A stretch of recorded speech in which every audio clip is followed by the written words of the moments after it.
Good morning. Welcome to the May 8th, 2023 Architecture Review Board meeting. May 18th, I'm sorry, yes. Could we have a roll call, please? Chair Balte. Present. Vice Chair Rosenberg. Present. Board Member Chen. Present. Board Member Hirsch. Present. Board Member Thompson. Present. We have a quorum.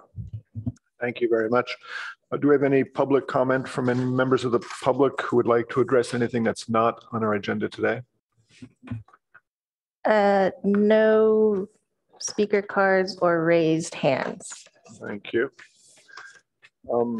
Agenda changes, additions, and deletions. Do we have anything, staff, to adjust our agenda? Sorry, not today. Thank you.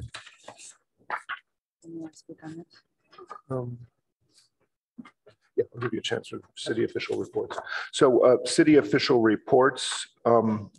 Claire, do you have anything to add to that? What would you like to say to that? The only thing I wanted to note, well, a couple things I do want to note. We did have some slight changes to future agenda.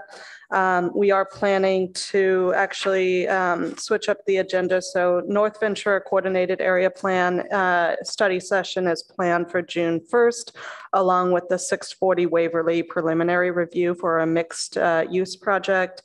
The development agreement, Sobrato development agreement for 3200 Park is planned to move to the June 15th hearing.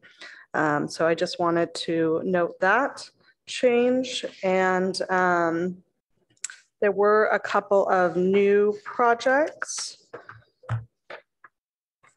I'm not sure if we were thinking about assigning an ad hoc committee potentially to some of these upcoming projects. There's one for 3265 El Camino, rezoning from a CS to planned home zoning to develop a 5-story multifamily residential building with 44 housing units for 100% affordable for teachers, and a 350 unit or up to 350 unit development at 3997 Fabian Way, which is right near the JCC. So I'm not sure if there was an interest in.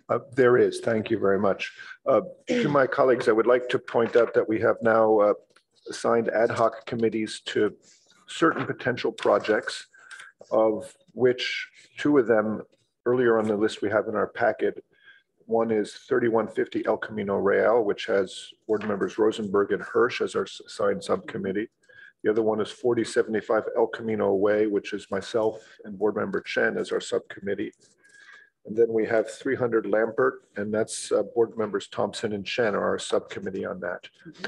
I would not today necessarily, but I'd like to by our next meeting have a brief report out from those committee members on these projects. If there's anything they see of interest they want to point out to the rest of the board. We're not asking for opinions about the project, rather just, is there anything in particular you want to point out to staff or board members that would merit our looking deeper in advance?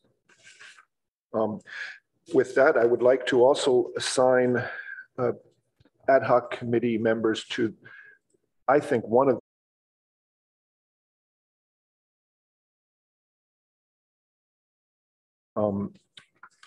I asked all of us to take a look at it in advance at all. Do I have any volunteers who would like to be on that subcommittee for the 3997 Fabian project coming up? It's a large housing project. I'd love to. Me too. Board members Chen and Hirsch. Okay, so I'd like to assign those 2 to that subcommittee. Okay. Then the project 3265 El Camino, does anyone think that warrants having a subcommittee assigned to it? I mean, I think it's worth a quick look. So I'd be happy to be on that. Happy to do that? Yeah. Does anybody else want to do that with her? Sure, I can. Okay, so Great. Board members Thompson and Rosenberg. I think that covers that subject then. Let's see. There was a meeting last night with the mayor and the vice mayor, and then various chairs and vice chairs of the boards and commissions throughout the city. Board members Rosenberg and I attended that meeting, and Board Member Rosenberg is going to report out to us what we covered briefly. Yes. So Thank could you, we set a 3-minute timer for her just to see? Yes. We're setting a new policy of the honor system on time. So go ahead, Kendra. You have 3 minutes. Hopefully I don't even use that. So last night we had a meeting with Mayor Koo and Vice Mayor Stone. We had updates from the city boards and commissions.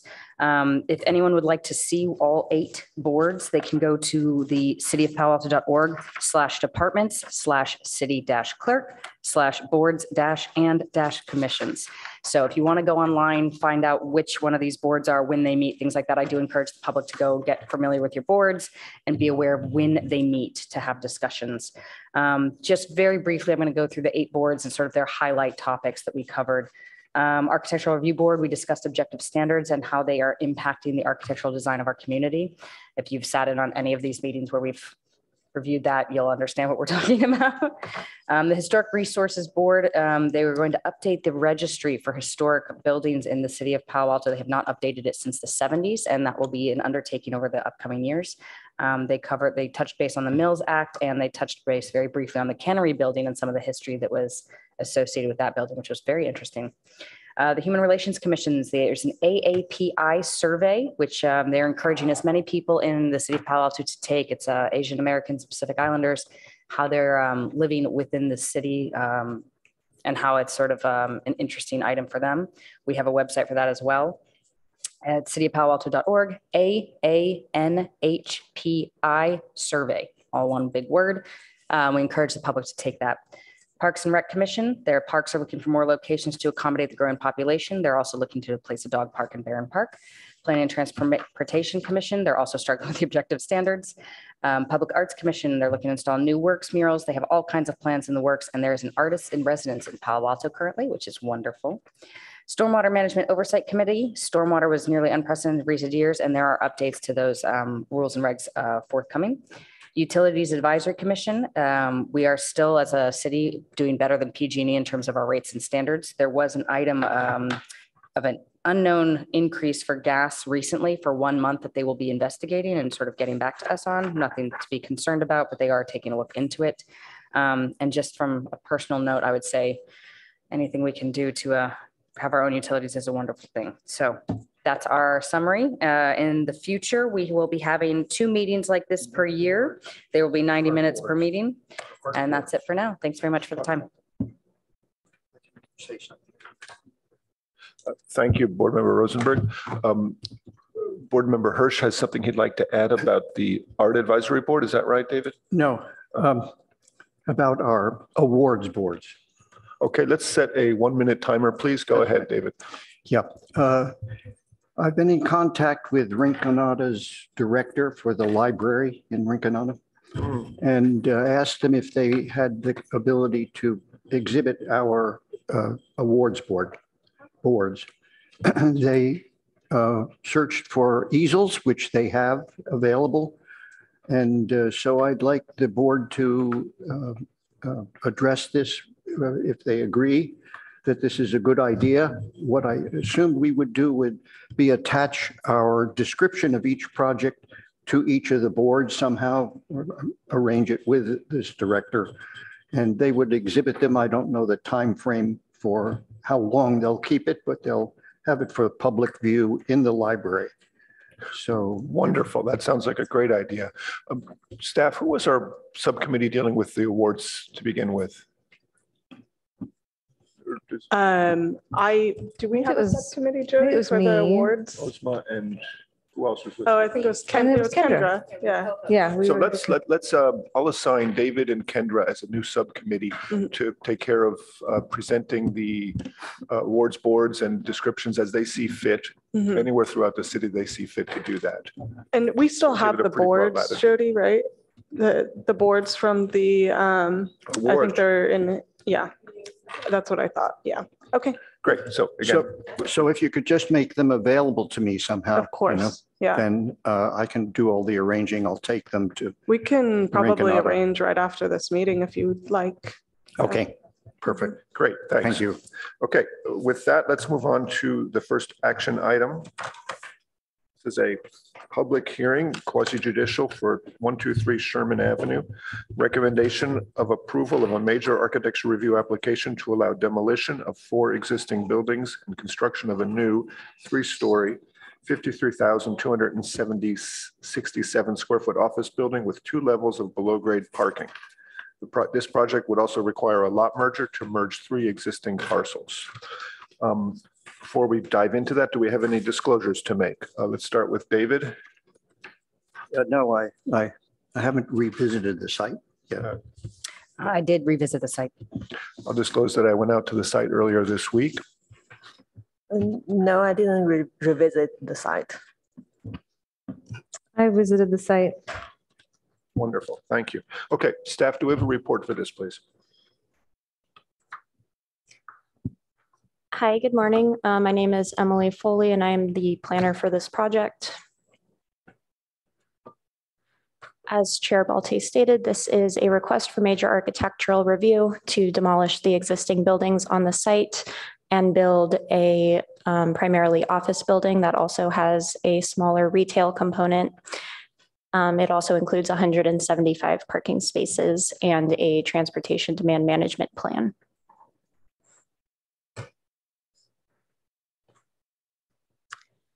This slide shows the context of the site near the Caltrain station. And I wanted to call attention to the residences that are on 3 sides of the property, as well as its proximity to the new public safety building. This project was previously heard by the Architectural Review Board on December 1st of last year, and the comments that were received included comments regarding material depth and color warmth, accessibility and location of the retail space, the massing and building modulation, the potential to accommodate housing in the future, sculptural elements on the building, and to add additional landscaping and greenery.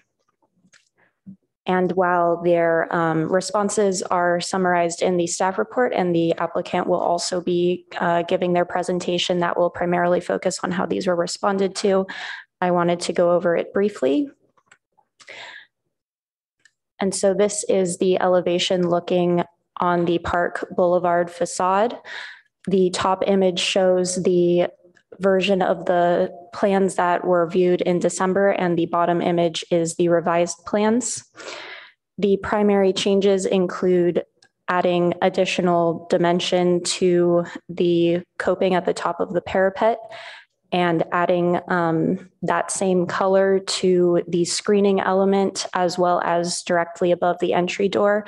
I did want to clarify that in the staff report, the color is described as yellow, and that's how it appears in the renderings, but in the materials that we received, it is more of a brown color, so we should take a look at that.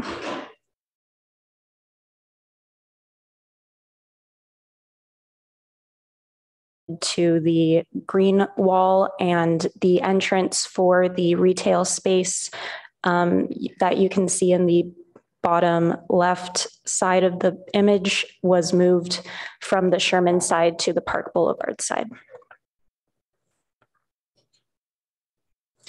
This is the Sherman Avenue frontage that includes the entry into the garage. Similar to the Park side, the balcony railings are now also the warmer color, and taller landscaping has been added at the garage entry.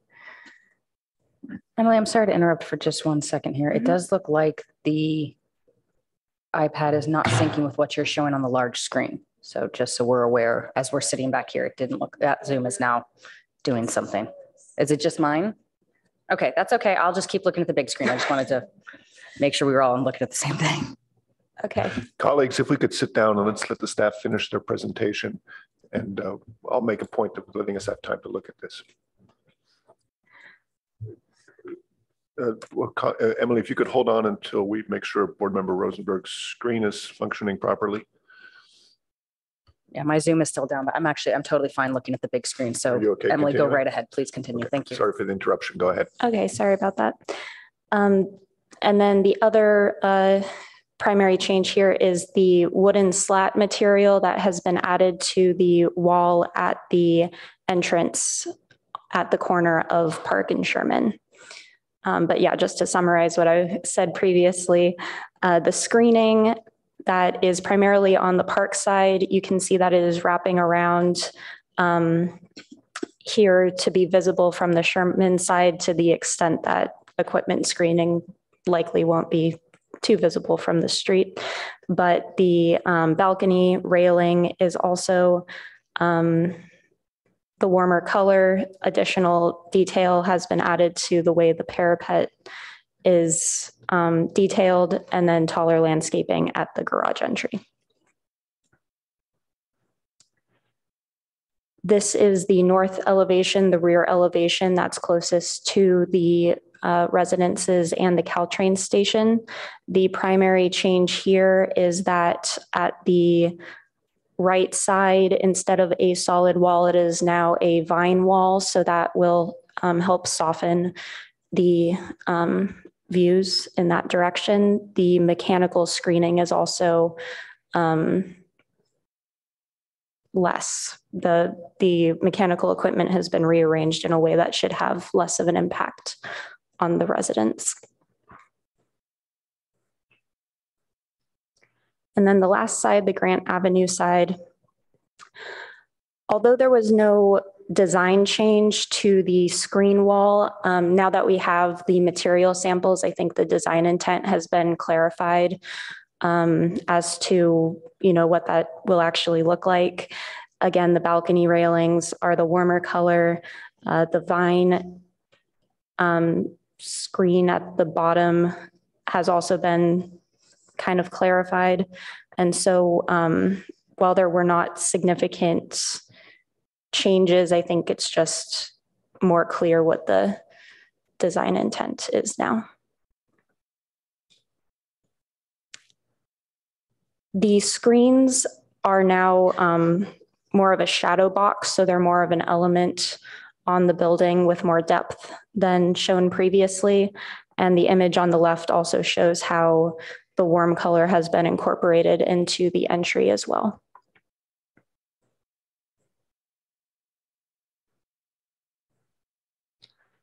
Since this is an office building, it is subject to the annual office limit. But as you can see here, there is plenty of space to accommodate this new building. This project is also subject to the California Environmental Quality Act. It was analyzed through an initial study and mitigated negative declaration, and that is in circulation. The circulation period began May 5th and will end on June 5th. During this time, anybody may provide comments that will be responded to as a part of the CEQA process. And lastly, the recommended motion is that the Architectural Review Board consider the ISMND and recommend approval of the project subject to the findings and conditions of approval. Thank you. Thank you, Emily. I'd like next to ask the applicant to make a presentation to us of their project. And then to my colleagues, what I'd like to propose is that after the applicant's presentation, let's have them just quickly walk us through their sample board. There's a lot of very interesting materials there that we're excited to see. We don't want to use up your 10 minutes for that, but afterwards, let's just have you describe it to us so we can really understand. So with that, please, you have 10 minutes. And if you could please state and spell your name for the record. Sure. I'm Lund Smith, L-U-N-D Smith, and happy to be here today. Good morning, Chair, Vice Chair, members of the Architectural Review Board. Thank you again for meeting with us once again to discuss 123 Sherman. We're very excited about this project, along with the Bebo family.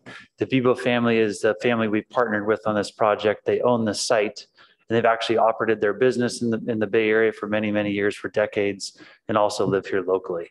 I want to just emphasize before I turn over to the architect. So it's been as you can imagine, any project is an iterative process. I think one thing we've been really appreciative of this process, even though it's been challenging at times, is working very closely with all the neighbors around us. We've had multiple meetings with them starting back 2 or 3 years ago, and it's really made the project much better. As Emily mentioned, there are several landscaping features, architectural features, changes that have been made to the project to accommodate and hear their feedback, and it's been very useful. Also really appreciate your comments from the last hearing.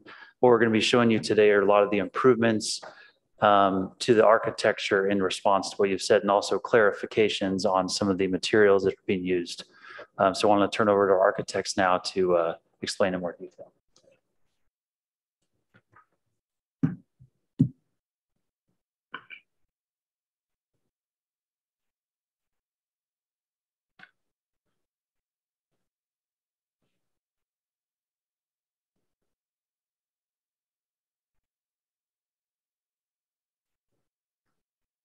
Sorry, I'm trying to get this thing to share screen here and it's not going. I'm Ted Korth, T-E-D-K-O-R-T-H. I'm sorry, I'm trying to get this thing to share my screen here. Help.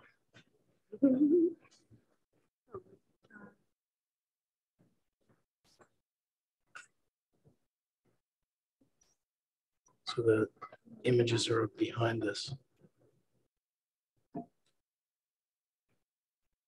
Okay,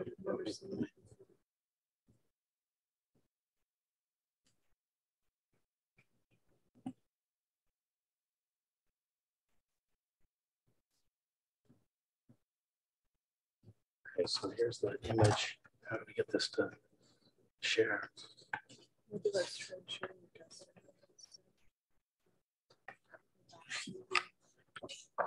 Can I not lose my 10 minutes here? Just We've paused your time. We'll indulge you for a short period. Thank you. I know you'll respect me less, but I can't do anything about that. Otherwise, we do have a copy and I can share it from my computer as well. That might be a better option. All right, let's do that. I don't want to waste everyone's time. You want to do it, Amanda? Sorry, I think Amanda will log in. Did we assign here? I forget.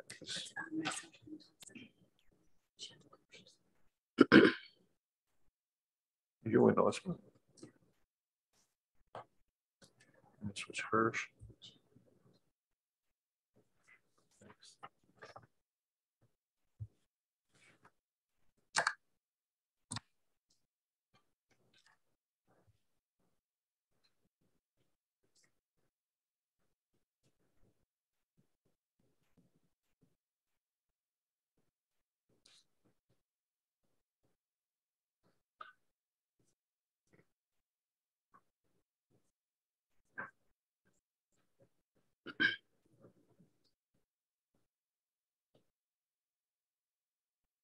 What are we doing? What's wrong with your?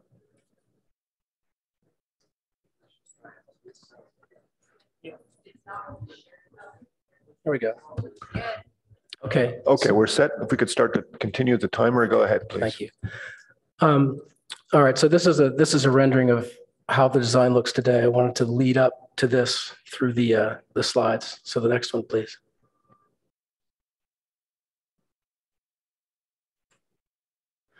All right, real quickly, this is the existing site. It consists of 4 parcels, which would be combined for this project. Next, please. Just as an overview again. This shows the existing commercial uses and residential uses. Residential's in green, commercial's in blue.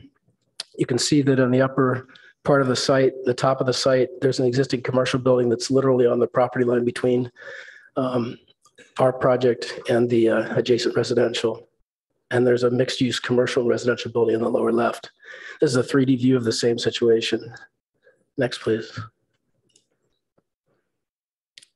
So these are existing trees and trees that would be removed. The existing ones to remain are green, especially the 4 redwoods in the upper right-hand corner. We've redesigned the project several times to try to make sure that those trees will exist and thrive. The yellow ones would be removed. We'd be removing 7 trees on the site, and their proposed 9 new trees will be street trees as part of the construction of this project. Next, please. There are 5 existing curb cuts on the existing site. The proposed project, there'll be 2 curb cuts. There are 13 cars parking on the streets right now, Grant and Park, and there'll be 14 when the project's completed. So I won't read all this, but Emily went through pretty thorough description, but we did take pretty copious notes from our last meeting, and we tried to address each and every note that we heard from all of you. Next, please. So this is the existing project. We've made some changes to it. Again, Emily did a good introduction, so let's go to the next one, please. One of the discussions had to do with the retail and a desire to have it open and be directly connected to Park Boulevard. This is the floor plan that we showed prior, where the blue arrow was the office entrance underneath that covered plaza, and the yellow was the retail entrance. So we've revised this to be the next slide, so that the retail opens directly onto that plaza, and then the office entry has been moved to the center of the building on Park Boulevard. Next, please. So this is a view of the proposed project as it stands today. You can see the covered plaza at the center of this project. There's a wood slat wall on the right side with a bench in front of it. There's a retail entry right adjacent to the open plaza. We've showed outdoor seating there, and as an idea for a tenant to have a cafe there. The window system at the ground floor changes to this wood color, which is also shown in key locations on the project. So on the right side where it says signage to the right of the office entry, that stencil panel would be this wood color. The parapet cap would also. The office entry is recessed in the center. It's a two-story space. The whole facade's been pushed in so that the building's designed into three distinct elements on Park Boulevard. And then on Sherman, again, there's a terrace in the center with a wood-colored balcony. And then we've enclosed the stair at the far left of the project. Some of the residents adjacent were worried about that stair in terms of noise, and just would prefer, I think, we decided to enclose it so that there wouldn't be noise issues and there wouldn't be privacy issues. And then the wall that faces the residential is planted with vines. In addition, at the center of the building on Sherman, there was a fitness center, is a fitness center. There was a request that we bring that out.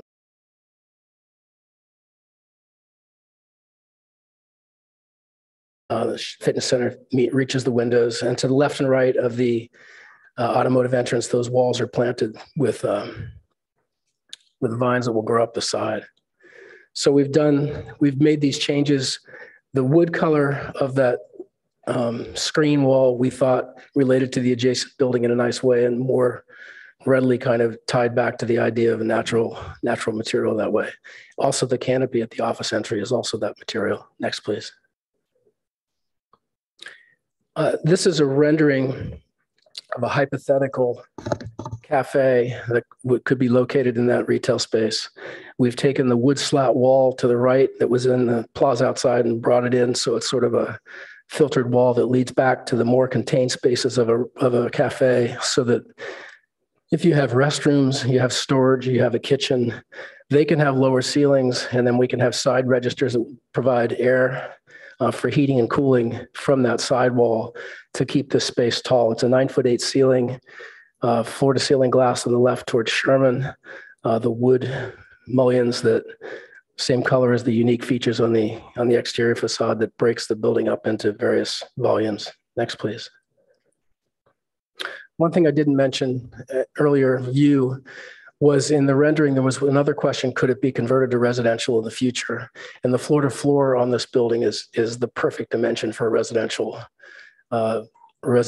building. And the narrowness of the floor plate would make a conversion pretty easily done. And so it is very possible to do that in the future if someone was going to do that. This is a detail of that stencil panel. There's a piece of it up there. It's to recall the idea of an abstract foliage. There is a gray panel on the outside, a warm gray color, which is the color of the mullions of the building. The openings are clear. They're basically openings. And then the back, there's a white panel. So it throws a really nice shadow from the front to back, and there's depth to that panel. Next, please. So this is a view from Park and Grant, shows the terrace changing to the wood color and the parapet cap changing to that color as well. In all these renderings, we've made all the trees translucent so they're not blocking the building, so you can see everything that's going on. In the end, we'll show you a rendering with trees, which obscures some of this. Next, please. So this is the view prior that you saw last. And the next one shows that terrace change. So it relates again to the railing on the building adjacent to it. It has a nice natural color. Next, please. So at the second floor, there's a terrace. You can see that inbound at the corner. Next, please. On the right, there's a terrace at the third floor. The building setback 20 feet at the top of the page. You can see from the residential, which is twice what the required setback is. Next, please. This is the new enclosure for the mechanical screen enclosure. It's 10 feet high now instead of 12.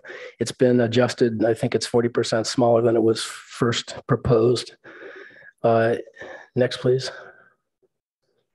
So facing the residential, this is what you saw before. Those stencil panels are located in the gaps between the residential buildings. You can see that the stair was an open stair. So for light and for privacy, that's been enclosed. Next.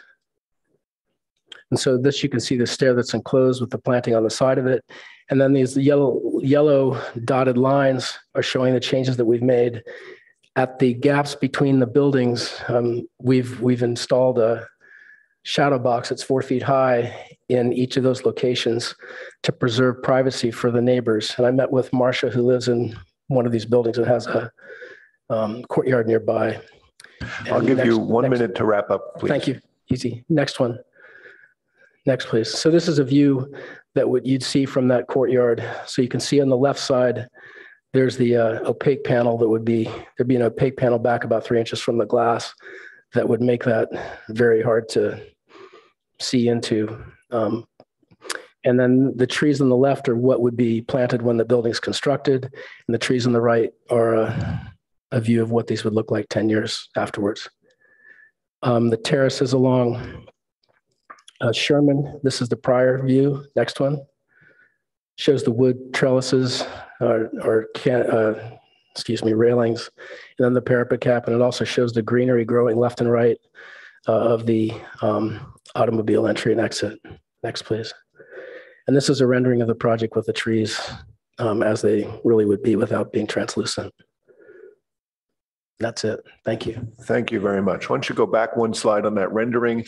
I'd like to let maybe Kendra, could you help guide? I want to have the board understand what these materials are. So if you could just explain to us as Kendra can pull up, and then board members should feel free to stand over there or here as you like, just to be sure we understand. So that's the stenciled panel. That's the color of the mullions. It's a warm gray.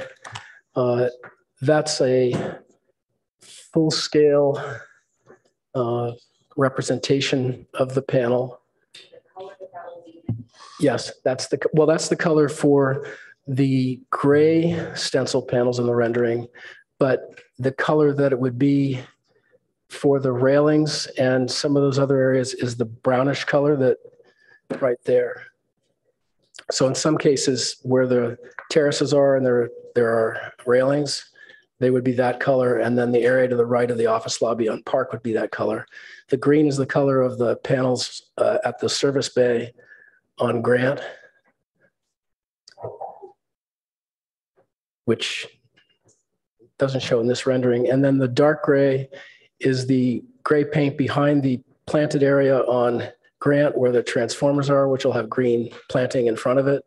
And the area left and right of the office or the garage entry, the light gray, there are a few opaque areas on Grant on the side of the stair at the second and the third floor. We tried to give you all the materials. Well, we did give you all the materials. The white, yeah, that's the back. That's the bands at the floors. It's called bone white. And it's also the white at the back of the stencil panels. Glass, it's clear glass, low iron glass. And then that is a cedar slat that would be in the covered terrace, or excuse me, covered courtyard in the front. And then also on the ceiling in that area as well, because I can't remember which one of you suggested it, but having a warm ceiling in that outdoor plaza would also be a slat ceiling as well. Wonderful, wonderful. Thank you, Kendra. Okay, thank you for your presentation. Do we have any members of the public who wish to comment on this project? If so, could we open the meeting to public comment? Each speaker will have 3 minutes. Yes, I have one in-person speaker and one on Zoom. So the first one in person, Jeff Levinsky. Wonderful. And Veronica, just so you know, it looks like I'm seeing 2 more cards here coming your way. And if you're on Zoom, go ahead and raise your hand so that we know you wish to speak. Okay, Veronica, do we have it? Everybody, we wanted to show everybody has a chance to speak. You'll get 3 minutes. If you could state and spell your name for the record, you know that, Mr. Levinsky, but nonetheless, whenever you're ready. Thank you. It's Jeff Levinsky, Jefflevinsky. Good morning, board members and staff. Just for the record, I'd like to point out there's no copy of the plans for this project on the back table or even of the staff report. And it's not a great way to encourage public participation. I'd also like to raise 3 concerns about the proposed parking for this building. First, the parking numbers in the plans don't seem to agree with the numbers in the staff report. On page A0.1 of the plans dated May 4th, it says that 218 parking spaces are required, but on the staff report, packet page 36, it says 213 parking spaces are required. They also disagree on how many spaces will actually be provided in the building. So either the plans are wrong or the staff report or who knows. Second, the plans in the presentation this morning show a cafe in the building. Now, restaurants in this building zone require far more parking than stores. The proposed parking is far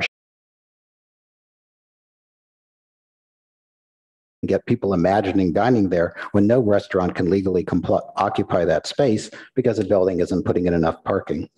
Third, both the plans and the staff report have the city granting a 20% parking reduction for having a TDM, not only to the office space, but also to the retail space. This doesn't make sense. A TDM typically provides all employees with subsidized transit passes, carpool apps, and even free last-minute cab rides. But that's fine for office workers and maybe for retail employees, but most retail parking is for customers who may visit once a month or once a year. A store in this building isn't going to give transit passes, carpool apps, and free cab rides to all its customers. So why would the retail space get the same 20% parking reduction that you give to an office? The ARB has reviewed other projects in recent years that did not get a TDM reduction for their retail parking. That includes the Stanford Shopping Center remodel, the Compadres replacement on El Camino, the Parmani Hotel redesign, and even Edgewood Plaza.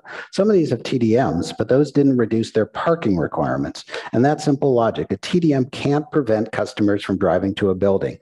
It's great to have a TDM, but not to reduce your retail parking. Please weigh in on this and have it corrected. The ARB unfortunately didn't object a few years ago to the FAR exemption given to the parts of the Colameth parking garage not under the main structure's footprint. That mishap caused enormous problems and consumed countless hours of staff, planning commission, and city council time. It became a major news story in both local papers. Had the ARB objected to it as a violation of our zoning laws, which is precisely what the council eventually concluded, everyone would have been better off. So please don't approve this building's 20% parking reduction for retail based on a TDM. It would create a terrible precedent. Thank you. Thank you very much.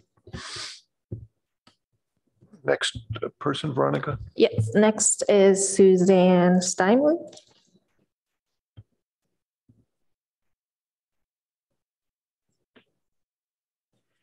Good morning. My name is Suzanne Steinley, Steimle.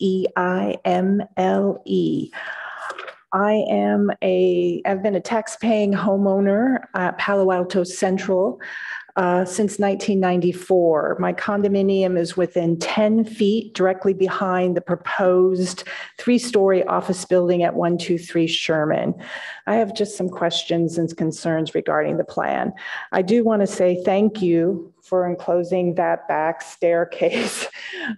We were very concerned since it was within 10 feet of our complex and within a lot of the open patios that face directly onto that dead end section of Sherman Avenue. My next question is really on the garbage pickup on Grant Avenue. Has Green Waste of Palo Alto, the city of Palo Alto's garbage service, really weighed in on the traffic route and their access to the Palo Alto Central Garage Room at Grant Avenue? PAC has landfill trash pickup occurring 2 times a week, Monday and Thursday, and recycling pickup occurring 3 times a week, Monday, Wednesday, Friday. Grant Avenue is a dead-end street. It's narrow. It's not like a normal 2-lane wider boulevard. It barely allows a garbage truck to drive in and pick up garbage when cars are parked along the street. There will be serious congestion on Grant Avenue with 3 trash pickups for Palo Alto Central, and then the office building at 2555 Park Boulevard, and then 123 Sherman office. The congestion will be compounded with the coming and going of the residents and workplace street traffic. The Palo Alto Central garage enters right in at that dead end Grant Avenue. I do want to say that the renderings for R2AB and R3AB seem to be spatially incorrect. The street is narrower, barely allowing 2-way traffic when cars are parked on the street. And the sidewalks in front of PAC in the rendering R3A and B is narrower, and the distance from the PAC building to the walls of the street is shorter. The trash route staging plan shows that the garbage trucks utilizing for 123 Sherman are going to utilize it from curb to curb. I think this is going to be difficult when you have cars parked there. And then, sorry. Anyway, I just would like to make sure Green Waste can get in there and get to our garbage, because basically 4 days out of the 5, Monday through Friday, are being taken. And the same thing is happening on Sherman Ave for that garbage pickup. So there's garbage trucks almost every single day coming. And then that's just for Palo Alto Central. Okay, thank you. Thank you. Thank you.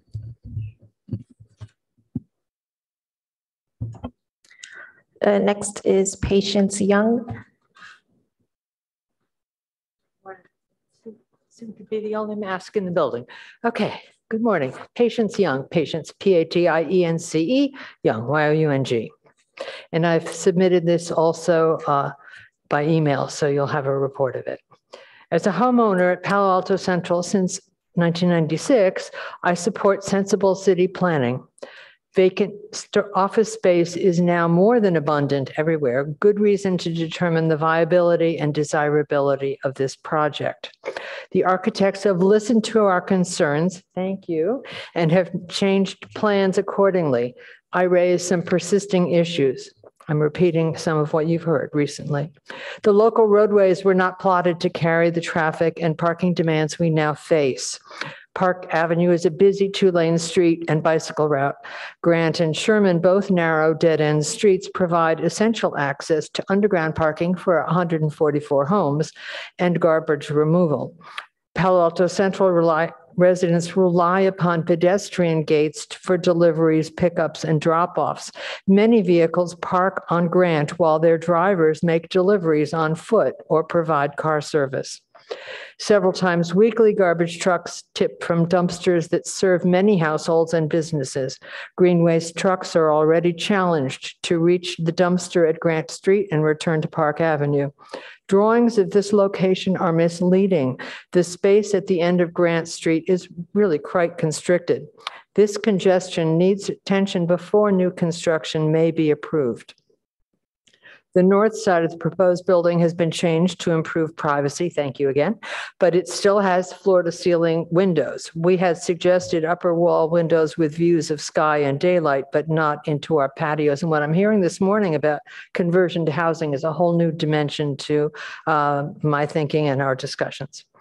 Neighbors have been annoyed by glaring light from office building at 2555 Park Avenue, and light spill from 123 Sherman could be modified with timed window shades, with motion detection light sensors, or by adjusting the fenestration. Our homeowners across Sherman will also be affected by light spill from this new project. And thank you for the stairwell enclosure. Plans include retail space at street level. Renderings of this space show some sort of cafe, but no accommodation for kitchen, prep space, or deliveries in the plans. This proposal relies on TDM. Zoning code requires that food service be supported by more parking spaces than are required for retail. The parking formula is still iffy. Please read my submitted statement, this plus, with its additional notes of concern regarding the initial plan for this project. And my concerns are primarily about the Sherman Avenue neighbors, residents, and also utility sources for the building. You're at the end of your time. I'll give you 30 seconds to wrap up. And I appreciate the city's scrutiny to this project, and I'm confident that solutions to our concerns will be found. Thank you. Wonderful. Thank you very much. And then we have two on Zoom. First one is Joseph. You can unmute yourself. You have 3 minutes. Hi, my name is Joseph Orbach, Joseph. The last name is Orbach, Oorbeek. I'm a resident of Palo Alto Central as well, just moved there a few months ago.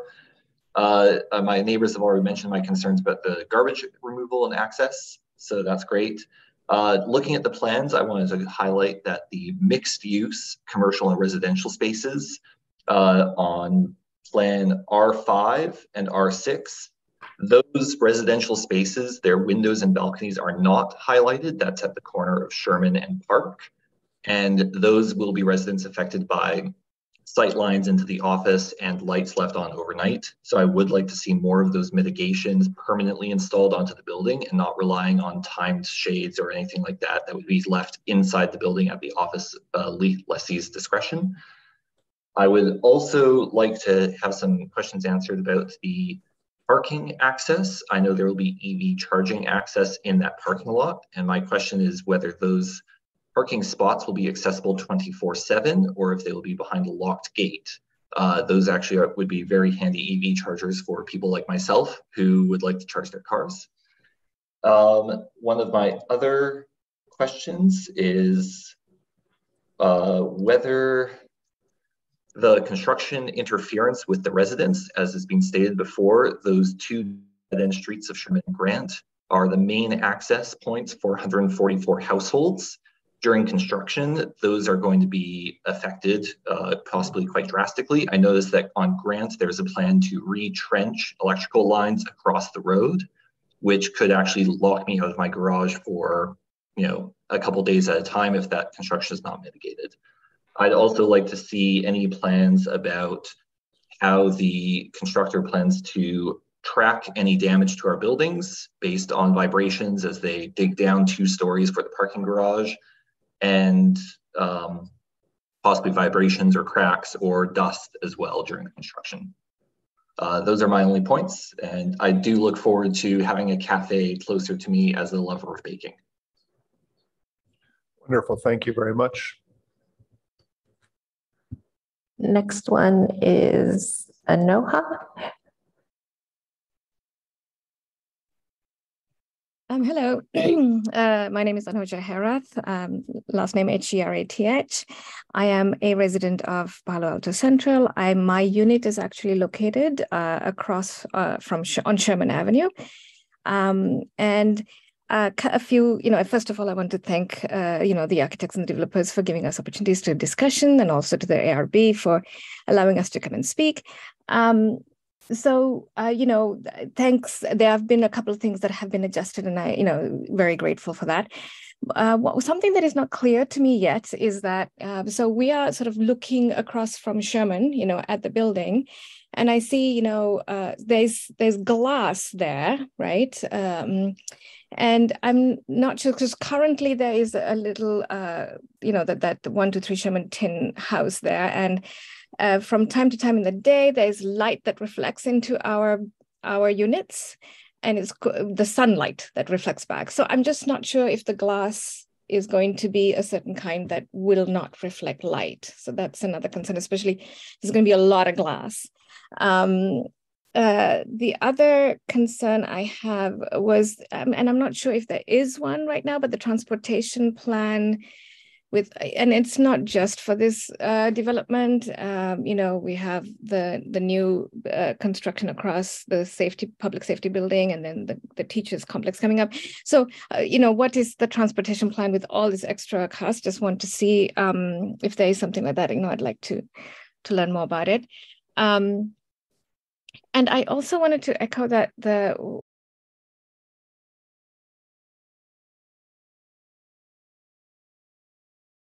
on the complex in phase one, and we had, I believe, one of the residents had talked to somebody, and we had to patch up those cracks.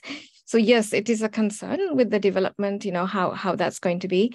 And also, I know with the construction there and all the vehicles moving around, there's a lot of noise, and a lot of us are working from home. And I know my husband kept saying every time he had a meeting, there's the beeping of the trucks, reversing and all that. I don't know what can be done, but is there something that can be done to sort of minimize noise at all? If something like that can be discussed, I would appreciate it.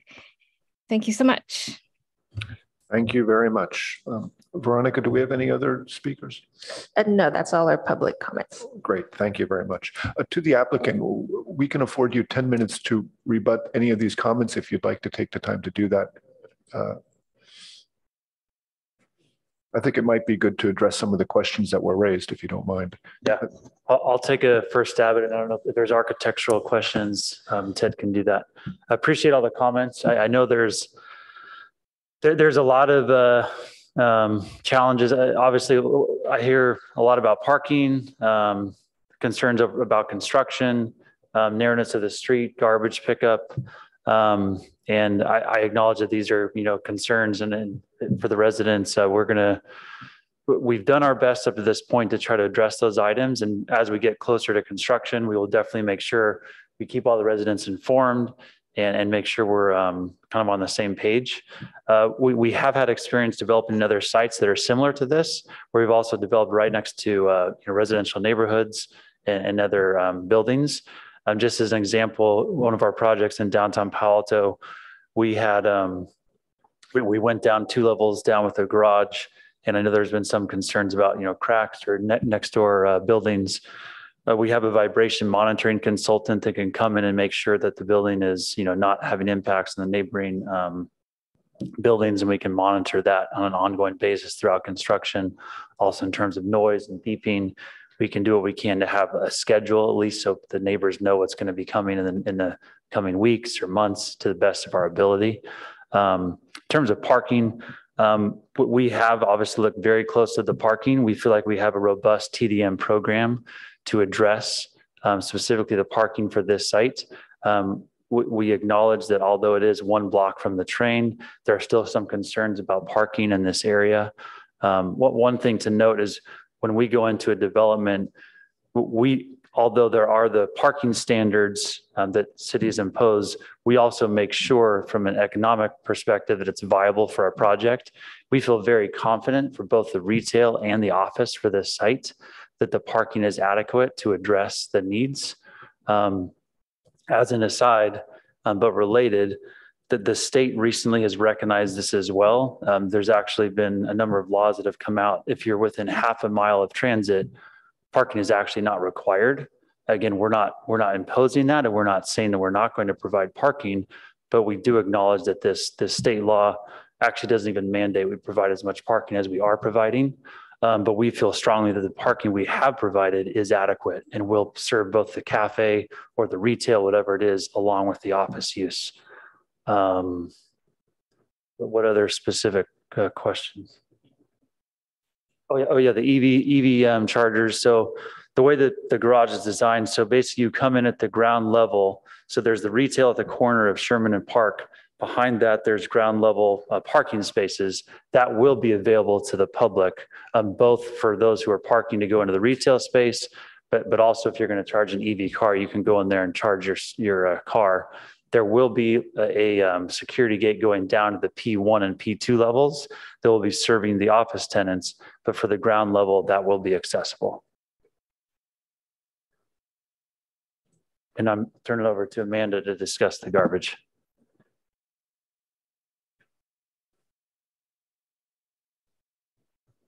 And just to answer the question about trash, our trash consultant did. If you could introduce yourself with your I'm name Amanda Borden, AMANDA BORDEN. Thank you.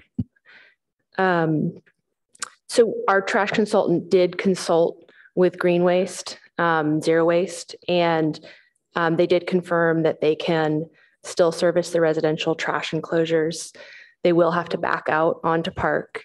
And then in our project, we did incorporate a loading zone within the site that also has the trash staging. So our trash service, the truck will be able to pull into the building and then make a 3-point turn to be able to pull out front onto Park, so they won't have to back up.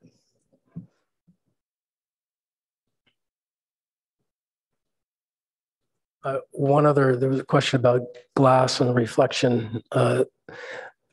In combination between the stencil panels being set into the same plane as some of the glass, those trees will also provide filtering so that there be less view towards the building, and the same thing for reflection. In terms of that, it would mitigate that. Okay, if that concludes your statements, we'll close this meeting to public comment and bring it back to the board for questions, which I imagine we have a few. So who would like to start? Board Member Thompson, go ahead. Okay, yeah, I've got just a couple questions. So it was about the shadow boxes on the facade.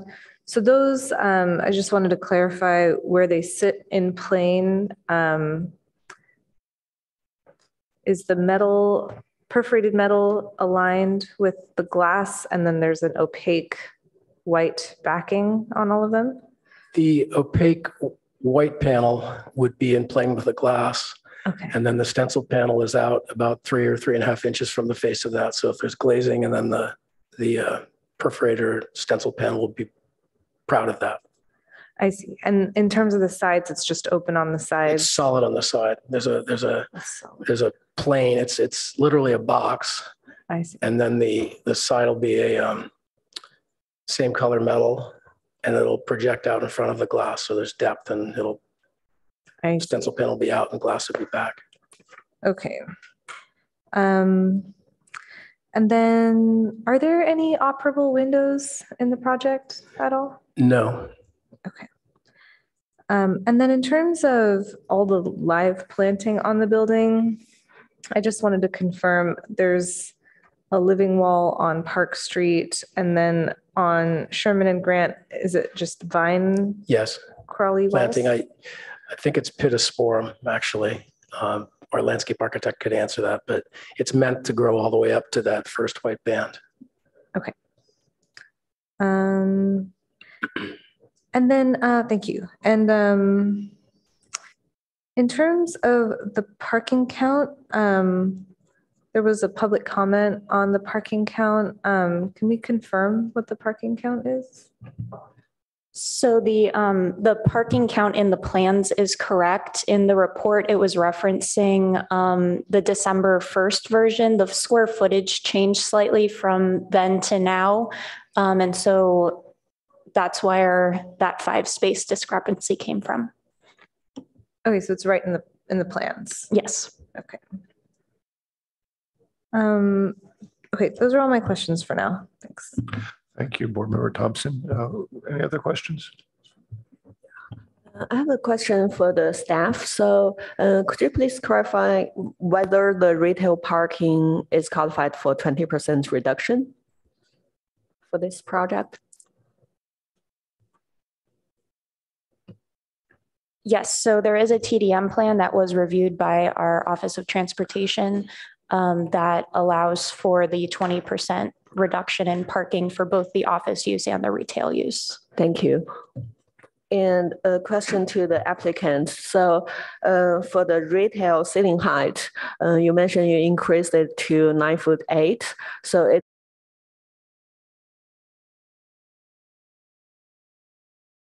or to the office. I saw the slab elevation is different. So it would be to the underside of the white band, which is, it's 10.6 less 1.6, that's 9 feet, but it can pop up a little bit once you're inside because the structural slab is thinner than that white band. So we've shown it in the rendering. The plane of the ceiling is the same plane as the underside of the white band above the first floor. Okay, so it will be below the balcony? The balcony, there's a 1'6" band, okay, which is the band that runs around the whole building. Okay. Balcony's above that. And then the ceiling of that space, the retail space below would be at the height of the bottom of that white band.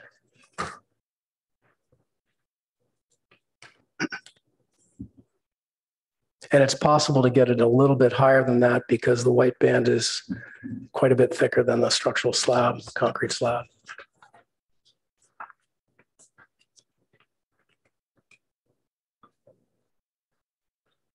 Okay, I will check with the drawings and see closer and see which dimension is which. But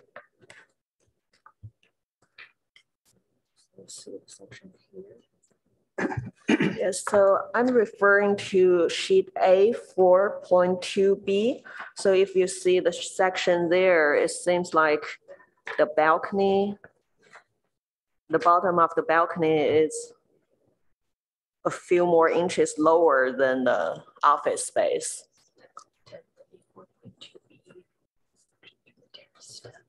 Oh, okay. Oh, okay. Sorry. Go ahead, actually. Go ahead. I can clarify. So the A4.2B is the section just at the balcony where we have to step the slab to put in pedestal pavers. So that's a very small area of the retail. Okay. And that's where the bottom of slab will align with the bottom of the white band. So that would be 9 foot clear. Okay. And the 9'8" is typical throughout the rest of the 80% of the space. And that is shown on A4.7. You can see those two dimensions, the 9 foot to the bottom of the band on the right side of the sheet. And then on the left side of the sheet, you can see the 9'8" to the bottom of the slab. Okay, thank you. Yeah. And actually in that rendering of the interior, you can see that lowered area at the back of the rendering on the left side. The ceiling pops down a little bit there.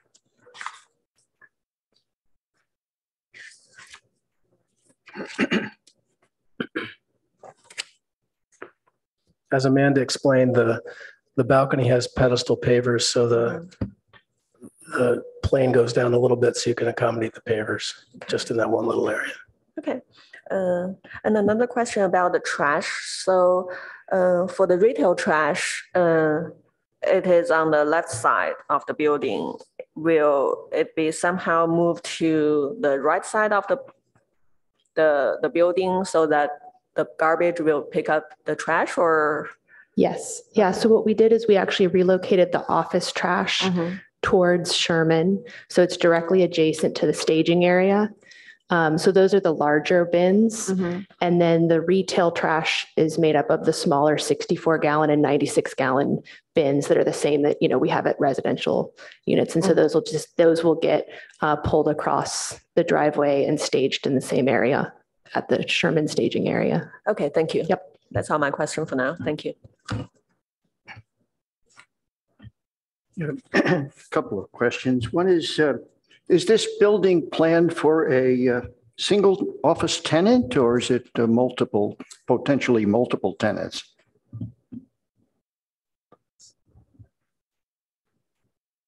Hi, I'm Boyd Smith, BOYD.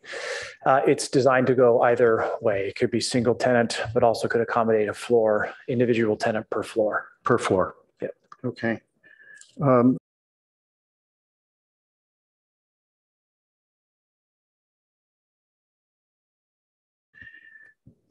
Did I understand you to say that the insiders, they're not windows on the inside behind the panels? They're a box of some sort that's a solid? It's a solid area that's an insulated area behind there. So there wouldn't be, we thought that it'd be fine not to have it all that many windows. And then also you get nice shadow off of the white material at the back of that shadow box. So it's opaque behind that area.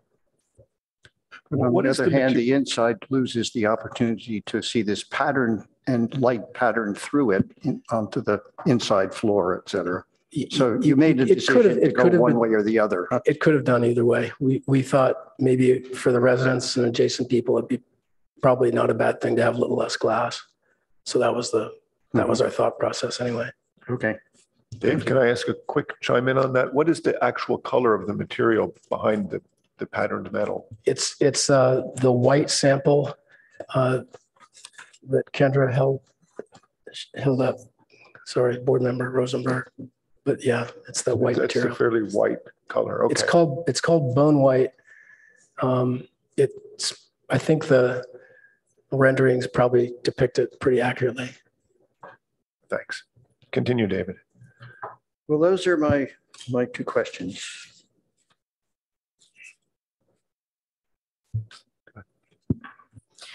Thank you again. All right, I have a couple. Go ahead, David. Actually, if I could continue a little bit more, I noticed that those panels are on hinges of some sort so that you can get behind in order to clean the surface behind. Is that correct? Yes. Okay. It seems like that would be a difficult procedure because they're very big panels and they're going to pull out. So there'd be some form of a ladder on the outside to get to the building in order to perform that. We met with a facade maintenance consultant to sort out how to clean the windows on the building. And they'll be using a lift, and the lift, they can just hinge it open and then clean it and close it. So it won't be a ladder. It'll be a safe lift that is OSHA compliant. Okay. It's a good question. You can get at every one. And there's no planting in front of those. Correct. Okay, thank you. Even the ones on the residential side, because there's parking that comes out at grade there with a wall, they can use the lift along that area that's open to the sky to service that side of the building as well. Okay. There is, just in terms of a section that I assumed I was looking at, there is a light well that allows light to penetrate through to the parking lot below. Yes. That hasn't been mentioned before, but it's a significant feature that gets light down to the, thank you. Okay. Yeah. Just want to confirm that that's what it is. Yes, it is. Thank you. Okay, I'm done. So David just stole my question there. I just had a couple clarification items. The location of the gate within the parking structure, could you point that out? Is it noted on the plans? I was not able to locate it just by looking at the floor plans, or is that just not been decided yet? That's not currently shown in the plans. It would just, the space allows for that if the tenant wishes to, because the below grade levels are all the office parking. Great. But we can confirm that that gate will not be at the entrance. It will be somewhere farther back, whether it's at the top of the ramp or right before you go the curve to get down. Correct. Okay, thank you. Can we get the number of the parking? Could you, which drawing are you looking at for that gate? There is no gate shown. That's what she just said. There's no gate shown. I am looking at the exact same one. This is the gate coming off of Sherman? In the parking structure. Not Sherman, off of Grant. It's a gate that would be interior to the parking garage. Correct. That would prevent the public from going down to the office. To the bottom two parking Right. floors. So it'd be an internal parking structure gate somewhere, probably either at the end here or at the top of the ramp here is what they just said, but it's not shown on the plans. Okay, great, thanks. Okay. Next question. It does look like there are 4 parking spaces noted as being on that Grant Road, that little cul-de-sac there. It does appear that when you flip-flop between the rendering on R6 and the trash staging and turnabout plan on TR 0.0, when you kind of go back and forth between it, that centrally located parking space does seem to be an imposition on these trash pathing for the roadway there. Now, my question is that one parking space on the road a requirement, or is that something we could just simply remove that parking space, make sure that that stays open? Because if the trash pickup is 3 days a week, that would be a constant headache if there's a car in that spot. Maybe it's designated as a 5-minute drop off or something like that. But I'd love a little clarity on that specific central Grant parking location. Yeah, I think that the first neighborhood meeting we had a couple of years ago, there was some concern about parking in general and the impact on the street parking. And so the intent was to show that the project, because of the elimination of some of the curb cuts, that we could actually provide more space for street parking. It's not a requirement of the project to maintain that added street stall. Okay, so it's a potential that we remove that parking space and allow for that trash to be unimposing. Okay, great, thank you. In terms of the construction concerns and vibration issues, so you guys had mentioned that you have a vibration consultant. I'm also curious if you guys know what type of temp shoring you're going to be using, if there is any temp shoring required for the site, or are you guys far enough away? Are you guys going to be using secant walls, soldier piers, anything like that, or is this going to be typical construction for that residential facing? Whatever information you have, I just would love to hear it. I wish our contractor was here. Fair enough. The short of it is I don't know the specifics, although I do know we have engaged them already preliminarily to look at this. Butler Construction is the contractor we worked with on previous projects. As I mentioned before, our project at Lytton and Alma, we also went down 2 levels. We did shoring on that one and with residents right next door and also an office tenant. And so I can't tell you exactly what kind of specifics, but they definitely have done this before, and we'll make sure it's being monitored throughout the process. Great, thank you. Those are all my questions. Staff, I wonder if we could just go for the record through the parking requirements. There were some pretty direct comments, and I want to be sure we understand that there's, and I see it as 218 required parking spaces. And I want to be sure that that's correct and that that takes into account the retail and cafe ratios being different. So it did not take into account potential restaurant use, but let me check what the requirement for that would be. I guess I just want to note, and the applicant briefly spoke to this, but under Assembly Bill 2097, the city actually cannot impose any parking requirement for this site. So there is no minimum parking requirement as of January 1st of this year. So yeah, but nevertheless, they are, working toward our standards in our code. So I'll let Emily speak to what is provided. Yeah, I'm just interested for the record to put it out there. What would the requirement be if there wasn't higher up state regulations requiring something different, just so we have it out there? And then I'd like to know what they're proposing. Again, it's not really our purview, but I want to just put it on the record. So the parking requirement for eating and drinking services per PAMC 18.52.040 is 1 space for each 60 square feet of service area plus 1 space for each 200 square foot of other areas.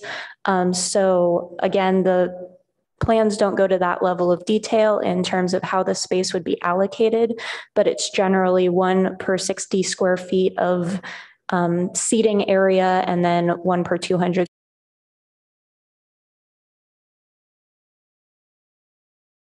Cafe.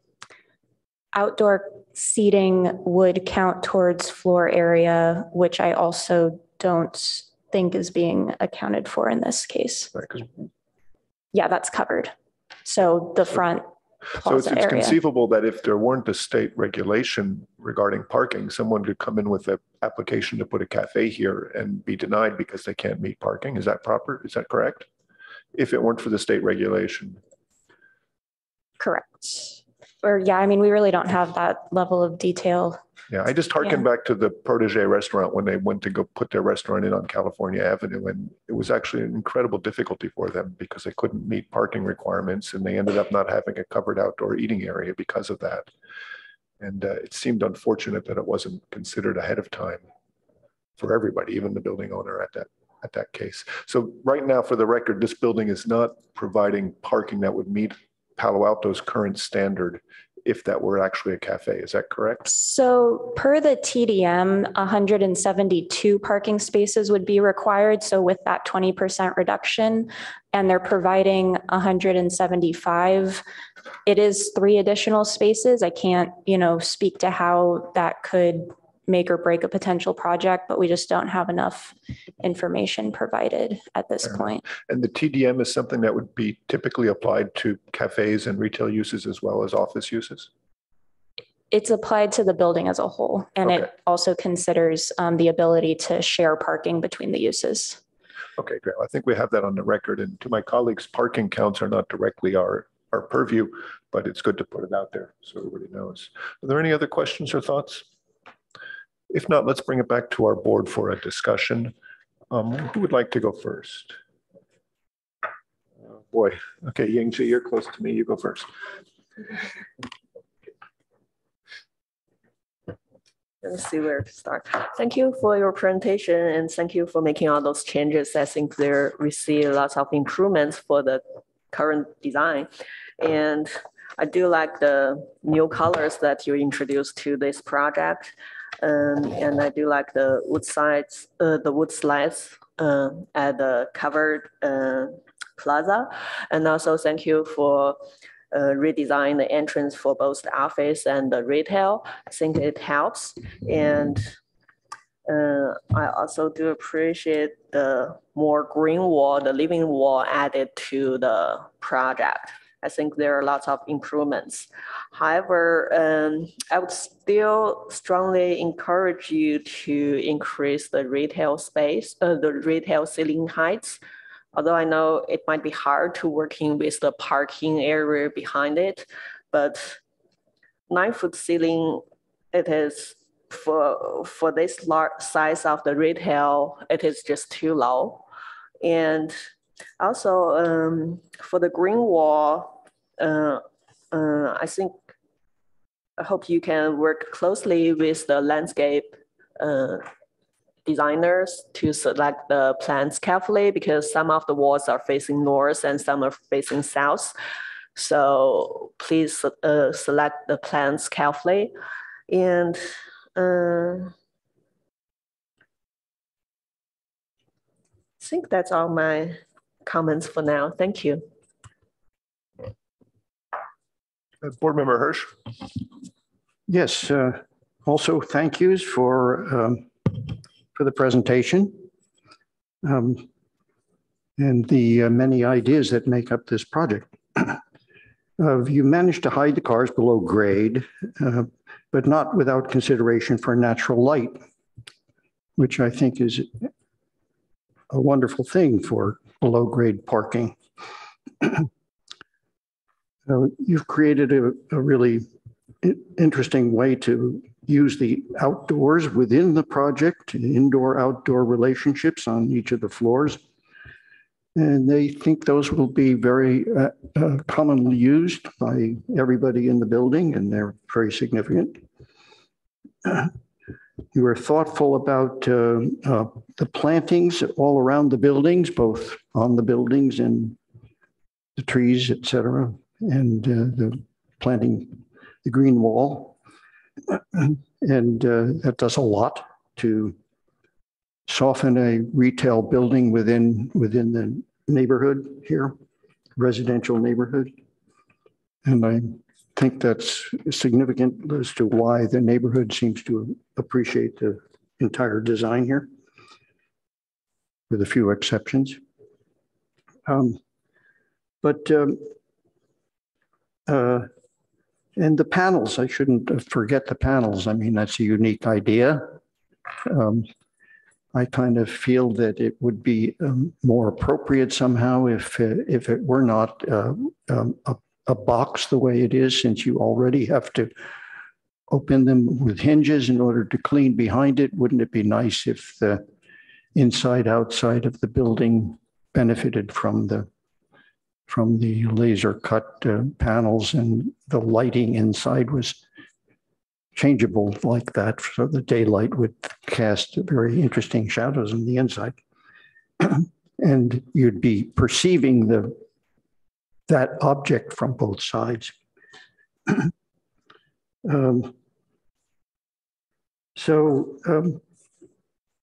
With that in mind, I think your major problem here is really on the Park Avenue elevation.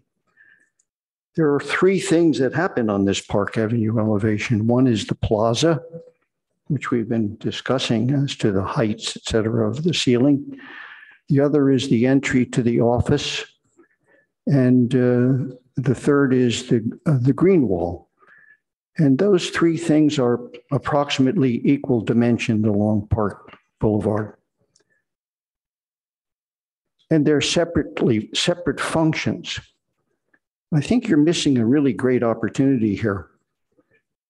I think you really need to consider the possibility of giving up a bit of office space above the plaza for a floor and making that into a grand space. It's at present, it's just simply too low for its dimension. It's like 26 feet in one direction and more than that in front to back dimension. If you really think of it, unlike the rendering here, which unnaturally lights the bottom part of the building, the ground in that area from the perspectives that you look at it from, you're really not going to get that effect, certainly not in the daylight. I mean, the amount of light you'll have to put in the ceiling in order to keep that lighting even relative to the outdoor lighting just simply won't work. That's a shadow deep space. Now, admittedly, that if you were to create a two-story space at that point, which would be a significant change in the plan, you would have a rather tall space, because adding the commercial, first floor of the commercial to that is a significant space. So there need to be some way in which you would actually bring the scale back down somewhat at the corner. But that corner is the most significant piece of this whole building. That's where your major rendering is taken from. And so why wouldn't it not be smart to just keep the entry where it was originally into the office from that side? You wouldn't need that much of a two-story space within the office because you've just come from a two-story space. And the commercial would be more observable from the corner and more useful, more open. Perhaps you could consider using the perforated to come down further into that space around the whole perimeter. I noted that somebody across the street was concerned about exterior lighting. So if that corner really represented a major piece of your perforated,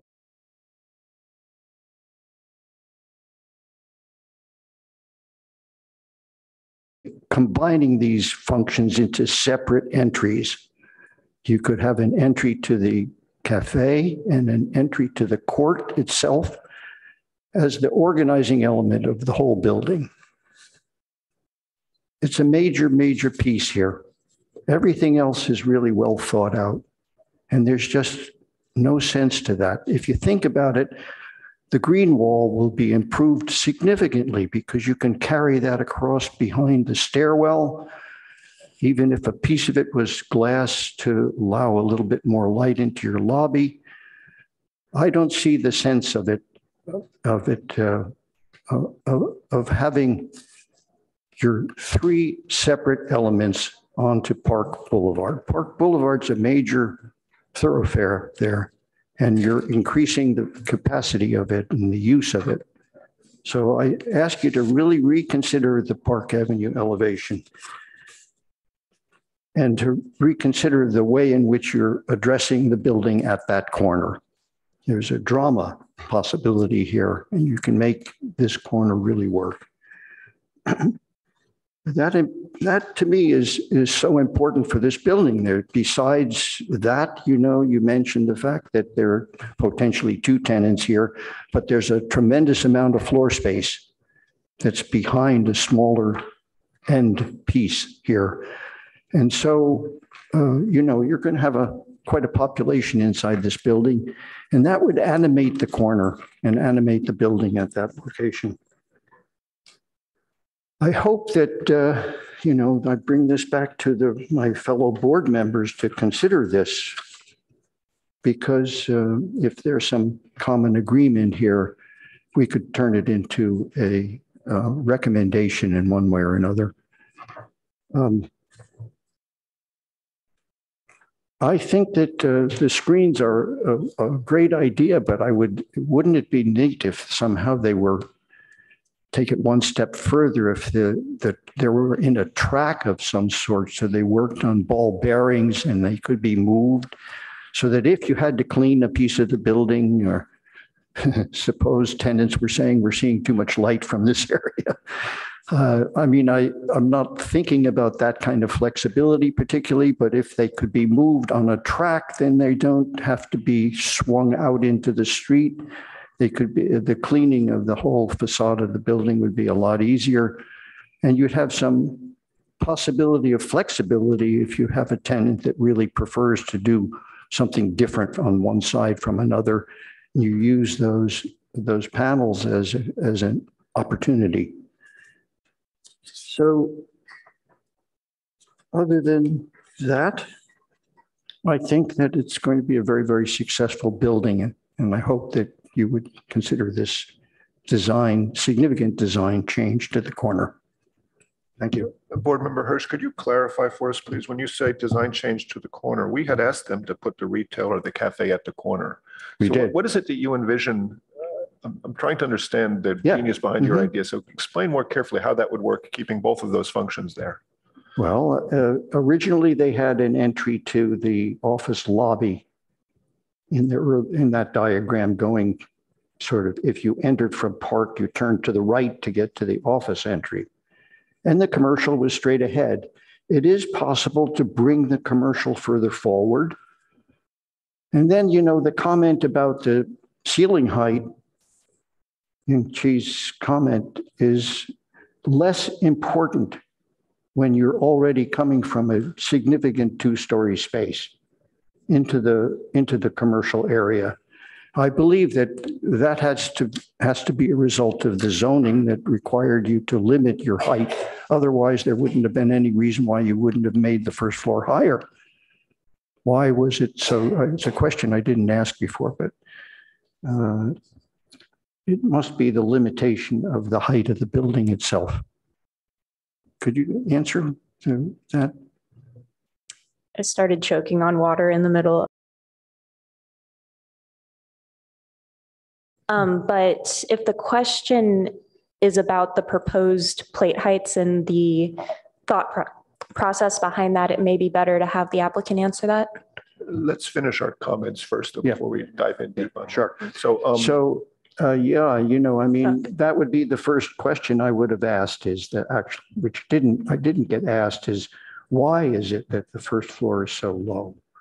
Okay, we'll come to that.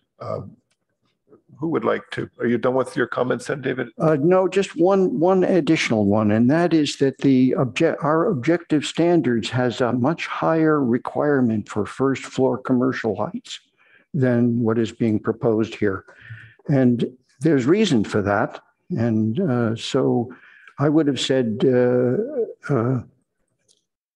to consider a greater height to the first floor, and would have answered the questions that were raised before. Great, wonderful comments, thank you. Ozma, do you want to go next? Sure. Okay, well, thank you to the applicant and thank you to the members of the public for speaking on this item. In general, when I was first reviewing this project, I was very appreciative of all of the changes that were made per our suggestions and per the suggestions of the public. The wood slat entry looks really nice. The living wall, locations of living planting around the building look really great. I did have a similar thought initially that initially I didn't realize that the screens that were on the upper levels were actually solid. I thought they might go open out, sort of have like a glass behind it. But I also appreciate that there is solid on the facade versus just a full curtain wall from start to finish. So I do appreciate those updates to the project. In general, I can recommend approval for this project. I think the comment about the 9-foot ceiling height is a little bit of a sticking point. Potentially I was kind of looking at your sections and your first level of parking doesn't look like it has stackers and it looks like it could get lower potentially. And then there might be a sunken courtyard thing going on, which may or may not be the right choice here, but it would give you an extra height. I think a lot of the design elements, like the verticality of the wood, contribute to sort of making that space taller than it is currently. I think I remember last time asking about that, raising the building height, and I think there is a restriction there from what I remember. So I actually don't have a lot of comments on here. In general, I think this project would be very appropriate in this area. So yeah, I'll just leave my comments there. Board Member Thompson, you had asked about operable windows. Is that something you have a comment on? Yeah, it'd be great if there were operable windows. Yeah, no, it would be. And I make that comment for a lot of our curtain wall office buildings because it is important that this building perform without a mechanical system at some point in the future. There's a lot of opportunity to add operable walls and still maintain your seal. I think you've developed some good tectonics with the half height perforated screens around the balconies, and in the back as well, you have those half height solid shadow boxes. But I think if you're able to incorporate operable walls in this facade, it'd be a great benefit for the longevity of the project. So yes, thank you for reminding me of that. I did have that note here. Yeah. Thank you, Board Member Thompson. Kendra, do you want to go ahead? First of all, thank you to the applicant. We do feel like you took some very thoughtful steps forward with this project, and appreciate your presentation today. Also, I'd like to thank the public. This is some of the most eloquent speakers we've had in quite some time. So I really appreciate all of your organization and thoughtfulness and eloquence with your presentation of your comments, both in person and online. A lot of the comments that came up today are actually, I hate to admit, a little bit less architecturally related. The concerns about construction process is an unfortunate fact of this process, is that construction is messy, it is noisy, it is inconvenient. And while I do appreciate the concerns of the neighbors, and I would strongly recommend that the applicant take that into consideration as they move forward, it is part of how this process goes. Construction is what it is. On that note, however, I do appreciate that the applicant has a vibration consultant they can work with, and I would encourage you to make sure that is part of your process moving forward. That is a valid concern for anyone who owns a residence in that area. Now, this is also not the most complicated project you've probably ever done, so we would encourage you to just follow good procedure, thoughtfulness, get anyone who you need to get on board, and make sure that we protect these residences as you guys build this project. I would also encourage you, while we do have hours of construction in Palo Alto. We also appreciate when there are times that construction, if a road needs to be blocked, please let the neighbors know. I mean, giving heads up is just a very easy way to make sure that saying, from 8 a.m. to 10 a.m. on Wednesday, this might be problematic. Then people can get their cars out ahead of time, things like that. So please be thoughtful as you move forward with the construction. Parking concerns have been noted. It was pretty clearly stated by Claire what the actual issue is at this point. So I'm feeling comfortable with the parking. I do have one comment, is that I would like to see that parking space, that's the central parking space on Grant, removed. Block it off. Let's just make sure that traffic turnaround is really accessible at all times and that we're not getting blocked by a single car that really is not going to make or break the parking of this space. So just blocking that off as a trash turnaround area, that should be enough to solve that problem. In terms of coming back to the architecture, which is really why we're here at the ARB, I think that the architectural improvements you've done are quite lovely. While I hear my fellow board members' concerns about plate heights, I admit I do not share them as a significant concern. I think that the 9'8" plate height is adequate, especially considering the proportion of that retail space, and also considering we do not know what that retail space will be used for. While we like the idea of a cafe, that is for the tenant to decide when that time comes. So imposing strict standards on this when we don't know what that space will be for, it seems a little unfair at this time. I sincerely appreciate the relocation of the cafe doors, and I like the bench and the warm wood wall there. I think that really enhances that space. I do want to note of Board Member Hirsch's concerns about that being a dark corner. So ensuring good lighting in that space, I think, would be absolutely important, and also considering how that would be done daytime versus nighttime. If there's a time sensor, if you're going to turn it off completely at night, might not be the best idea, things like that. So please take into account the lighting of that space. I actually like the office entry on Park. I know, I'm sorry, David, but I think that the office entry in Park is quite a nice, it's a very proud sort of entrance on that moment there. So I do find that quite charming, and I do like that. Again, I appreciate the parapet wall addition and the color change there. I also agree with Board Member Hirsch on his comments that it would be nice to see those panels from the inside. I think that shading and shadow effect would be lovely. I understand why you put the solid panel behind the perforated panels, but instead of having being decorative purely from the outside, it would be nice that maybe there's just a few additional ones that you see from the inside. Something like that, where maybe it's just adding a couple more over the windows so that you really do get that inside outside effect. I think would be quite lovely. Other than that, I could support the moving forward of this project, and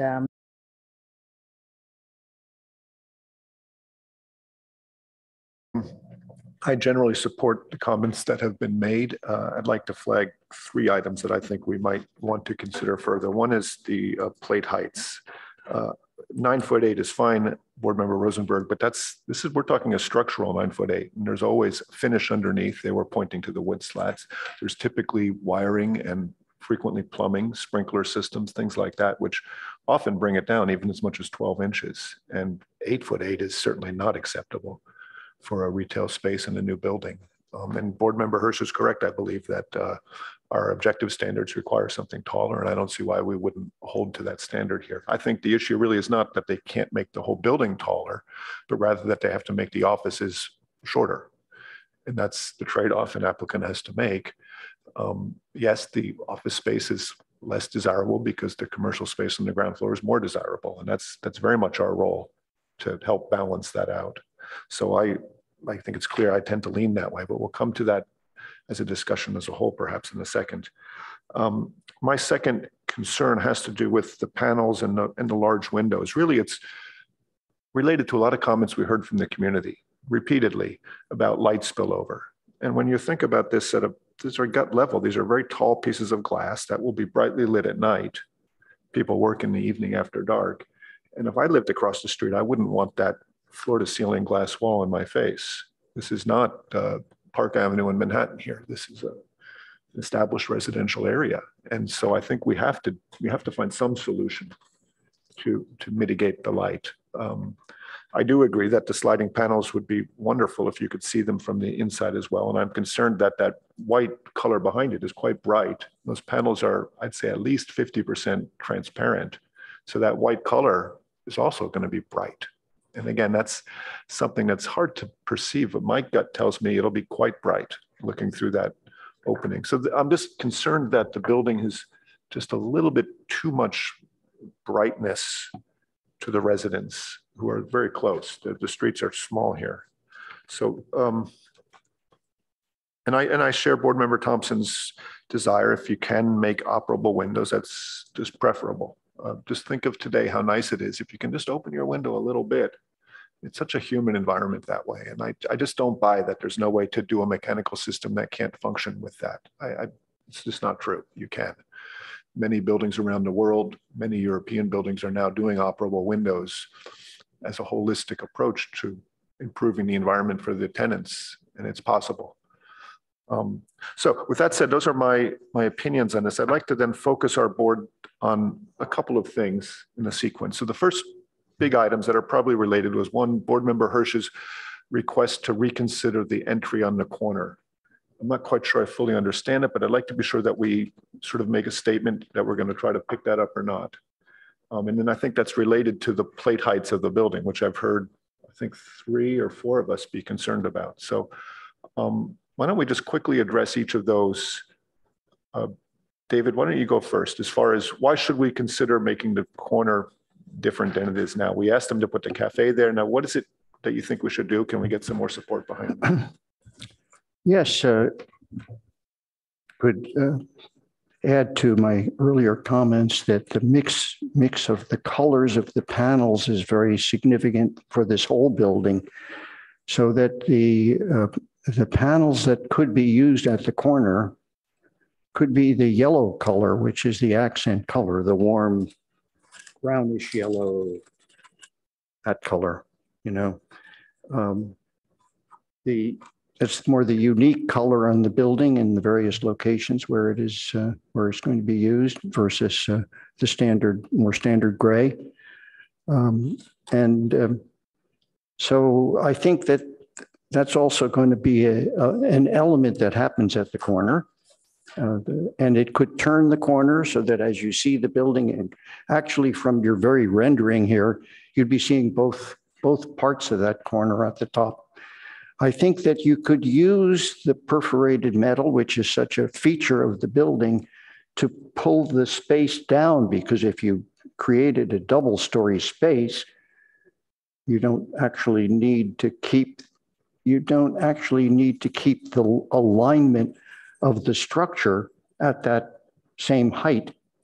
That could move up, and it could be a larger corner column, you know, that is structured differently to the stairwell on one side and to the next column along the side street.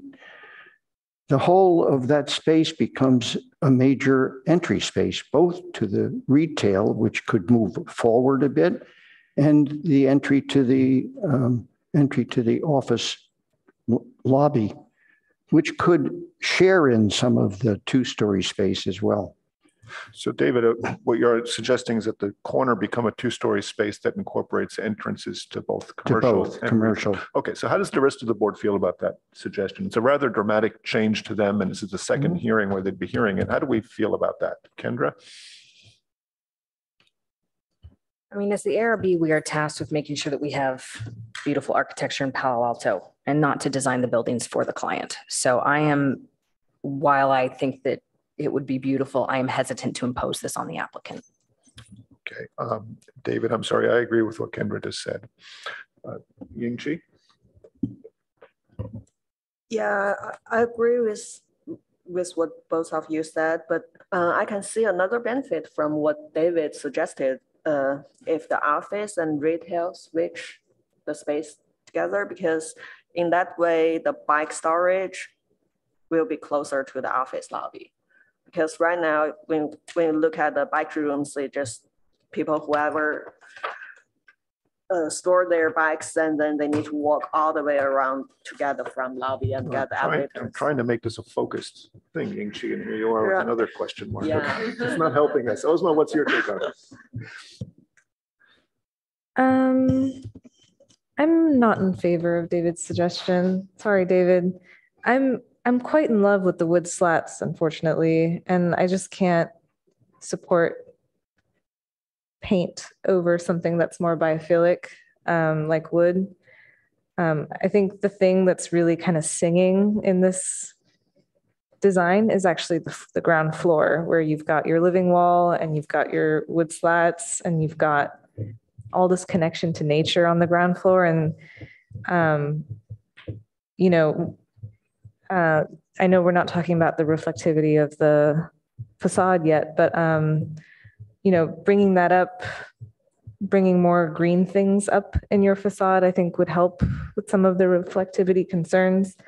But in terms of the relocating of the entry of the office, I kind of agree with Board Member Rosenberg that it kind of makes sense on the facade to keep it where it is, and then kind of create this little kind of nice, deep cave-like pocket. It's kind of nice. It's like, it's very cozy. It's got open corners on two sides. You know, I wonder if we, you know, I know our objective standards don't permit retail heights lower, but the other element of this is if an applicant thinks it makes sense to deviate from that, they can bring that in front of us and we can reconsider a lower height, you know, subjectively. And I wonder if the retail space here is just a different flavor. Like maybe it's a cozier, smaller retail application. So the more I'm thinking about it, the more I'm kind of happier with what we have in front of us. Okay, so I'm searching for consensus. I don't hear it, David, on the corner. So you're welcome to make a motion at some point. But for now, let's address the question of the height of the first floor. There's been some concern that it should be raised taller. Could staff please remind us what the objective standards require for a plate height or a ceiling height of a retail space? Let's look it up for a second. Would you also like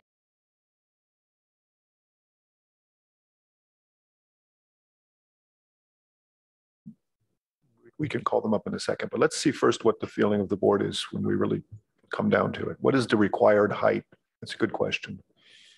Board Member Hirsch, do you know that offhand? You brought that up. It's either 14 or 15 feet.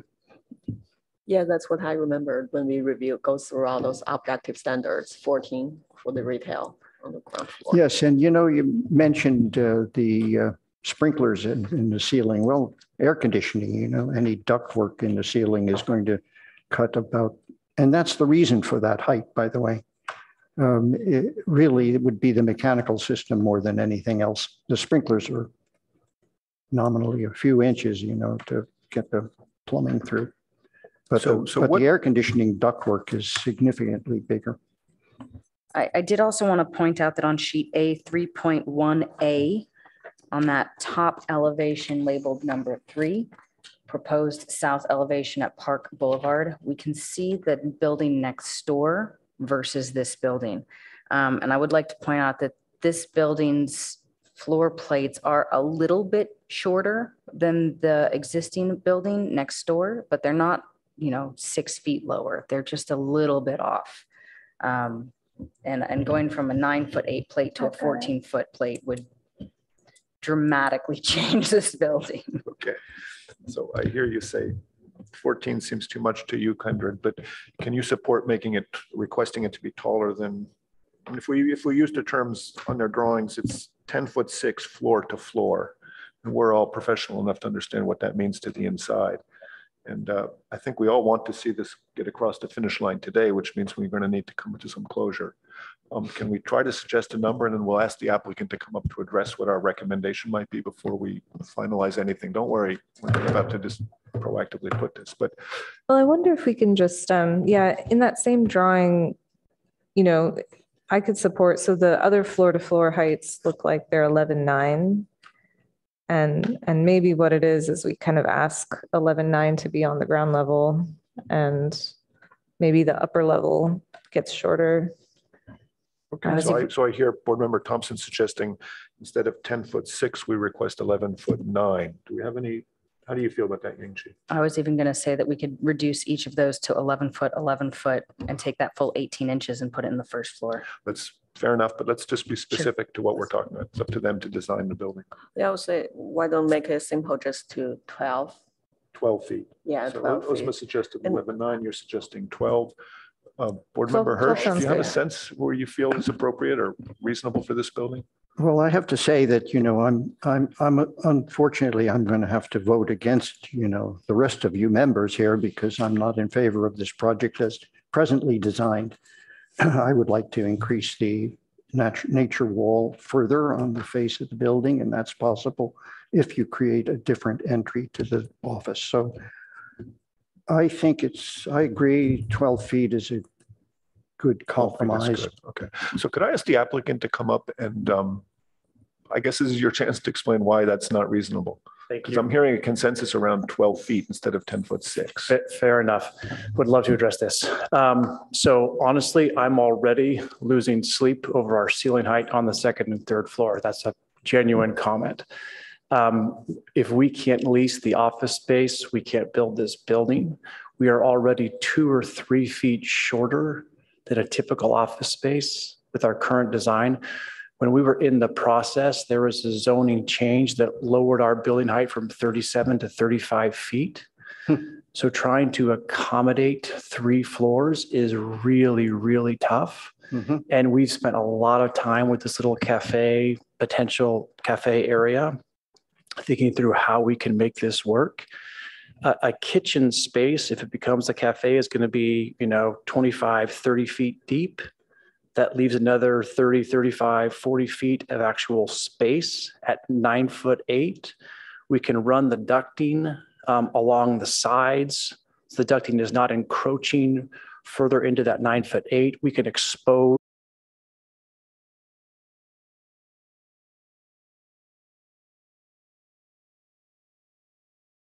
but unfortunately, we are at our absolute limit in terms of ceiling height, being able to lower the second and third floor. It is what it is. But again, that being said, we are very confident it's going to be nice, delightful retail space. We'll have floor to floor glass, vertical elements inside and ducting that is kind of tucked into naturally lower spots of that build out. I think it's going to work great. Okay, I'm not hearing a sense of compromise. I'm hearing a sense of attempting to convince us we're not correct in wanting it to be taller. Is that fair? And just because I can't build a building if I can't lease the office space. Now's a chance to compromise. If you can think of something I between would what love we're to. suggesting and what we're not. I think we're going to be requesting something taller though. So and I'll tell you, I can't build it. Sorry, well, but that's your call. It is. We're just trying to keep the building be good. So thank you very much. Peter, if you don't mind me jumping in here, Sure, I would like to make one also comment is that we're asking for, just to make sure that we're all looking at this with a clear eye, we're asking for the first floor to be notably taller, for them to make what I'm hearing are pretty dramatic changes to their potential viability of this project over a quarter of the square footage of the first floor, because most of this first floor is parking. So I would like to point that out, that we're really asking for something pretty dramatic in what appears to be about 1/4 of the footprint of the first floor. Well, but that is their choice, Kendra, to decide whether it's a flat plate building or they raise higher on the corner. As Board Member Hirsch's instinct was telling us, architects can vary things. It doesn't have to be the same height everywhere. Through the chair, can we ask planning why the height got reduced by 2 feet? That was a statement made by the applicant. Planning. Yes, it has to do with its proximity to residential. I'm not remembering the code section off the top of my head though, but it is part of the development table for this CN zoning district. So council had clarified before, we used to have, an interesting code section that talked about within 50 feet and within 150 feet, you had to have a lower height limit, and that was very confusing to everyone involved. Council clarified that we now need to have these lower height limits within 150 feet. And so I believe that's what's being referred to. Wow. So they actually came down within 150 feet, requiring the 35-foot height limit. Yes, so this is in 18.16060 table 3. Portions of a site within 150 feet of an abutting residential district other than a PC zone has a maximum height of 35 feet. That's very clear. Okay, if you'd like to address us quickly. Yeah, thank you. Just want to follow up with one item. So this item that was brought before the council was also brought in about a year into this process. So we'd already designed the building and everything is 37 feet and then it was implemented. So obviously it made it tricky. And we, to my brother's point and to the architect's point, we've literally done everything we can possibly do to shrink this building down to 35 feet. And we are confident that the retail can lease. We have a number of retail buildings, some in Palo Alto, some in other places. There are some retail spaces that are not 14 feet high and that have this 9'8" clear. So we're confident we can make it work. Maybe it's not a cafe, maybe it's a different retailer, but we're going to make it a cool space. But to my brother's point, the building won't get built. We actually cannot lower the office floor plates any more than it is. Okay, colleagues. So, sorry. Okay, one more statement, please, and that's it. The other thing that makes the building a little bit different, a lot of buildings, there's a 14-foot floor to floor, 13 feet, and there are beams between longer spans and there are beams and it gets lower and then people build ceilings and it gets down to 9 feet when you start with 14. We've designed this with a concrete structure with columns that are 30 feet apart. So clear height from the floor to the underside of the slab above is the 9'8". So our thought was what Boyd was describing is to provide side-loaded ducting, so you're not lowering the ceiling and not building a ceiling, but expose it and make it interesting, like a cool cafe space. That was our thought. Okay, thanks. You guys have made that point several times. If you could let us finish our discussion. Okay, colleagues, this is the time where we have to sort of put something out there if we're going to. My feeling is we should be going at about 11'6", floor to floor on the ground level, as a compromise, given everything I've heard. Does anybody else have opinions about that? Yes, I don't agree with it because I think that it's clear that they have limitations here that they can't overcome. Those limitations are created by obviously the change in the zoning. And I think we have to be cognizant of that and recognize it. I just want to put another point in for raising the area at the corner, because if you do have that raised, then you can certainly accept a lower retail area. But if you're not going to vote in that direction, and I'm the only person on this committee who agrees that that's a smart idea for everybody's concerned, their concern as well as, then I recommend that we accept their explanation. Board Member Rosenberg, where do you land on this? I'm in agreement with Board Member Hirsch here. I think that, you know, this project has clearly had to deal with a code change midstream. As architects, we've all had to deal with that, and it can be quite frustrating, and we adapt and overcome. I am really hesitant to completely derail this project based on a retail space that we specifically requested and sort of imposed on this project to some extent, where we said, we want this cafe, we want it in this corner. I mean, and the fact that it is a quarter of the square footage of the entire ground floor, while the remaining portion is parking, which again, they are providing and it's not required. I am really having a hard time understanding that raising the ceiling heights for a 4,000 square foot retail space could potentially make this project unfeasible. I can't get on board with that. Okay. Board Member Chen. Yeah, so yeah, I heard the challenges that you faces, and I think we need to work with that.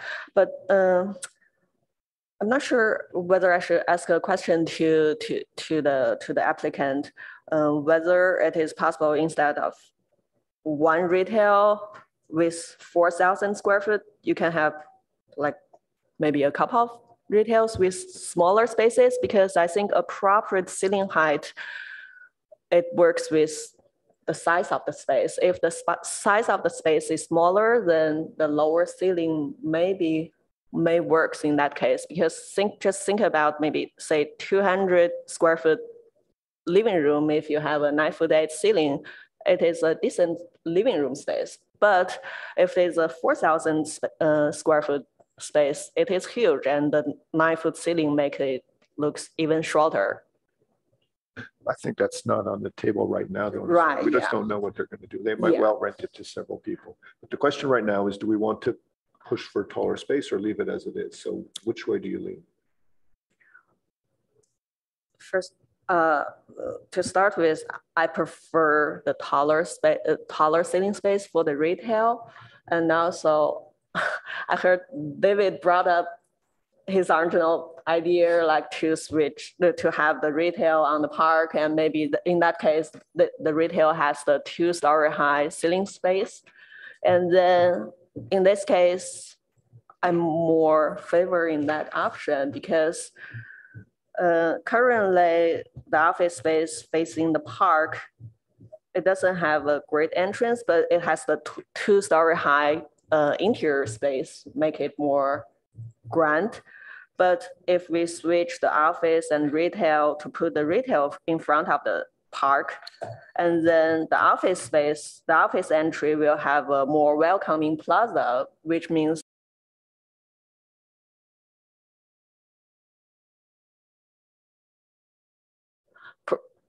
ideally the retail should have a higher ceiling, but I have no idea how to solve it. So that's why I just kind of support what David suggested. Just provide a little bit of additional information here, just as we're having this conversation. It looks like I'd like to hear Board Member Thompson's opinion first. I would just like to add the square footage that we're discussing.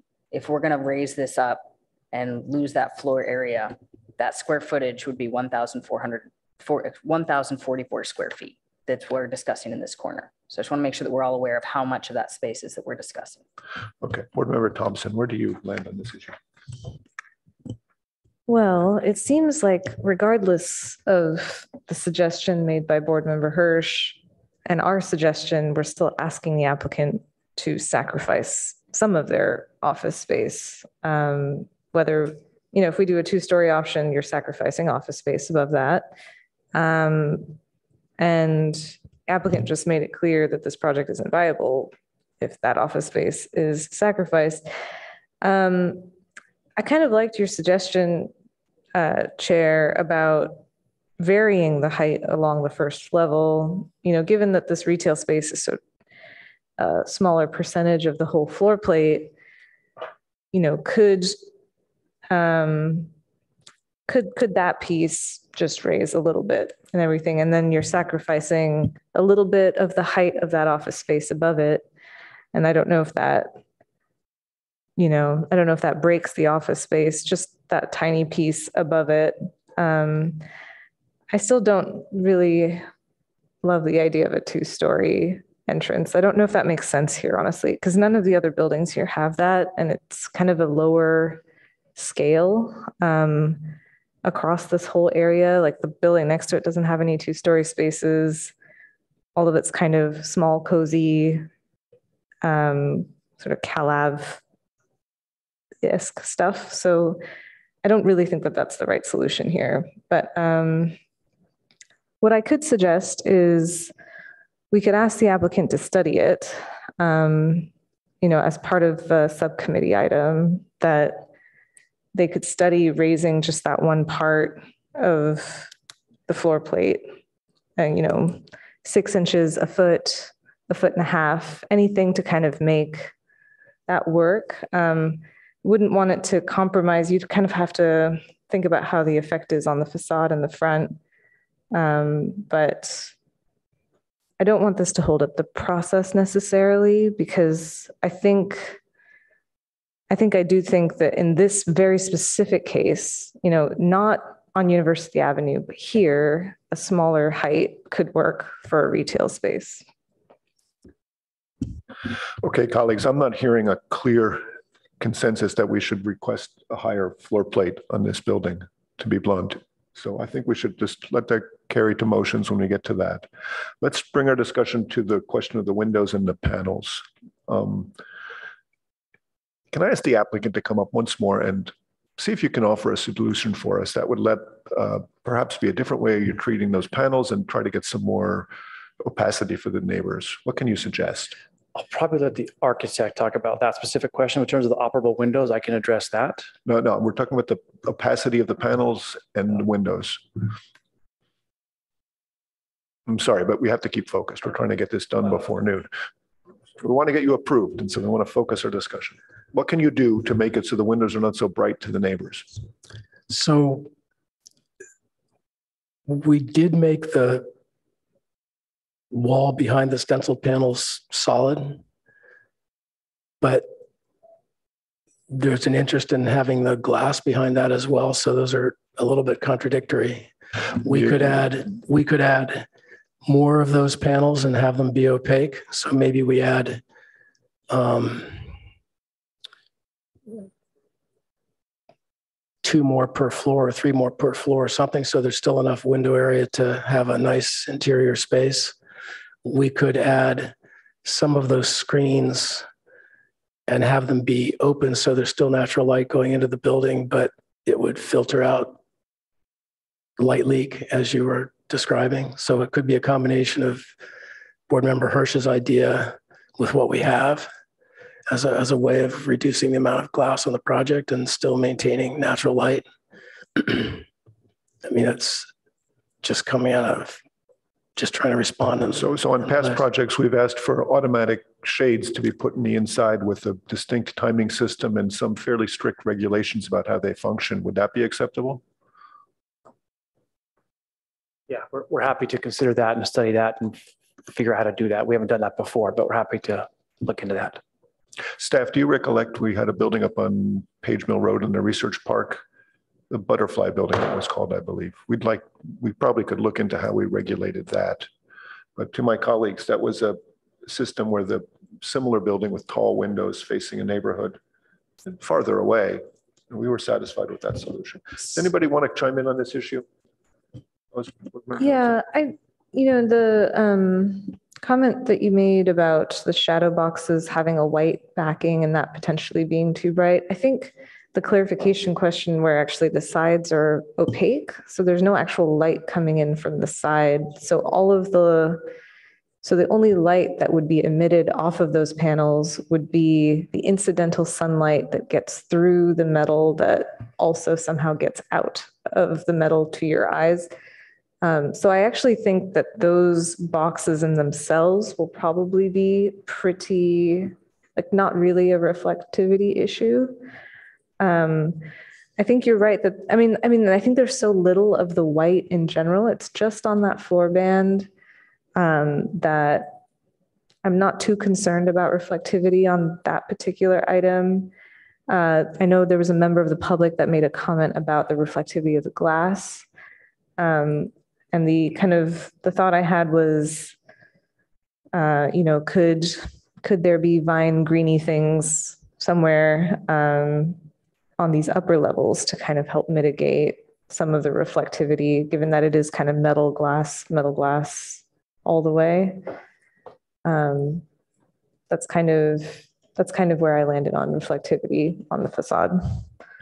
Thank you. I just think your suggestion is a very good one, and they're going to explore it. I think the shades would probably be sufficient on the inside of the building. You can get all kinds of shades that have a bit of transparency through them or translucency, whatever works, and that would be a way of eliminating any neighborhood concern here, that you have a system on the outside of the building that really works. That system with, the entire the entire surface there, that is to say the outside penetrations and texture of the panels versus the inside or with the inside of the shades would be sufficient to solve any lighting issues. Do you think you could even put shades in front of the, if you asked for the panels or gave the applicant the option to have glazed walls behind these panels so you could see through them, and having a shade there would be the same feature, and it would give them the option of designing the building as they see fit. Building could be completely glass and have shades on the inside. They could then, it improves everything. Okay, Board Member Thompson makes valid points about the reflectivity there. Board Member Chen, what do you think? Yeah, I think shade helps, and I think what they are proposed here, the details of it, I think I'm not that concerned of this issue. Board Member Rosenberg? Yeah, I'm the biggest sort of issue, I'm going to say that very gently, lowercase I, would be on the north elevation where it's really that very long facade facing the residences. You've already got a system of paneling through here, whether it's white or glazing behind it. I think the only difference would be a privacy issue at that point, not necessarily a lighting or brightness issue.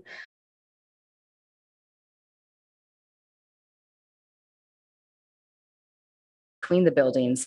And ironically, I think that you just might need more panels where the residences actually are to prevent light spillage, to prevent some of those privacy issues. But all of that being said, I do think that the interior shades would completely handle that. So I'm not hugely concerned. Great. So I'm hearing consensus around the idea of shades on the inside. Let's quickly address Board Member Thompson's concern about operable windows. Do we have a consensus that that's something we should require? Board Member Hirsch? Yes. Board Member Kent Rosenberg? You know, I'm going to say yes. With just a few of them here and there. We went through this with the project recently on El Camino Real. Beautiful project, but we did require operable windows for exactly this reason. It doesn't have to be every window, but let's get a few of them in there. Board Member Chen? Yes. I support that as well. Staff, how did we end up conditioning that on the project on El Camino? I remember vividly requesting that. How did we phrase that? Because it's very vague what we're saying right now, a few windows. So that particular project was asked to come back to an ad hoc committee so that we could see those new elevations. I see. So we did it through an ad hoc committee. Great. Okay, so I'm hearing closure on that series of issues about the shades and the windows. Chair, there was one other item that maybe we could get consensus on where a few of us mentioned it might be nice to add some of the perforated metal over glass. Is that something that we might want to discuss as a board in terms of giving direction to the applicant? Okay, can you make a suggestion? Which way do you think it should be? I think it might be worthwhile to ask the applicant to study adding more of those perforated metal panels over glass so that there is a bit of the filtered light coming into the office. So if we gave them the option of doing that and coming back to us with the subcommittee, or just letting them, once they have the shades, a lot of that, the question of privacy is taken care of. I think it's not really about privacy. Right. I think it's more about design of the facade. But I think if we're going to ask them to consider operable windows, that might be part of an elevation update that we could ask them to consider as well. Board Member Chen, what do you think about that suggestion? I can support that. Kendra? Yeah, I can support that. I think bringing the operable panels and perforated panels back, or operable windows and perforated panels back to an ad hoc committee would be a very simple way to cover both those items. Board Member Hirsch? Yeah, I think that the building should be a glass building with perforated panels outside of it. I don't see a reason at this point for the shadow box idea at all. Okay, good. So we're coming to some closure on that. Can I ask a quick clarification? Sorry, Sure, is that instead of glass or having a mix of solid and glass? It's a mix. Yeah. I think in the past meeting, we asked for more solid on the facade. So I don't think we'd be asking to reduce that. I think it would just be to make a mix. Yeah, I think we'll be asking for that to come back to a subcommittee to review it, assuming everybody's on board with this. So let me introduce one last thought, everybody. I'm concerned that we would like to have a cafe at this location, not just retail. And is it possible to ask staff to somehow entitle the project with that being an intended future use by basically making a statement that the parking is deemed to be okay right now as it's submitted for a cafe. So that if someone comes in with a cafe, it's allowed. I don't want to see the same situation we've had before where a tenant just, where they can't rent it because of the parking and then it's not going to be a cafe. A lot of us are looking at this, imagining it, that corner having the activity of a cafe. So to staff, is that something that could be possible as a condition? I think that's definitely something we can study for the ad hoc. To my colleagues, do I have support behind that concept? 100%. Board Member Hirsch, you're puzzled there, so I'm No. wondering what you're thinking. Yeah, I think it would animate the plaza to have it a use of that sort. So I agree with that. Yeah, it would be a great addition for this neighborhood. I agree it'd be a good thing. I guess I heard that because of the state law, it doesn't really matter. It doesn't matter, except I'd like to just double check it by putting it in our record as well. State laws change and it might change again. Yeah. And if state law wasn't there, they would really have a problem. If I may too, I don't know that the project was analyzed as a food service establishment. And there are requirements under, I believe, Title V of our code related to for food service establishments. Now, most of those things relate to the interior and are resolved at the tenant improvement stage at building permit, grease traps or things like that. But we would be looking for the feedback from our zero waste team and that sort as part of that review and the water quality division, if that change were made. So I think the suggestion that we can maybe study that and clarify that as part of the ad hoc committee would be acceptable. Yeah, I mean, the board is looking at this and the community is looking at this with the words cafe written over that corner. That's pretty clear that however you're studying it, that's the expectation and the understanding from here. So we would hope that that's carried through your studies. Let's move to try to get a motion to get this through. David, would you like to try to make a motion for the changes you're talking about? Let's see where it goes. No, I'm going to simply have to deny the project from my standpoint, because I think that it's what I've suggested is significant and important and appropriate. Okay, I hear a motion to deny. Do I have a second? Yeah, I'll second that. Okay, moved and seconded. Could we have a vote, please? Chair Balte, No. Board Member Chen, Yes. Board Member Hirsch, Yeah. Vice Chair Rosenberg, No. Board Member Thompson. No. Okay, Motion sorry. fails 3-2. Or That 2-3. motion does not pass. Let's look for somebody to make more of a compromise here. Thank you. I'll move that we approve the project subject to the conditions and findings with the following to return to ad hoc committee. One, that staff study the cafe restaurant use on the corner for traffic demand management. Another, that the applicant study the facade in terms of adding operable windows and additional perforated metal screens without an opaque backing. That they add automatic shades to filter light at nighttime for adjacent residents. And that they study potentially adding as much height as possible to the ground level to make that retail height as high as possible. Staff, do we understand that motion? Do we have a second for that?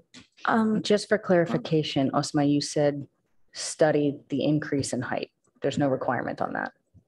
Correct. In our ad hoc committee, I would like to see a study that this was studied. But that there's an actual time spent, effort spent, that we understand what's going on. That it, yeah. And Increase- anything, an 6 increase inches, impossible. 8 inches, 9, like anything that's possible to add down there to make it a little bit higher than it is. I'll second the motion.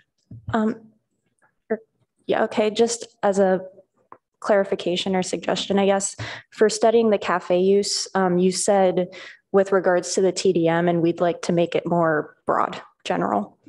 Okay, how would you like me to restate that? Study cafe use as it might relate to the plan sets or TDM or Just a feasibility of a cafe or restaurant? feasibility of this. Yeah. Okay. All right, I Feasibility, accept- zoning, TDM, etc. I accept that change. You say study cafe. Does my use, second maybe. accept that change? I accept that as well.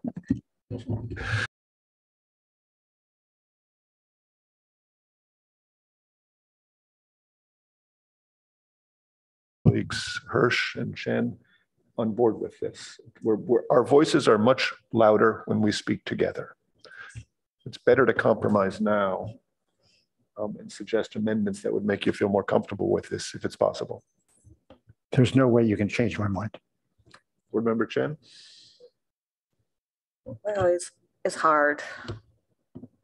I'm not asking to change your mind. I'm just saying, is there any amendments or changes to this motion that would make you feel more comfortable? Okay, shaking your head. Let's have a roll call vote, please. Chair Balte? Yes. Board Member Chen? No. Board Member Hirsch? No. Vice Chair Rosenberg? Yes. Board Member Thompson? Yes. Motion carries 3-2. Thank you to the applicant. And Thank you very much. Oh, thank you. I'm sorry. Did you want to speak to the dissent at all? Or Sure. If either of you would like to speak to your no vote, now is the time. I think you've made yourself pretty clear, but let's put a 3-minute limit on all of this stuff. It won't be that long. So go ahead. Yes, I think we're missing a great opportunity here that I would have hoped that it could have been part of a study that came back to the ad hoc as an alternative to consider this possibility and to consider it realistically with all of the other aspects of the motion quite acceptable to me. The whole exterior treatment of the building and all of what's been mentioned, the use of the function of the ground floor space, but that it was be part of a study of an alternative. It would mean a new elevation on the Park Street side. It would mean increasing the green wall significantly there, which would look more like the other end of the building, by the way. And it would mean making a cafe exterior space that would be useful and more inviting to the neighborhood and to the building at the same time. So you could broaden the motion to include that as a part of the study that would be considered by us in another time, because it's so substantial that it would be so substantial, I admit, that it would be something that ought to come back to us as a specific element of the building. I think it further agrees with the concept that the proponents have here for maintaining the heights that are necessary here, and that the cafe is a small size, as pointed out, and that it could be treated mechanically to be successful. But in particular, it would be more successful if it were related to a larger space outside of the entryway. Board Member Chen, do you want to add anything? Yeah, I still believe that the proper ceiling height related to the size of the space and also the function of the business or the retail space. So I would still highly recommend you to do more study about the space planning and to see whether there is other possibilities. Thank you. Okay, let's take a 10-minute break. We'll resume at 5 after 11. Do we need to assign ad hoc committee people now, or should we do that later? No, on this one, I'd like to confer with staff before we make that decision. Perfect. All right. Thank you very much.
second session.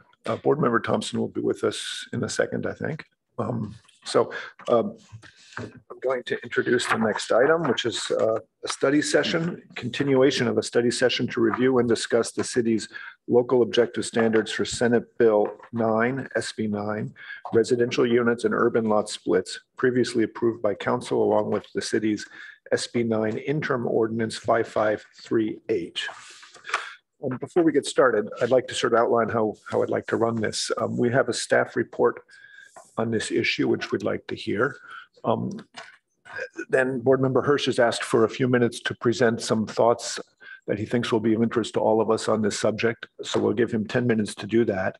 And then I'd like to take 30 minutes on each of the 3 remaining sections to take comments and see if we can come to closure on discussions. What we're going to do is just leave a timer running. Everybody's on the honor system to watch that clock and keep the whole thing within that time. So let's start with the staff report, please. And we will take comments after the staff report from the public if there's anything. Good morning. This is Amy French, Chief Planning Official. Are you able to hear me? Yes, we can hear you fine, Amy. Thank you. So we the third meeting with the ARB to discuss the standards. Reminder that the standards are, from the individual review guidelines for 2-story homes and second floor additions that were translated for the purpose of creating objective standards for the SB 9 projects. They are not design review standards. They are, privacy, mass, and streetscape. Just as we use for the individual review, they're not intended to be design standards. The ARB is accustomed to having design standards, and this is not that. So I'll just start with, as you stated, we had 2 meetings. We already finished guidelines 1 and 2 from the individual review guidelines as translated for SB 9. Today, we have guidelines 3, 4, and 5. Last time, the ARB requested images, so hopefully in your staff report that was helpful. I'll just give a show. This was the guideline 3, form and roof lines. So this is how I have slides for you today. You can call them up when you do address each one of these guidelines and the 5 key points. This is an excerpt from the individual review booklet that shows the 5 key points on the right. These exactly were translated into the SB 9 guidelines that we have went to council with last year, or was it 2 years ago now? Then let's see. So the IR guidelines are set up showing, do and don't. These do not meet the guidelines. These do meet the guidelines. So again, for today, to help you out, we've got the crosswalk broken down here. So each of the crosswalk items shows, this is IR guideline 3, key point 1, and this is how it was translated into the objective design standards. For each one of these, I have, here's again, there are 5 key points for guideline 3. Then there are, images. This was in the slides we presented in March to the ARB as an example of key point 2 and how it was translated into SB 9 objective standard. I have this for each one. We have guideline 4, which is about facades and entries. Again, we have the crosswalk. So when we get into this, I'm just flipping through these. Then we have guideline 5, privacy. So I'm going to put it back to guideline 3 and let you kick it off. Peter, Chair Balte. I'm sorry, Amy, did you understand earlier what I suggested? I wanted to hear your presentation as a whole. Then I want to hear what Dave Hirsch has to say, and then we're going to go through each one of these in a 30-minute time frame. So is that what you're suggesting? You want us to, I see what you're saying. Well, I just know that I have more of the same, right? We have 3 guidelines to get through, and we have the 5 key points for guideline 3 and 4, and 4 key points for guideline 5. Each one of those are on a slide for your convenience to discuss when you get to that. Good. You're part of the team, Amy. Each 30-minute segment will start with 3 minutes from you. So with that, do we have any members of the public who would like to address us on this issue? No, I have no public comments. Okay, great. Then let's hear from Board Member Hirsch. David, we're going to set a 10-minute timer and see what you have to say. So we're all ears. Thank you. All right. So We've been putting together a quickie slideshow showing some more modern buildings and some historic buildings that I've been photographing, because it seems to me that it is critical to make the specific design decisions that are made within the SB 9 based on the reality of what is available to see in Palo Alto. So, I'm starting with an interesting project because Peter is the architect for the building on the left. I'm just going through all of these because I would like to offer them to planning as a test of what the guidelines show at present, and as a critique of some of the design implications, not implication, actually the design standards that have been created. I note that, so today we're not going to be looking at the objective standards that have been created, but we had so many comments about items such as in the larger frame, the idea of daylight plane being governing all issues, and there are some variations on it that may not be necessary if it becomes a standard. I just want to sort of refer to something here, but everybody must know about this book, right? This is an excellent book because it is so specific in all of its zoning requirements, dimensional requirements, and so on. Can you state the title and author, please? The Zoning Ordinance Technical Manual for Single Family Residence Zoning. And this was created in 12/13/06. And is available online for whoever wants to download it. Absolutely. The important thing about it is it was a book that was created by 4, 5, 7 people. I have no idea who these people are because this was in 06, but there's a significant, there are just so many significant aspects about this book. And it is so absolutely depending upon measurements and actual calculations. So let's just run through very, very quickly this collection. The first two, where they're not related to each other. We're just showing photos 1 through whatever, 20, I think. But I'm offering these as something that you say, yes, everything about this passes, or no, it does not. And then explain why it does not, because each one of these, in my opinion, are very successful design buildings within Palo Alto. So let's go. Next slide. So here on the left is something that's sort of completely out of character. It's a 1-story building, so therefore maybe it doesn't apply to what we're looking at here. The other is a 2-story building, completely different kind of facade, flat facade with an opening into a courtyard, which is obviously some internal design plan.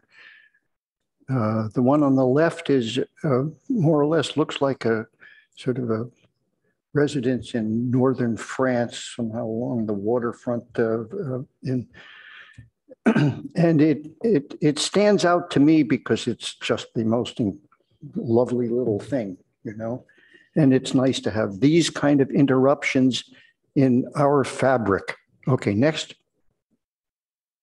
Here's a building which you would say something moves forward because it actually is a requirement of the code to have something that's forward. No, it is actually a part of the building. It is a whole concept of how you approach a building, the textures, the feeling of it. It's a wonderful craftsman type building, and it is designed from the very front to the back. And so let's move on. Thank you for making that one big picture. Here's a very modern building in which the parking is in front, right 20 feet back of the front property line. So if you look at it from this angle, you see the parking. If you look at it from the second drawing, photo 7, the house building itself is behind and it's 2 stories high. But notable San Francisco architect did this. And its facade doesn't do exactly what our diagrams show must be done. Okay, next. Here's some Spanish styles. The one on the left, and there'll be a second picture, I think, of a building. Buildings like this. The Spanish style in Palo Alto is a real style.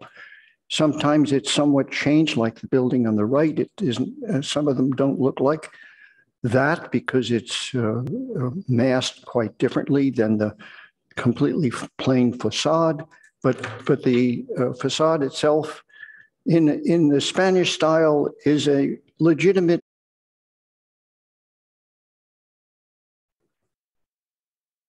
Next one, please. So here's another on the left, parking in the front,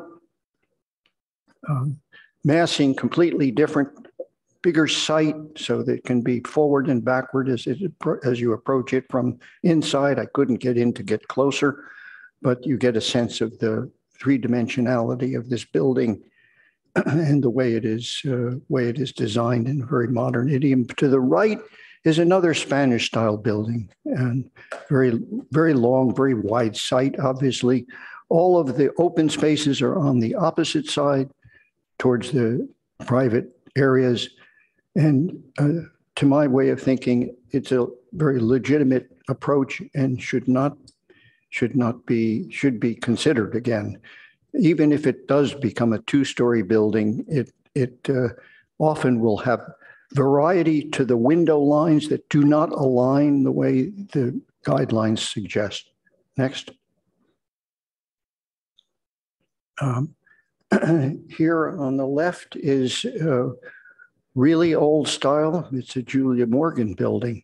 So the entry and the courtyard and the spaces around it are what make it so exciting. And the window patterning is based on the interior functions, not on exterior requirements. The one to the right, I point out that the garage, adds to the garage area, adds to the dimension of the facade. And it's important that it is only 9 inches setback from the face of the building and becomes a part of the face, extension of it. So the requirement for a 3-foot setback for a garage doesn't apply and ought not apply.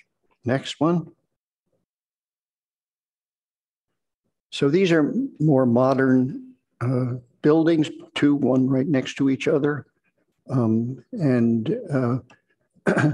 The shape again and distribution of the massing, I don't think would apply based on the SB 9 regulations.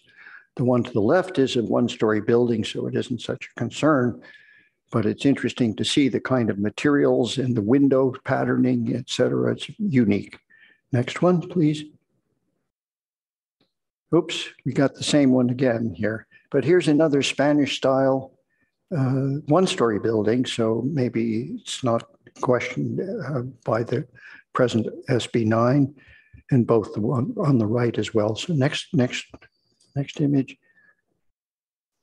Did we see this one? So, okay, moving on, next one. So, there's a comment about broken pediment. Well, here's an idea. This is from Berkeley, actually. And it is a rather well-known architect whose name is Bernard Maybeck. Well-known architect, one of the best ever in this area. And the broken pediment should be a possibility. Any architect would want to actually have that opportunity to do this kind of a scheme. And so to say that a broken pediment is not allowed is a mistake. Moving on. And that's it. Here's an unusual house in the neighborhood here. Mixture of. You're showing off now, Dave. Well, Peter, I started with one of yours. So. Thank you for your presentation, Board Member Hirsch. Let's move now to. Okay, let me just summarize to say, I think that the SB 9 requirements ought to look more like this ordinance that was created in 2006, where all of the regulations are are formed from mathematical requirements, daylight planes and setback requirements and rear yards dimensions, side yard dimensions, all very specific, and nothing that would lead to limitations in design other than the. I may. Yeah. Go ahead. So Jody Gerhart, manager of current planning, because I don't think I've introduced myself this morning. So thank you for the compliments on the tech manual. I was not involved in that, but I do also appreciate that document. And it is very helpful when we're talking about single-story homes that need to adhere to our development standards, and even two-story homes. But the SB 9 regulations that we're talking about today are most related to the individual review guidelines that are currently subjective, that are subjective. We have converted those to be objective as part of SB 9. And then we're just asking today to have the ARB take a look at those, see if we have lined them up properly with individual review guidelines, or if any changes need to be made. But we need to consider SB 9 objective standards along with the IR guidelines, because those are in place, adopted, and we're not looking to make changes to those discretionary standards right this minute. Thank you, Jody. Let's set the timer to 30 minutes. Let's all focus on the set of standards number 3. Let's ask Amy French to lead us on this by explaining what she had a presentation in an image or two. Amy, could you start us, take 3 minutes to run us through what you were going to say a few minutes ago?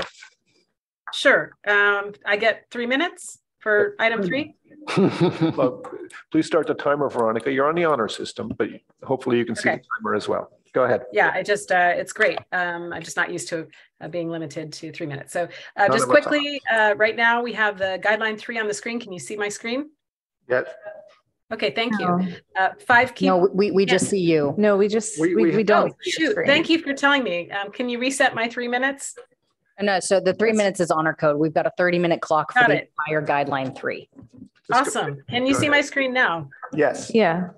Okay, thank you. Guideline 3, form and roof lines. There are 5 key points. The key points in your packet. I don't have the packet. I do have the packet page number 57 if you'd like to see that close up. There are 5 points on the right here in this column. Those 5 points translate to, next slide, which is the 5 points here.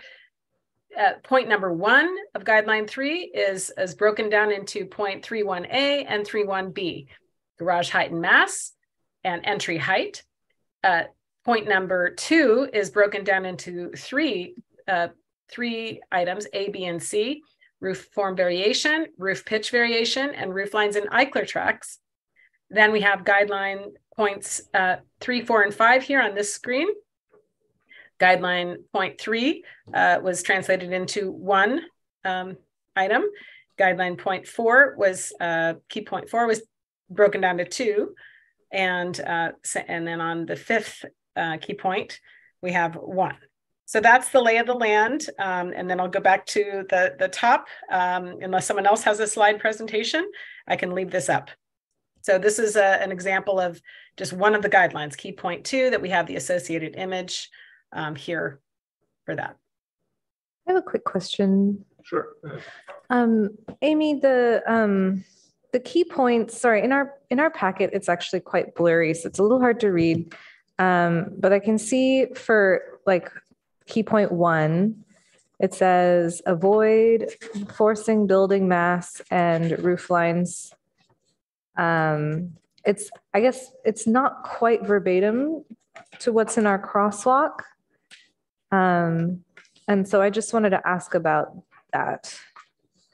Okay, so on the slide now, if you see the slide, it says garage and entry height and mass. It's probably abbreviated in this presentation in the crosswalk to say the building's massing and roof forms should reduce mass and resolve building form with garage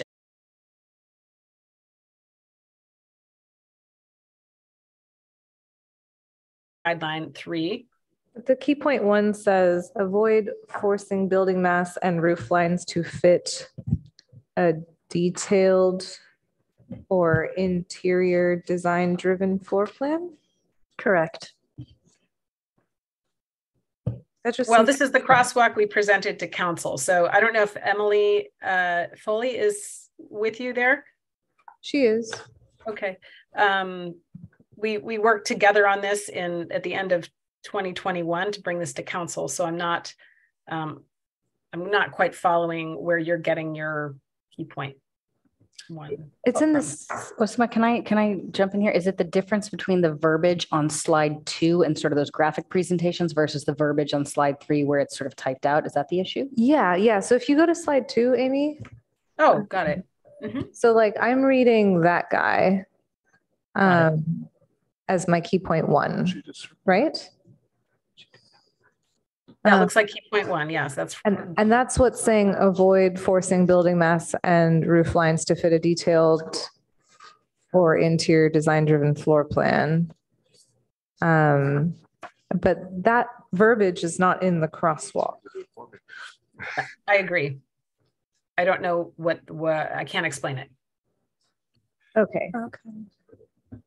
Let's try to get into some comments on the content of this. Okay. Board Member Thompson, is that okay? Yeah. So what I'm going to ask next is 3.1A and excuse me, Amy, hold on. I wanted to hear. Can you increase the size? Osma, are you okay going beyond this, or do you want to? The only reason I ask is because, I've been basing off of my comments off of what's here in the crosswalk, but if there's more design intent here that I didn't notice, then I just wonder if that's significant. Yes. Well, we put out a request earlier this week for board members to familiarize themselves with the IR guidelines, not just the crosswalk. So the onus is on us to know what these codes are at the core. That's this whole page. Yeah. Okay. I think there was just a misunderstanding about where that information is. Yeah. But okay. 5 minutes into this, let's get going on these items 1 through 5 on section 3. Who wants to give us? Can I jump in here? Go ahead. All right. So really quickly, I do want to say that I would like to urge the board members to remember that this is specifically related to SB 9 and higher density, tighter setbacks, things like that. So really the focus is on privacy, daylighting, airflow, things like that.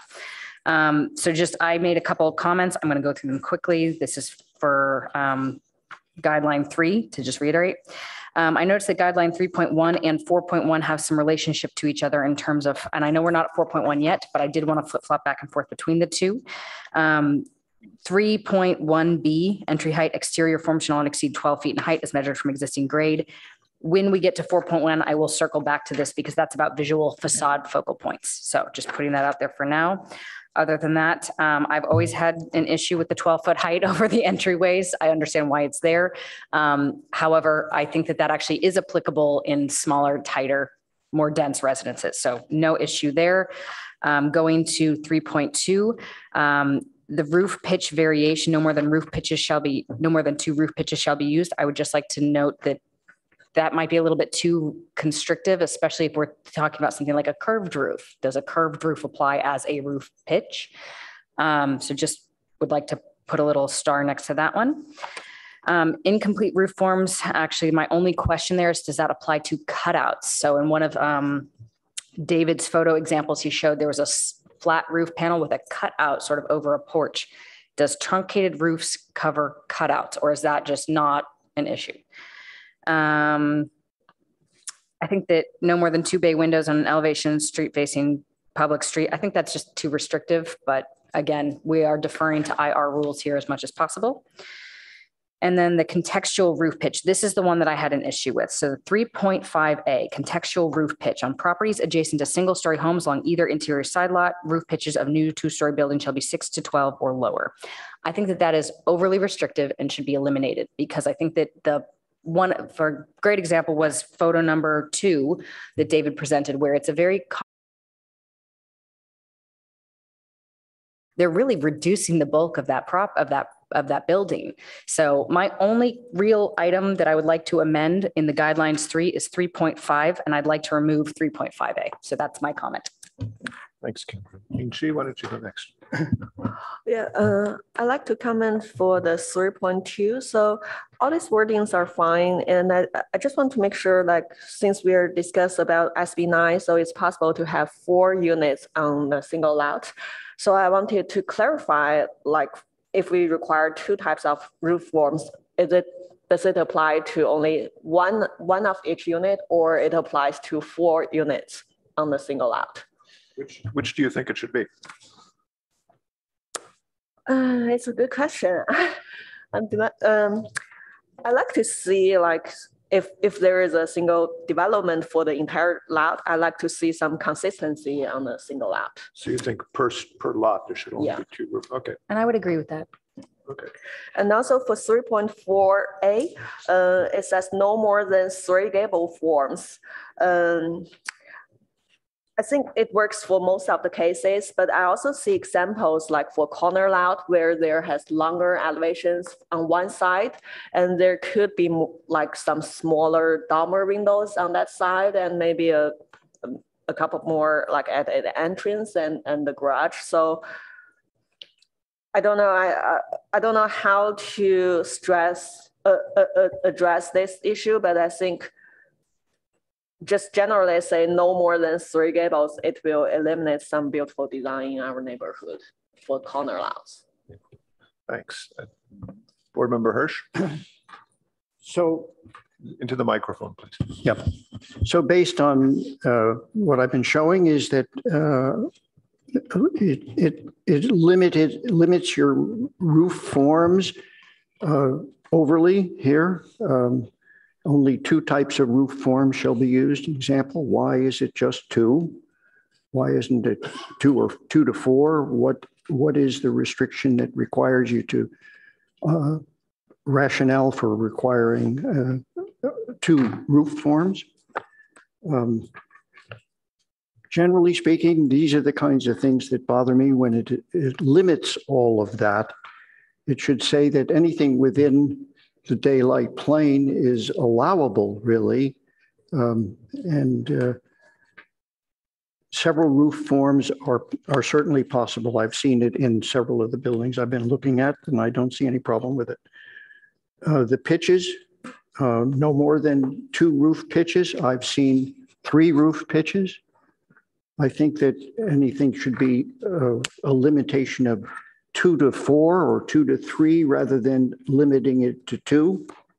Again, too restrictive. The Eichler tracts, I defer to Ozma on that, on all of the Eichler tracts. She's certainly more familiar with it. Incomplete, which is truncated hip, truncated roof lines, which I have in the slide shown. They could be very interesting, and I wouldn't bother with truncated hips or gable roof forms. Shall not be permitted at 2nd floor roofs on 2-story structures or roofs at single-story structures. I'd eliminate that completely. Truncated roofs where the roof plans do not extend to a ridge line. You know, why are truncated elements pointed out at all here? They're not mathematical.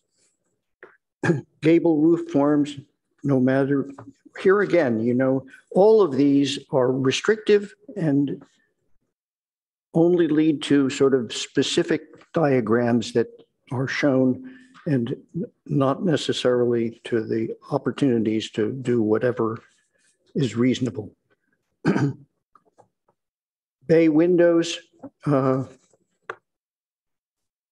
you know, bay windows, no more than 2 bay windows on an elevation. More than 2. I would say 2 or 3, you know, give it an option that might allow more variety. Roof pitches, in all cases here, I'm suggesting that these should all be added to rather than subtracted. that they become limiting when they're subtracted. So that I'll stick with 3 and stop right there. Okay, thanks.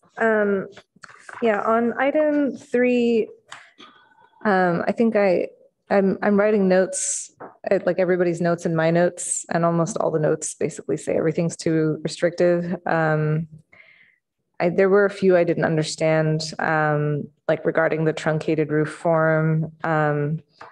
The IR guideline doesn't really mention that at all. And I feel like architects don't really do that unless they really need to, for whatever reason. And so in general, that was a question mark that I had for the incomplete roof forms. And then jumping back to 3.2A, having the no more than 2 types of roof forms.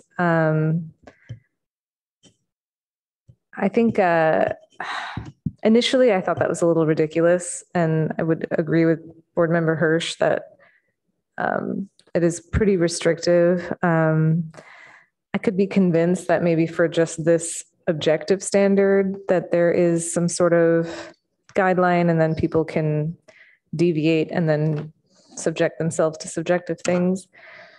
But that one was kind of so that stood out to me. For 3.4, hearing almost all 3 board members so far say that those are all very restrictive. I really think it depends on the size of the lot, depends on, the proportions of the building. It's hard to make these, the intent is just to say not to be cluttered. And I think by giving a number, that's maybe not the right way to go about it objectively. That maybe it's kind of a proportional thing instead. I could probably workshop on that a little bit more. Those are my comments on 3. Thanks, everybody. I'll quickly run through. I think on 3.1A, we should say maximum height of a roof over a single story attached garage. Seems to me if you have a second story over the garage, this is removing that option. I think that the 12-foot in height, at first I said really should be measured to the ridge. It doesn't state which it is, the ridge or the plate, but the guidelines say to the ridge. But as I thought about it more, the 12-foot height is the trigger for whether that thing counts twice as FAR, which I believe is the proper way to limit it. If an architect wants to have it to be taller, they're paying a penalty in other aspects of the design to justify that. And I'd rather leave it be restrictive that way. So I think we should just strike it here. It's already limited through the FAR calculations. On item 3 here, I think what we should do is define what we mean by roof form. I would say primary roof form and make a definition. I'd not jotted down something like a primary roof form is a roof element covering more than 10% of the footprint. I'm just shooting from the hip, but there's many times in a building where you have a small dormer, a bay window, a little pop out over a kitchen, and you want to do something unique and different. This would prohibit that. I agree with the big idea that major elements should be the same. And then to respond to Yingxi's comment. Can we clarify a bit about what was meant by roof form? In this case, it was like supposed to be style of roof, like hip, gable, etc., flat, not necessarily the number of roofs that the building has. Yeah, I realize that as I went through this comment, there's several places we refer to that. My suggestion is that we define it as the primary roof elements. A building typically only has 1 or 2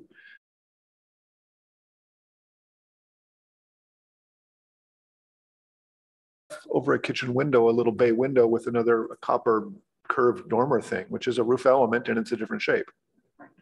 And you don't want to prohibit that. So again, just come up with some definition of which are decorative roof elements versus primary roof elements.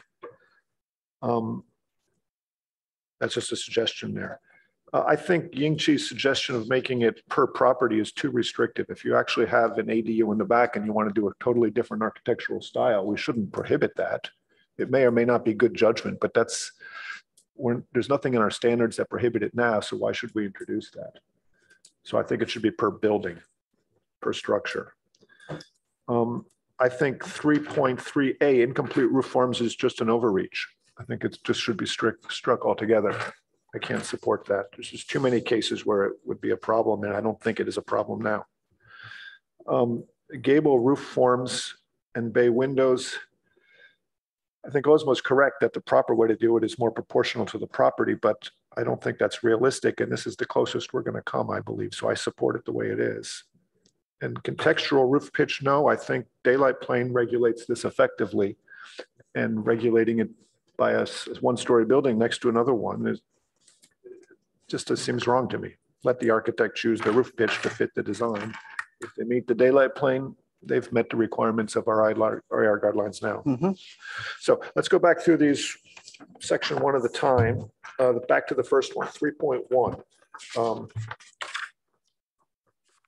The only real comment I heard, maybe it's because it's me listening, was my own about it being a single story garage element, and then maybe striking the second one altogether. Any other comments on that? Fully support that completely. That's fine. Fine for me. Okay, so staff, do we have that clear? Okay, the second one is roof form variation. I heard board member Hirsch say there should be no requirements on this one. Do we have any other support on that? I liked your idea of a primary roof form variation, and that makes some sense to have two forms for primary, but again, we would want to define primary as maybe something a little bit looser, 75% of the house, right? Because there might be a porch that needs to be a shed or something like that that could be a little bit bigger. Whereas if you had like hips and gables for the primary roofs, but a porch needed to be a shed for whatever architectural reason. So I would support that as being a primary roof variation of two types and defining that primary roof as 75% of the floor area. I hear you. Let's respect board member Hirsch's idea of having no regulation whatsoever on this. Does he have any support on that? I could support having no regulation.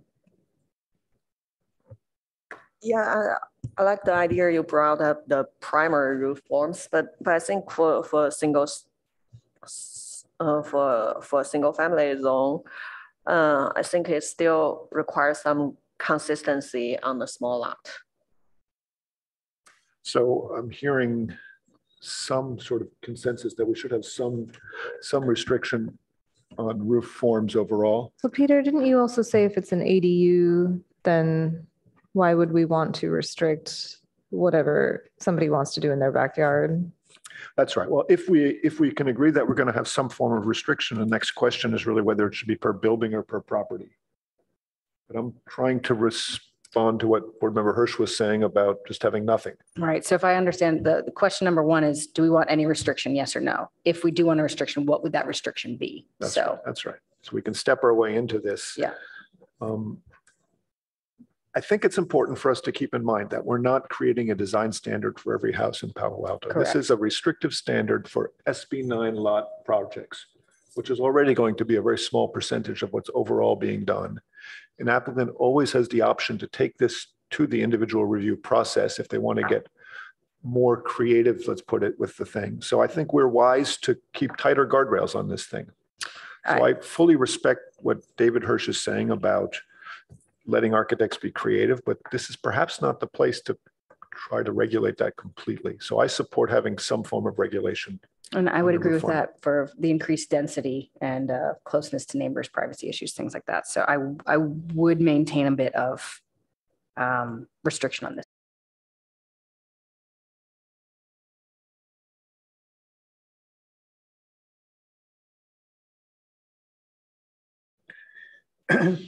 If you want to.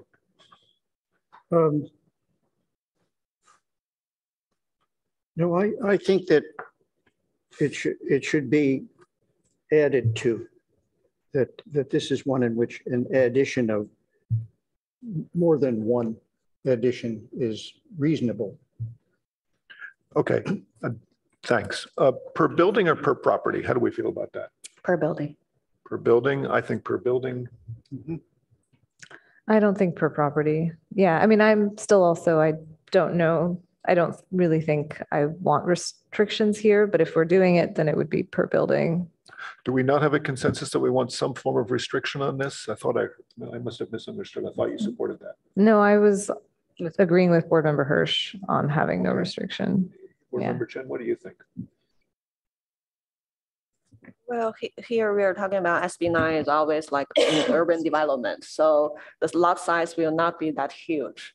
So on the, say on the 6,000 square foot lot or even larger ones, I still think there need to be some consistency for different units.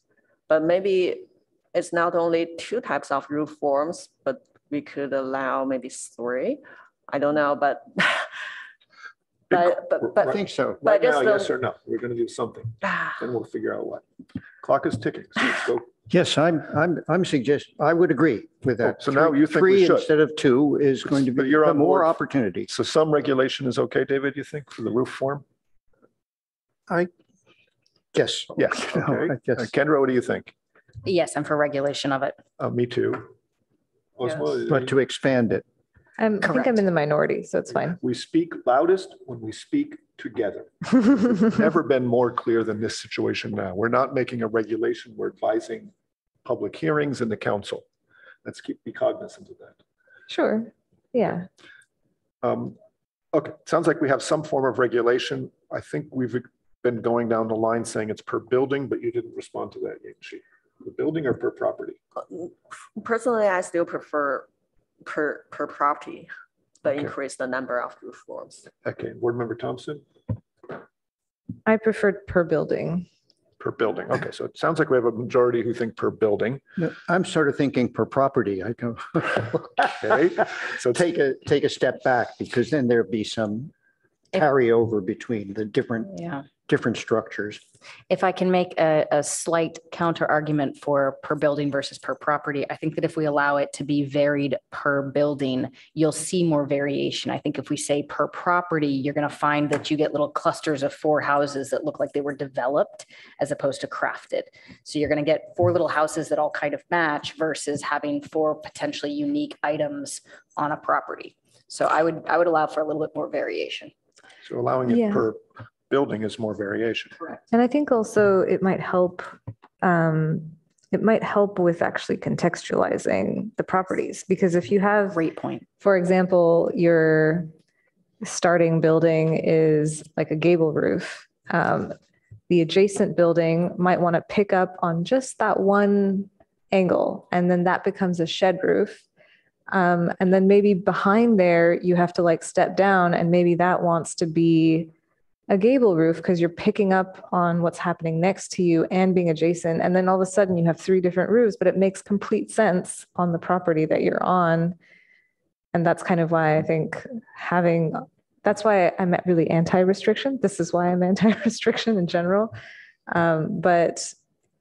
The opposite of anti-restriction is just adding more opportunity or options. Yeah, I think here we are talking about all based on good designs, and we want to see, okay, there are more possibilities, but we also see like on a single property, whether like additions over times, over the years.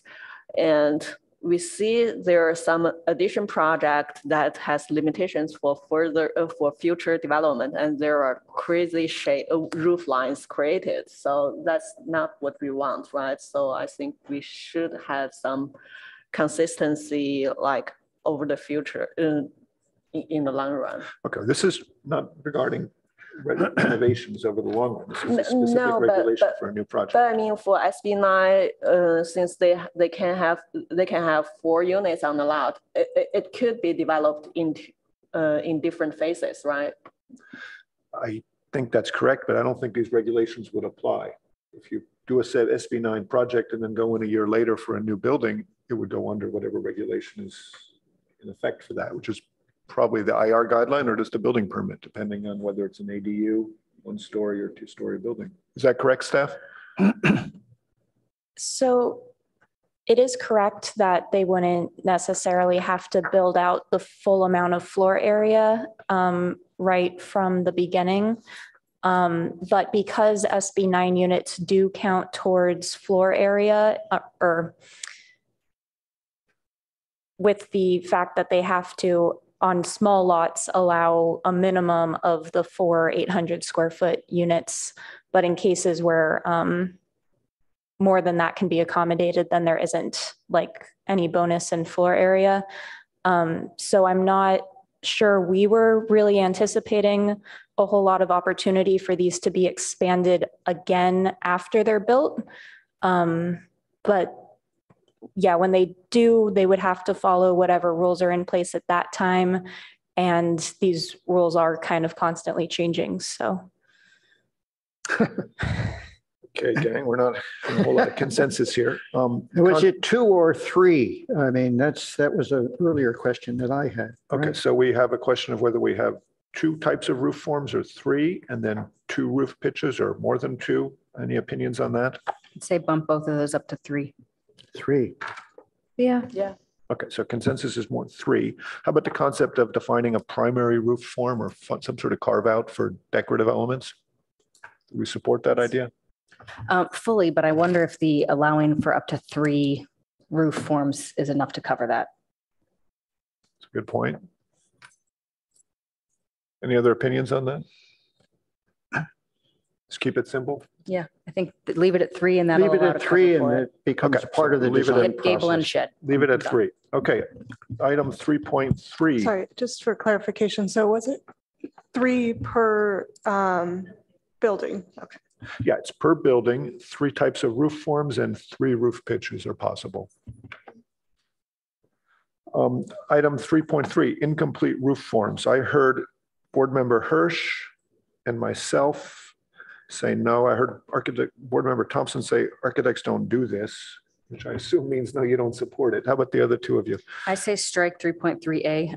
I think that it's overly restrictive. And I also think that one thing to note is a barn style of a building would want that. Yes. Right. So I say just strike 3.3A altogether. Chen? Yeah, agree. Okay, so we don't Agreed. recommend 3.3A whatsoever. Gable roof forms. I heard. Wait, sorry, just to circle up on 3.3, do we just want to not have a regulation for that one and just kind of loop it in with another of the key points? That's correct. We're assuming that our other points cover this item. Right. And we're unanimous on that, which is what I want. Gable roof forms. It's suggesting no more than 3 possible gable roof forms facing a street and no more than 2 bay windows. I heard Board Member Chen suggest a corner lot exception. I heard Board Member Hirsch say 3 bay windows. And I heard Board Member Thompson question whether that should be proportional. Board Member Rosenberg, what do you think? I'd like to say, I think that, one of the things that we're trying to avoid with this item, and I see that we're getting close to our last time limit here. We're trying to avoid the McMansion style here and something overly cluttered and overly designed. So I would actually leave it as it is, but make sure that dormers are accepted.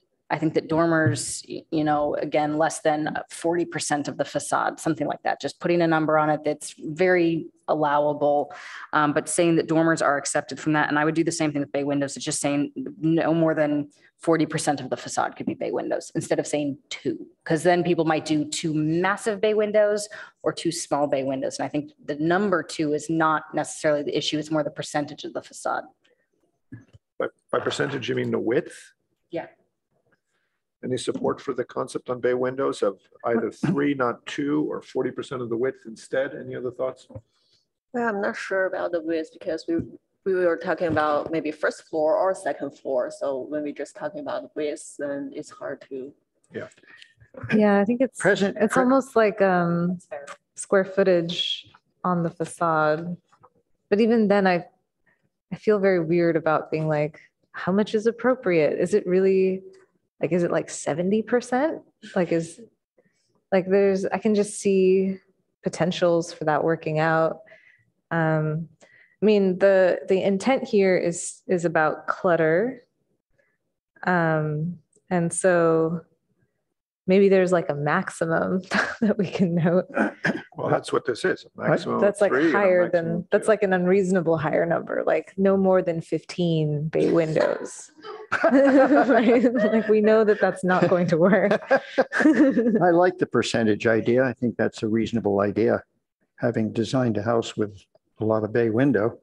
Has anyone taken a percentage of their facade though? Like if my facade is 500 feet. Right, as a square footage facade. Well, I mean, we do this with like amount is, I had the other document here. Palo Alto already has, where is it? I'll staple it together accidentally. There we go. Residential and residential mixed use material list, the amount that the maximum usage percentage of facade area. We've got brick, stone, stucco, glass, finished wood, all of this, right? So basically on this list that's already exists for Palo Alto, we could add bay windows.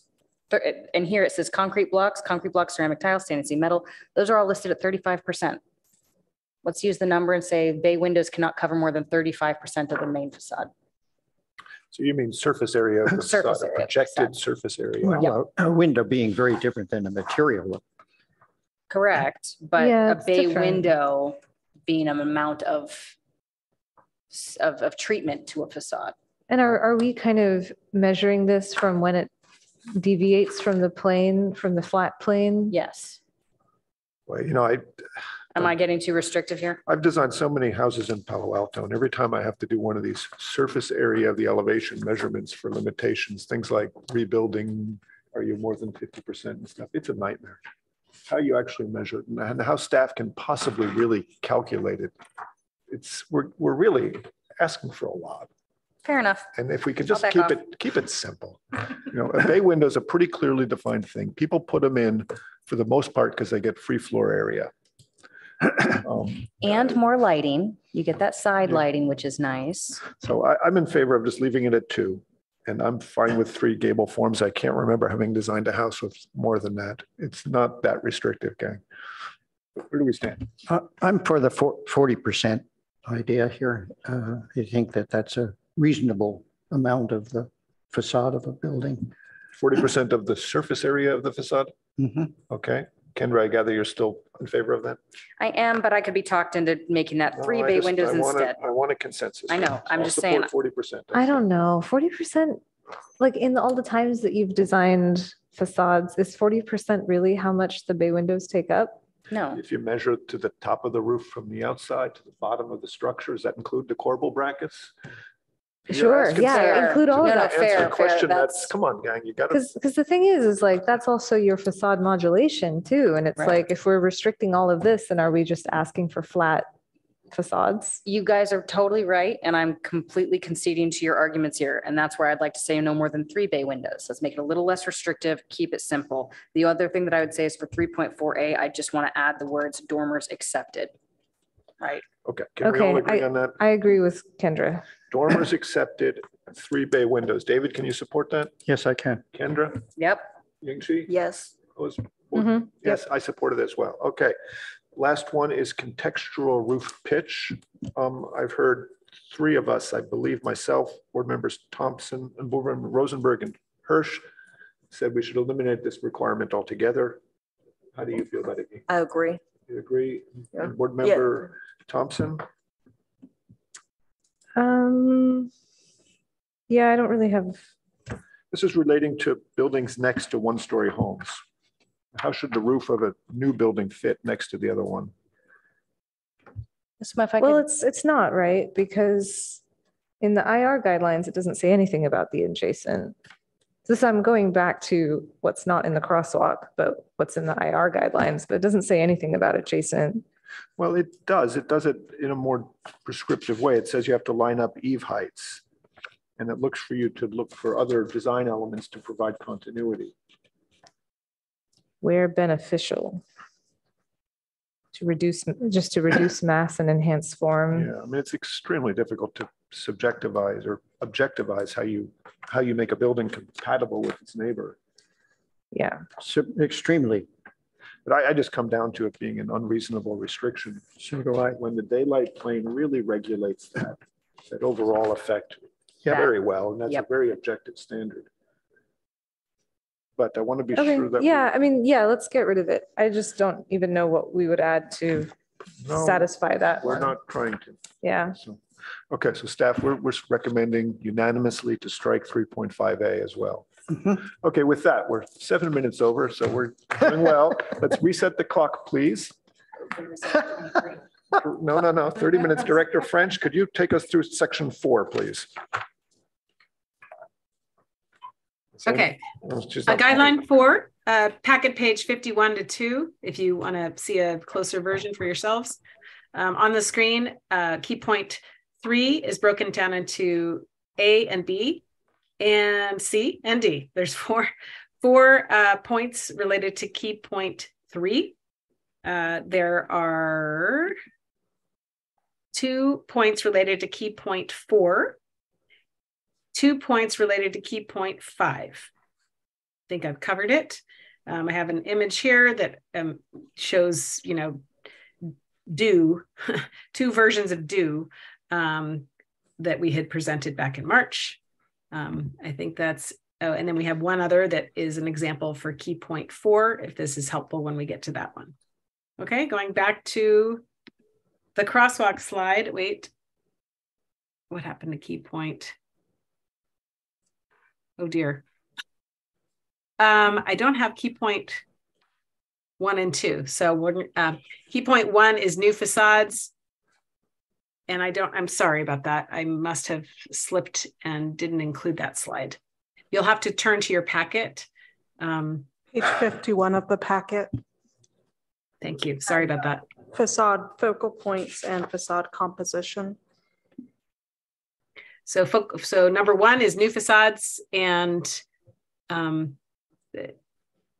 additions should have a unified visual character, etc., and giving special attention to elevations. And key point 2 is when composing facades, a clear use of line, order, hierarchy, etc. My apologies.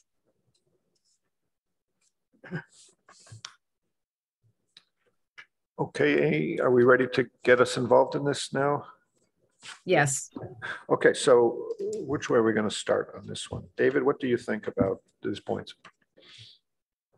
Just don't start with me. Let me catch up. Okay. I'll start. Yeah. Okay, so 4.1A, it seemed a little arbitrary to have a 50 square foot glazing large window as the focal point. I thought it may make sense to suggest like an accent feature. So like, I think like a door that pops in a different color could be a focal point. It could also be like a piece of massing, like in terms of the facade plane, that could have a focal point. So the suggestions noted, at least for like item A, seemed a bit arbitrary. And then for 4.3A, about the window frames, I didn't understand why the trim needs to be at least 3.5 inches wide. That seems like a kind of a wide trim. And I guess maybe because I live in a house with very slim trims, it just seems awful to require that, especially when the point, the intention about that is to just have distinctive eaves, patterns, shapes, and groupings. Having a big old trim, I don't think is the option for that, or the suggestion for that. I also didn't understand 4.3B, why that one, I just didn't understand it. It didn't seem necessary. So I would suggest to strike it. 4.5A, the garage door shall match the material color panel design of the entry door or window fenestration. That one was also a why, especially because a lot of people like to differentiate their front door from other parts of their house. And so that one also just seemed like the wrong choice there. So I would suggest striking that. Those are my notes on 4. I don't care. Oh. All right, I'll go. Okay, my light's on. 4.1A-B, a roofed or trellis porch at least 6 feet deep and 8 feet wide. That may not be possible. So just because we're talking about type entrances there. So I'd say that roofed or trellised porch at entry door. And then it refers back to that 12 feet tall, which is, again, we don't need that. That's in 3.1. So these two together, I think that should, I agree with Osma's comments that the 50 square feet large window multi-pane is a little bit arbitrary, but I'm not mad at it. I would change that B comment to be a roofed or trellised porch at entry door and leave it alone. Don't give size requirements. 4.2A, window alignment. They should be vertically aligned. I think that should be struck. I think David's example of photo 2, the very cottagey looking gray house, is a perfect example where they don't line up and it doesn't matter. And again, we're talking small, potentially small buildings here. So I think that's overly restrictive. 4.2B, I would change that to 3 feet in height and 3 feet horizontally apart, because again, it's tighter spaces if we keep it. The window detailing. Now, Osma, I want to touch base with you on this one, because I think I understand that the intent of this one is that when you see those older homes that are built in like the early 80s where the window and the stucco are in the same plane and there's no trim and they just look really cheap. I think the intent of this is to prevent that. So I don't want to get rid of it altogether, but maybe we change that to 2.5 inches or 1.5 inches. So there's some sort of trim detailing. I don't mind the 2-inch recess as an option. So giving people options here, but I don't want to necessarily strike it all together. And same thing for 4.3B. It's the simulated divided lights and the Muntin bars. When they're between the panes of glass, they look cheaper. And so I think this is just trying to maintain a quality of an aesthetic that we're trying to maintain in Palo Alto. So I'm not mad at 4.3B. I would actually keep it. Because it provides a higher quality of product. And if they don't want to adhere to those simulated divided lights or true divided lights, they just don't have divided lights at all. So I just think that the ones that go between the glass are not the greatest in terms of aesthetics. Stucco texture, no problem. Exterior materials and Iclotrax, no problem. Contextual porch entries of 4.4A. Again, this might not be possible. So that there just might not be space for these porches. I think that we're really, this is a good intent, but we're going to be tight on space. So I would scratch that.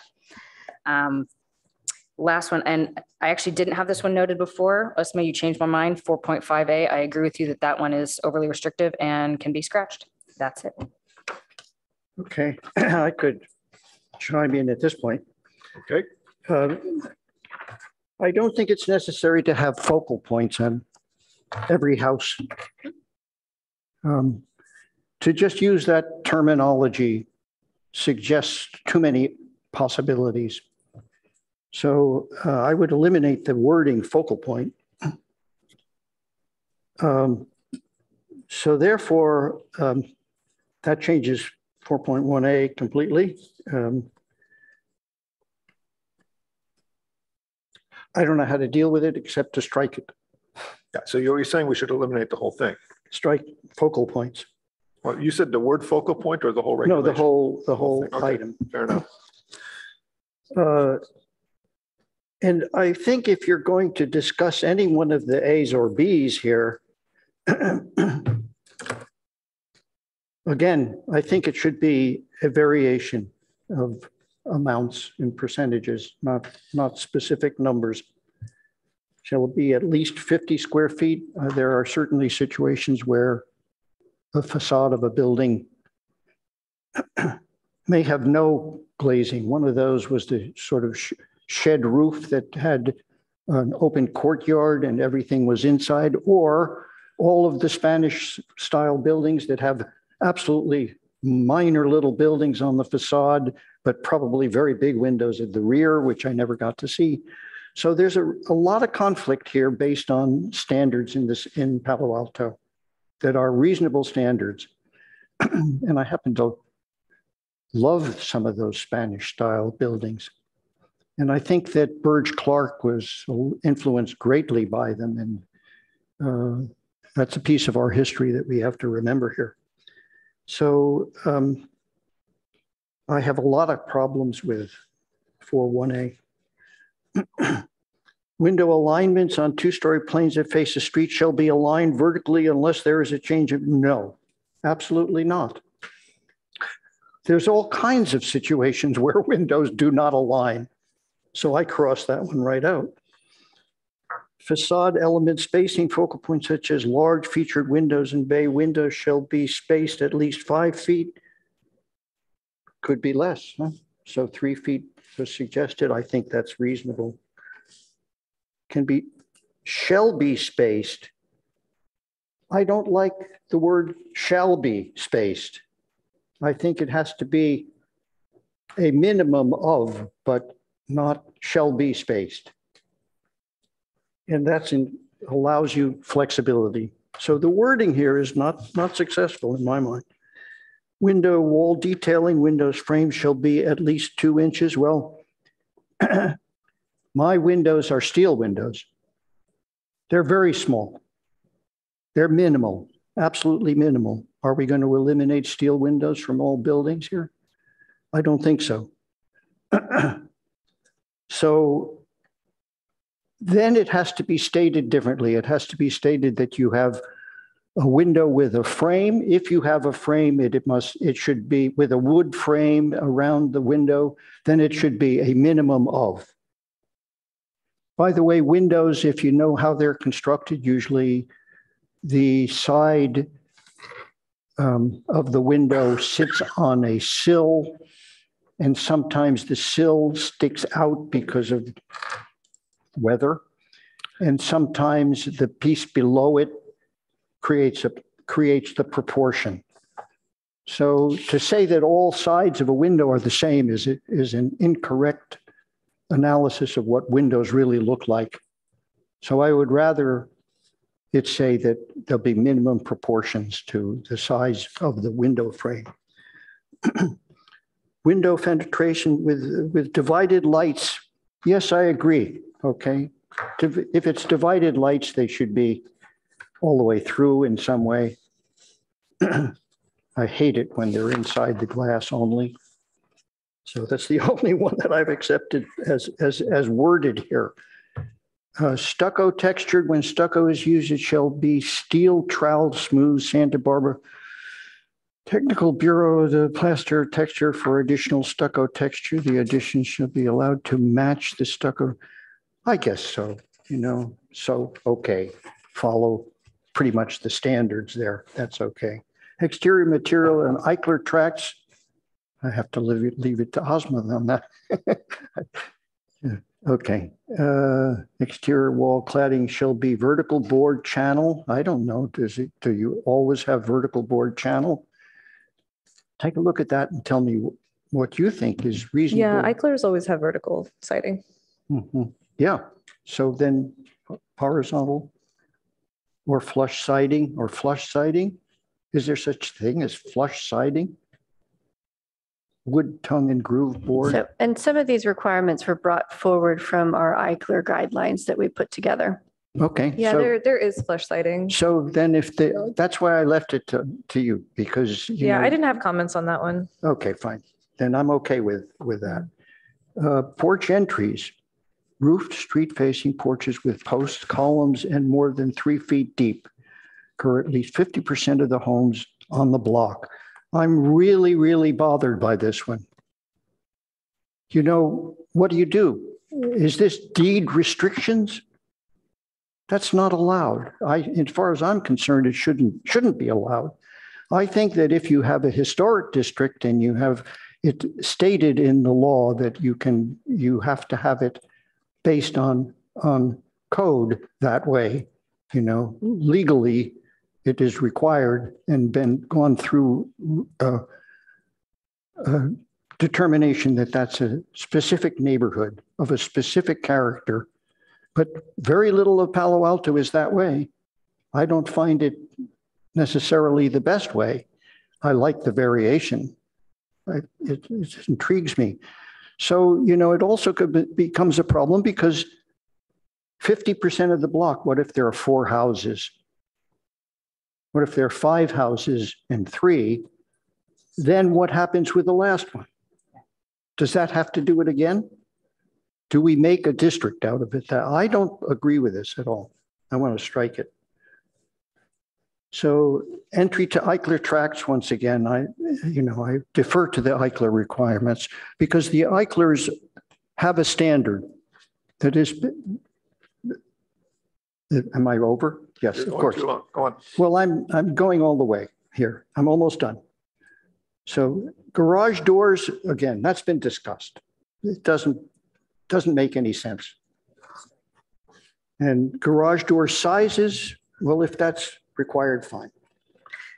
I Okay, do I'm want to done. caution on the garage and front door materials that there are times where we've had projects come in with beautiful front doors and the cheapest garage door you can find. So just that's a possibility. It's a point well taken. Board Member Chen. Thank you. So generally speaking, I'm fine with the 4.1, what is right here, because when we go through the typical the IR review process, I think these are the common things that are required for the single family design. And we are always asked to have a porch, a good sized porch at the front of the building. And for 4.2A window alignment, I agree with all the board members. It doesn't make sense because for interior design driven, it might not work if we just have the windows aligned at the 2 stories. And for 4.2B, I agree 3 feet is a good number. And here it says the large featured window. I'm not sure, like, it's a kind of subjective, how large is large. And 4.4A, again, I think it's aligned with what we required for IR review process. So I think it is fine to me. And for 4.5A, agree that it's too restrictive to match the materials and the colors. But I think for panel design pattern, it would be good if it matches the entry door, especially like for the craftsman style. The garage door style could match the entry door style. Question about that. Because like if you have a wood door, you're not going to get a wood garage door necessarily. But is that to require it? Like No, instead of having an aluminum garage door that you can like paint? And you can't require it. It's incredibly maintenance intensive. Right. That's what it's saying. That's why 4.58 is such a huge problem. Because yeah, problem with material and with color, material, but I think color. we can, yeah.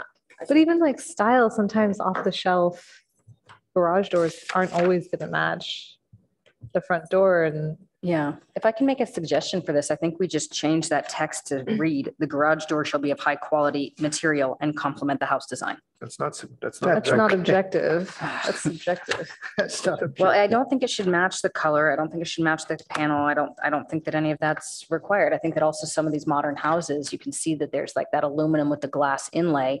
And that looks great, but you're not going to have your front door do that also. No. And especially if you're on a corner lot, like my front door is on this side of the house and my garage door is on that side of the house. And nobody can see if they have any relationship to each other. So then the question is, how do we get this to make sure that we have a high quality product without, because if we just strike it, then Jody's concern remains, right?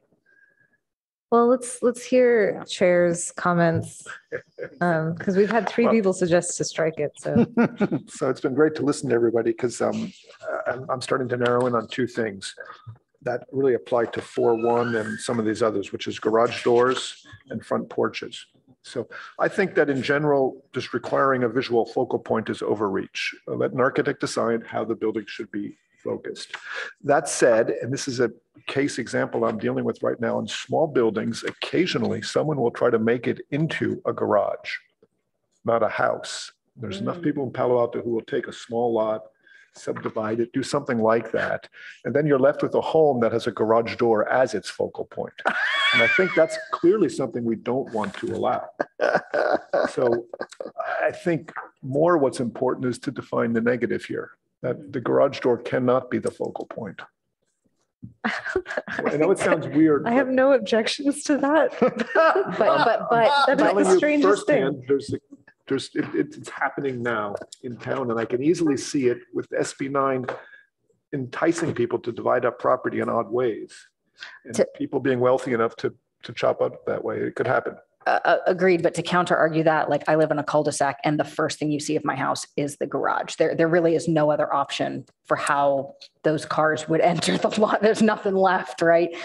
So I think that if you let me just finish that. If you say that the garage cannot be the focal point, I'm very hesitant to restrict pushing that farther back or things like that, because there's sometimes that's just the solution. Now, it can't be the only focal point. I was going to say, if it can't be the only focal point. Fair enough. I'm good with that. You know, a typical garage door is a door that is solid up to 6 feet and has clear story windows kind of that lets light into so the patterning of a garage door should not look at all like the front door. The front door generally would have either lights within it or side lights around it. That's reasonable, but not reasonable for a garage door. So there's a distinct difference. So you should say that perhaps there should be some fine detailing of the nature of and give some alternatives to that, but not specifically say that it's matching a design. The design should not match between a front door to a house and the garage door. There's no relationship that way. Well, that's veering into the question of how should a garage door be designed. Well, we're getting into the weeds a little bit, but I think the focal point, like David, you made a comment about scratching the term focal point. It's actually not even in the IR guidelines, that word focal point. It just says a unified visual character. And that doesn't necessarily mean that there is a focal point. Does not. Can we say that a garage door shall not be the unifying visual character of the house? Then do we want to make an exception for the Ecklers? Because lots of Ecklers just have 2 garage doors facing the street. Well, but the whole design of the house is the focal point. I mean, the long roof overhang, and usually there's some interesting covered aspect. The garage doors are generally on Ecklers concealed. They're the same material. They're trimmed out so you don't notice them whatsoever, I think. Right. I live in. It's a good point. Yeah. I'm very concerned that a garage in and of itself is a terrible feature to allow to be the front of a house. Well, one of the slides I showed had a garage door almost part of the plane of the house. And it was divided into smaller segments in paneling. So it had the character enough of a garage door, was a repetitive pattern. There were no lights in it whatsoever. And it followed the actual texture of the front of the building's trim. It was a white door within the horizontal framing of the rest of the house, you know, wood siding. So. Yeah, it's tricky because we're in suburbia. So garage doors are going to be a big part of our facade, whether we like it or not. And some of the modern houses just used a horizontal wood siding. It was excellent. And one of them was a center divide because it was a fold up door. And that was the mechanism of it, you know. And it was within a frame, a concrete frame, the whole door, a very modern look to it. And I think it was excellent. It followed the whole character of the house itself. I'm just pointing out these variations. Okay, we got to come to some closure on what we're going to say about this. I would like us to have some statement about garages not being the primary element. Is there any support behind that, though? I think after realizing the reality of where we live, I just don't know. Okay. I don't know if that's feasible. Or subjective, but nonetheless, I'm pushing that we change 4.1 to say that garage door should not be the primary focal element of a street-facing elevation. That would void my house that I live in now. You might, yeah. Yeah, and I don't have an option for anything else. And I think it's maybe it's not the point that it's a garage door, right? If it has a nice, cohesive, unified design, it's fine, right? Like we shouldn't take any issue. I mean, the whole landscape of Palo Alto is garage doors, lawns, and front doors. Like That's our landscape because everybody has a car. And so it takes up a lot of space. Okay, so I've hijacked this issue because that's not really what the Just intent to of this clarify, is.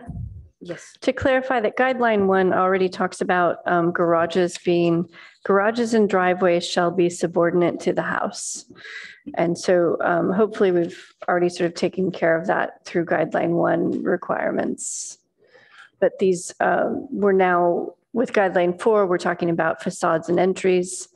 We're talking more about the style of the house and trying to keep the style as we don't do design review, but we do want to keep sort of a consistent style across one house. Okay, is there any support to keep this 4.1A subsection A as it's done? I heard board member Hirsch say to eliminate it. I heard a comment about the window rift relative to the building massing. I heard board member Chen say she was okay with this. I was okay to strike A. Strike.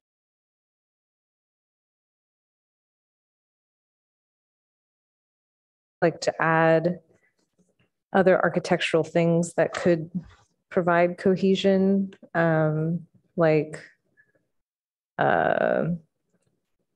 accents. Well, I guess we were talking about focal points, but I'm realizing that maybe that's derailed this point to begin with. Yeah. Any other comments on this subject? Strike it. What are your thoughts on it, Peter? Well, I had initially written down just not a garage door. So when it said glazed door, that's not the garage door. No. And otherwise than that, I'm okay with it. My earlier comment that I would make is that I would amend B to just read a roofed and trellised porch at entry. We're going to come to the porch in a second. Yeah, perfect. On A, eliminate it, keep it, modify it slightly.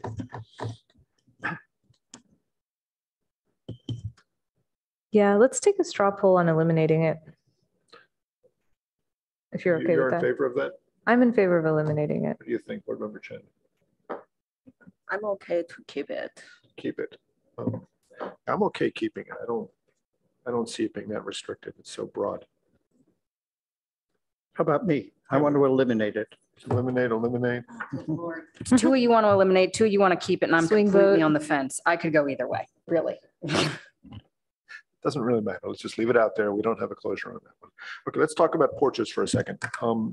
A front porch is a real quintessential Palo Alto element. Are we, excuse me, Peter, you're moving on, but are we keeping A and B then?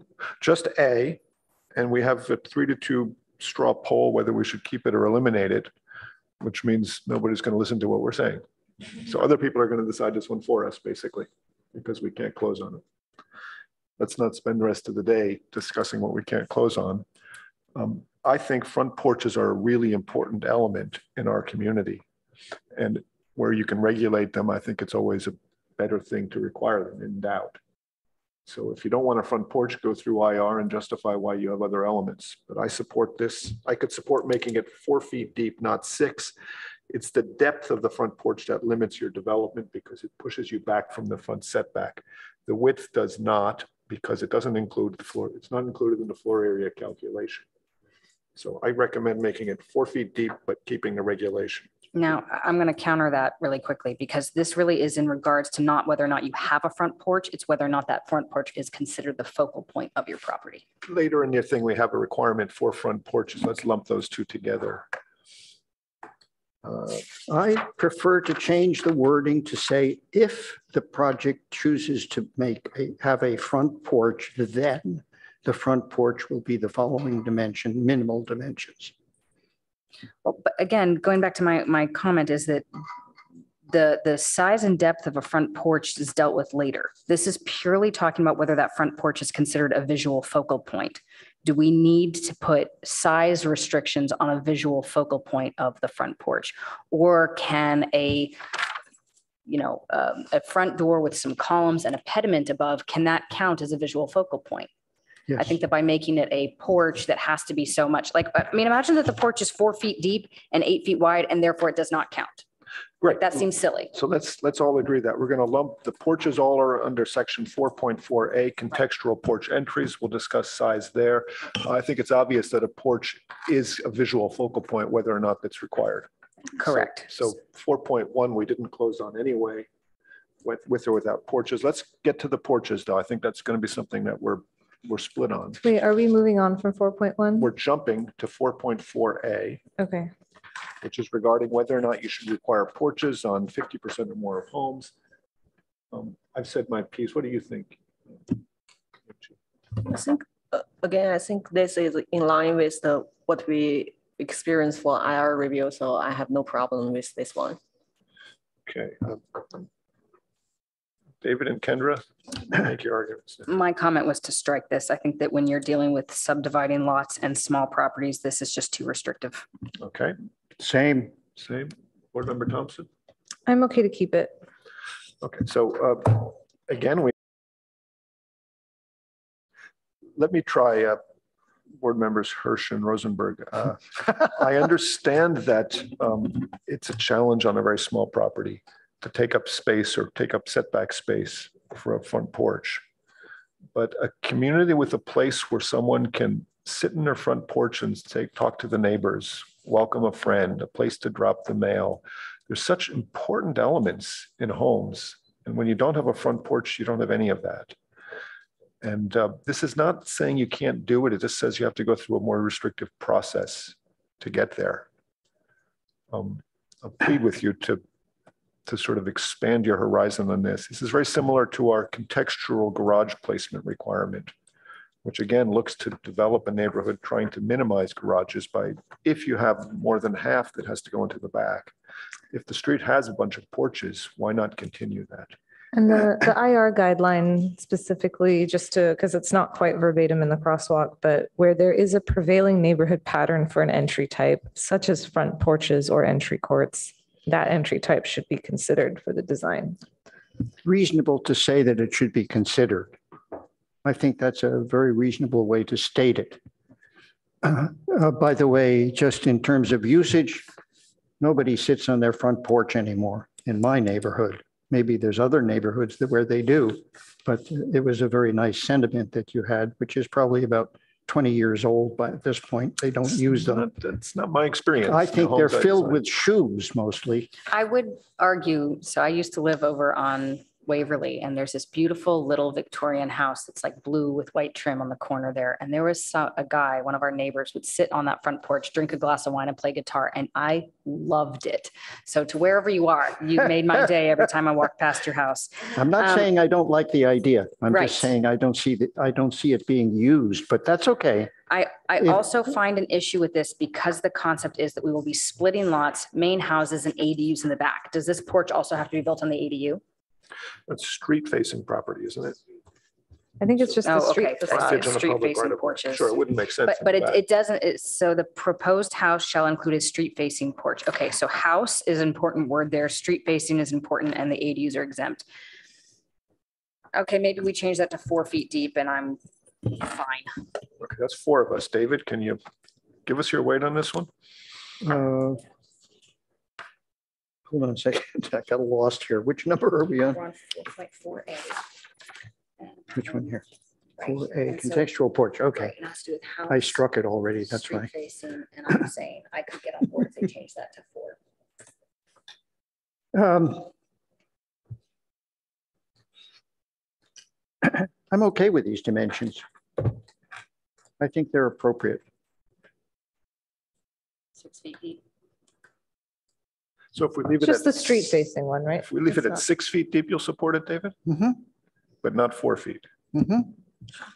You can't sit in 4 feet. So either you're playing incredible politics I can't figure out. Well, I think if you're going to have a porch, you should have a porch. Okay, so Kendra, can you get your head around 6 feet? I can do it. It's fine. Are we okay with that? Okay, so we're keeping it. We want to keep it that way. So, Let's go to this next one about window alignment. Back to 4.2A. I've heard a majority say we should eliminate 4.2A. Wait, hold on. For 4.1A. For 4.1A. Sorry, I know if we're keeping that one, I had suggestions to add to it.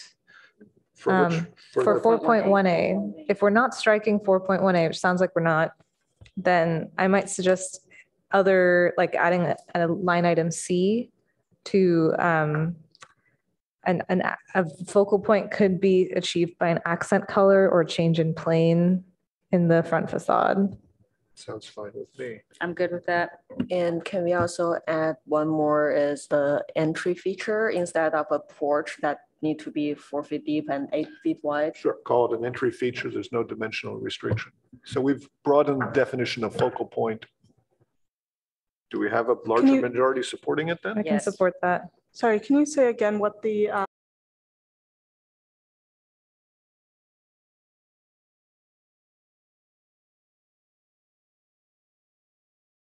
AR? None. None. We couldn't get consensus to change it. So Just write no consensus. Oh, Because half of us wanted to strike it, half of us wanted to keep it.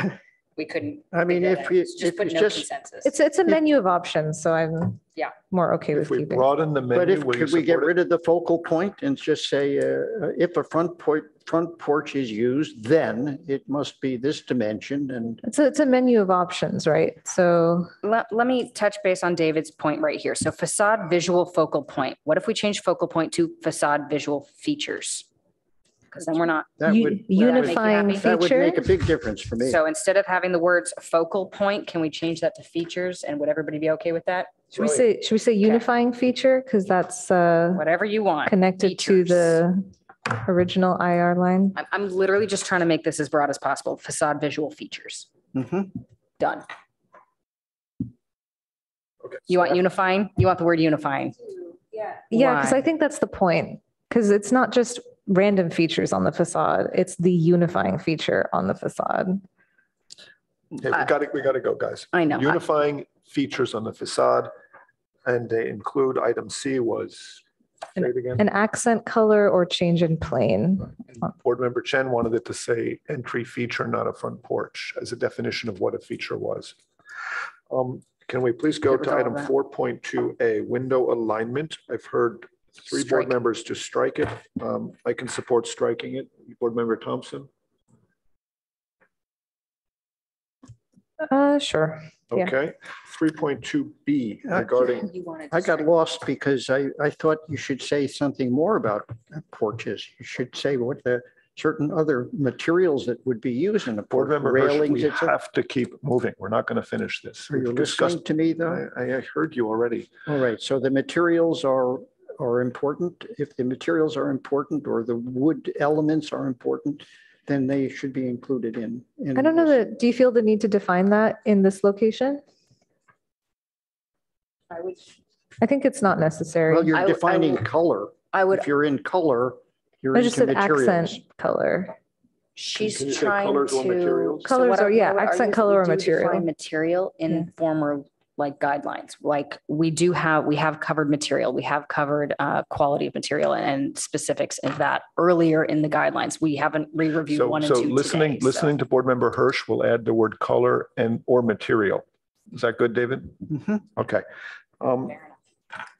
Facade elements. Color and spacing, material detail. and material detail. We're talking about whether you have to space elements more than 3 or 5 feet apart. I've heard a majority of the board, Rosenberg, Hirsch, and Shen say 3 feet. Board Member Thompson, do you have an opinion? Should we just change that to 3 feet? That's fine with 3, yeah. I'm fine with 3 as well. Let's get on to the window detailing. Kendra suggested a narrower restriction, but have something. Ozma thought it was too wide. Board Member Hirsch thought it ought to be relative to the proportions of the windows. I was suggesting, I want to strike stucco over foam shall not be used. That's strictly a character. It has nothing to do with how it actually looks. I detest the process, but I don't want to regulate that here.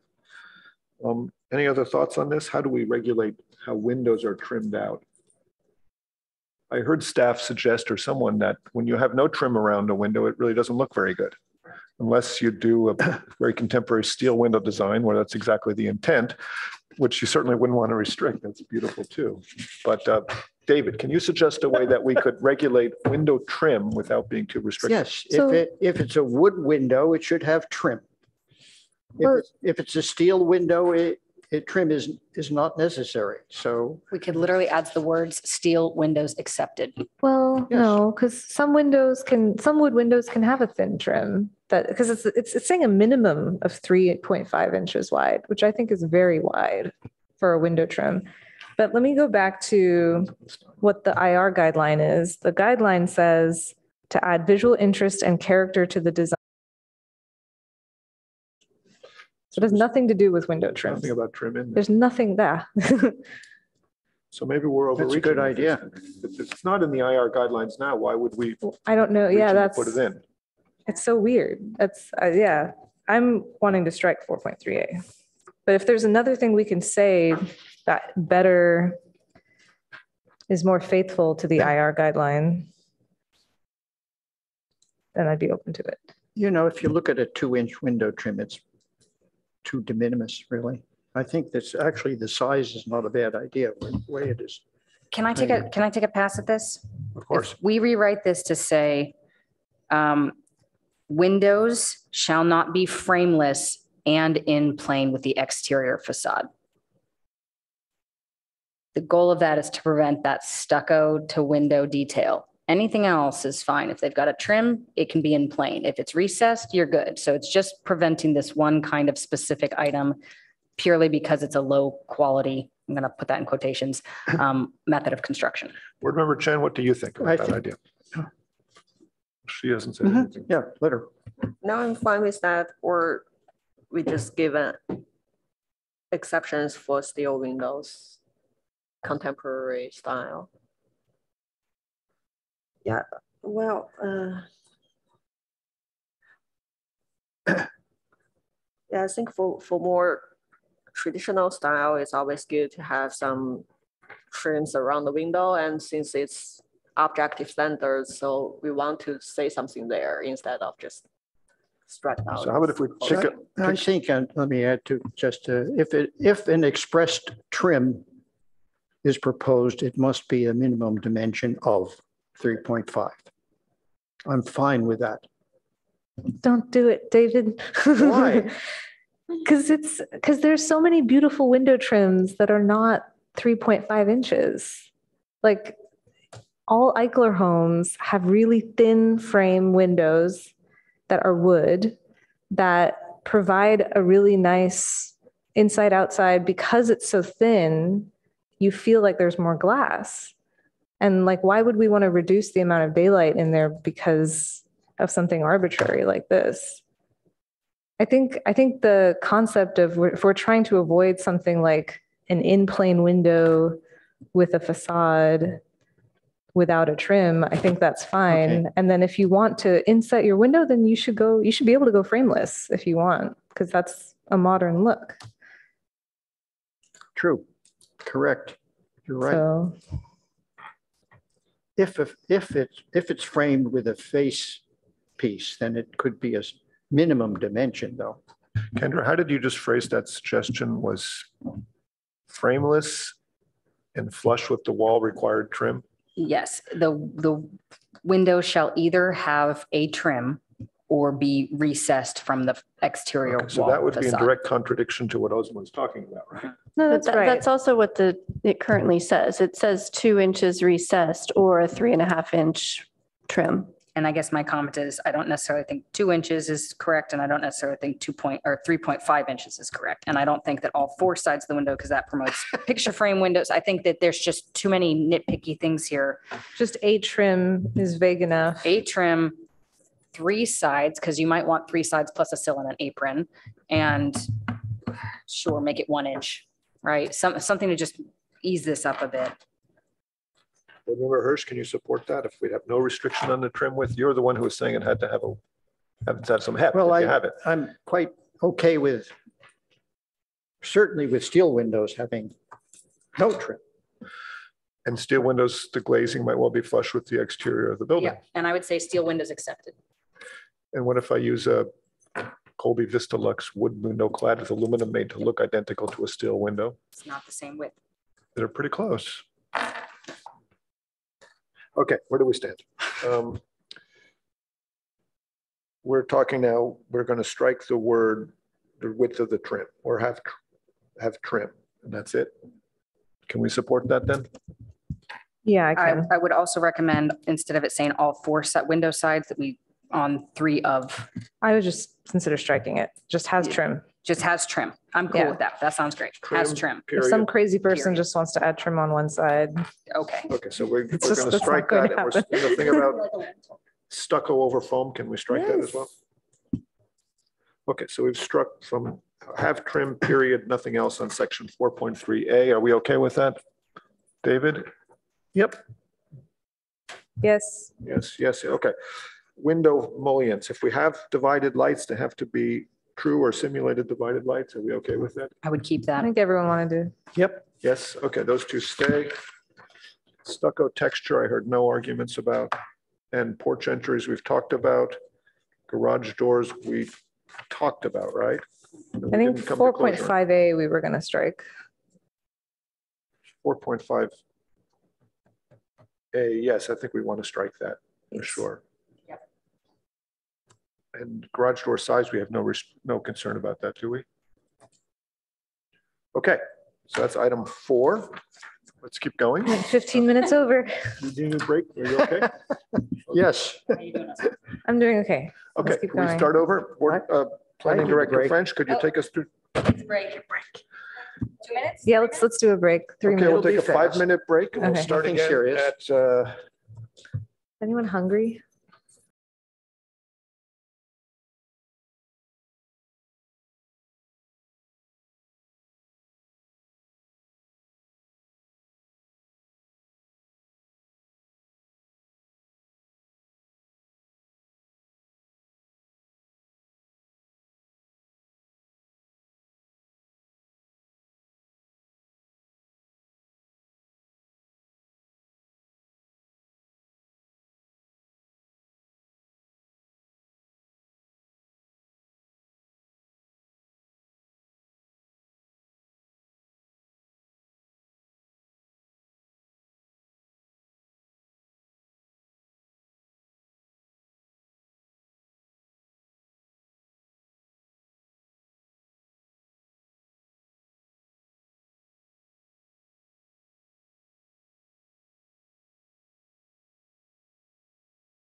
Planning Director French, could we start, please?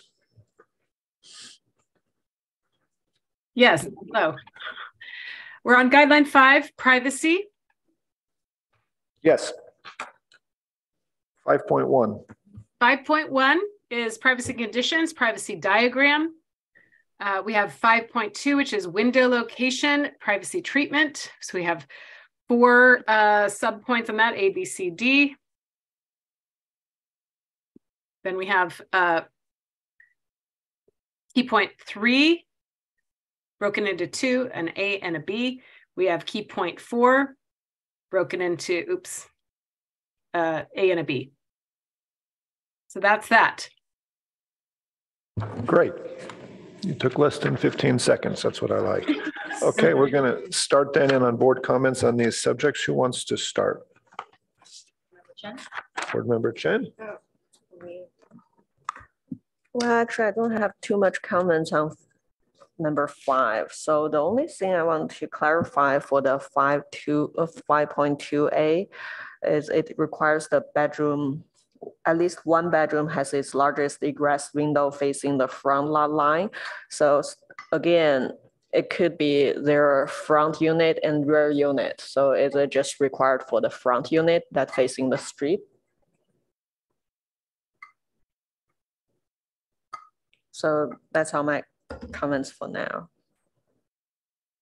That's it. Okay. I'm going to go next. I think it should say largest window should face either the front or the rear. And I think you could leave that with ADUs front and back of the property. But generally, we have larger setbacks at the front and the back. With SB9, the back could be a 4-foot setback. That's true. That's true. I just, some clients don't want their window facing the street. I just can't see restricting somebody to have their bedroom window facing the street if you don't want that. So I think it should still say front or back. I was concerned about 5.3A.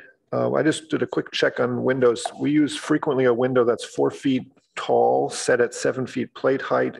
3 2-foot 8-inch sashes is 32 square feet. I think the number should be 32, not 30, just based on my experience of window sizes. On 4.3B, I think we have to be careful that there's also double hung windows that could apply to this situation, or what's called a tilt turn window. There's other types of windows. So we should specify how we're doing it. Those are my comments on section 5 though.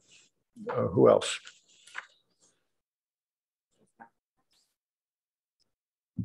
Yeah, I'm sorry. I'm looking at the IR guidelines.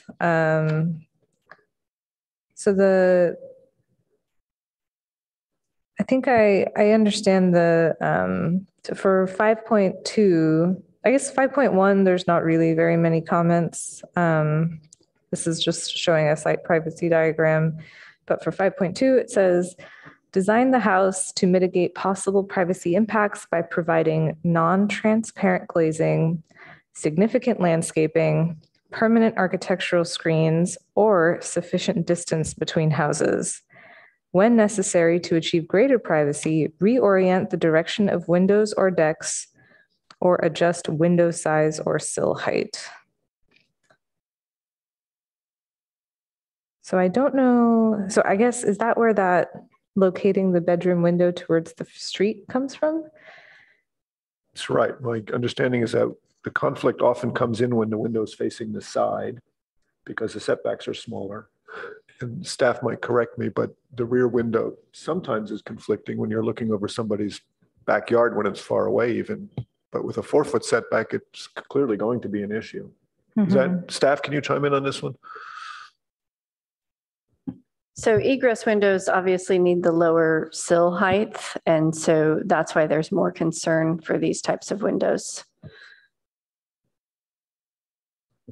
And I think it would be fair to say we tend to view it as a kind of privacy hierarchy where the side is of the most concern, the rear is a lesser concern, and then the front is, you know, where the most opportunity to put larger windows is. It's really larger windows that are covered in shades for the most part.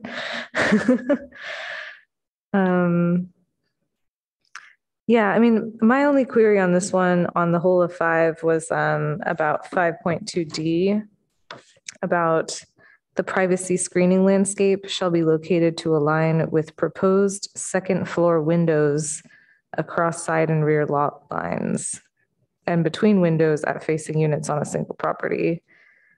Privacy screening shall be evergreen and precise planting standards.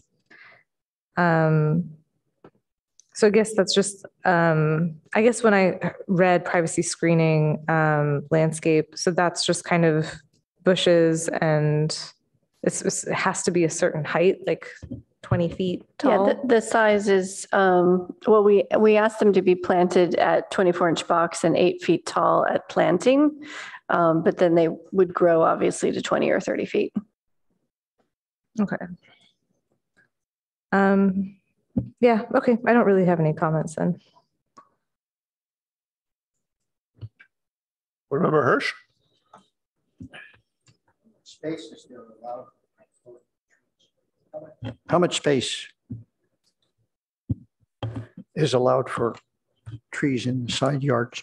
One of the other objective design standards, I believe it's probably under guideline 1, required a 2-foot wide planting strip, but we would have to check to see how prior comments you provided may have affected that.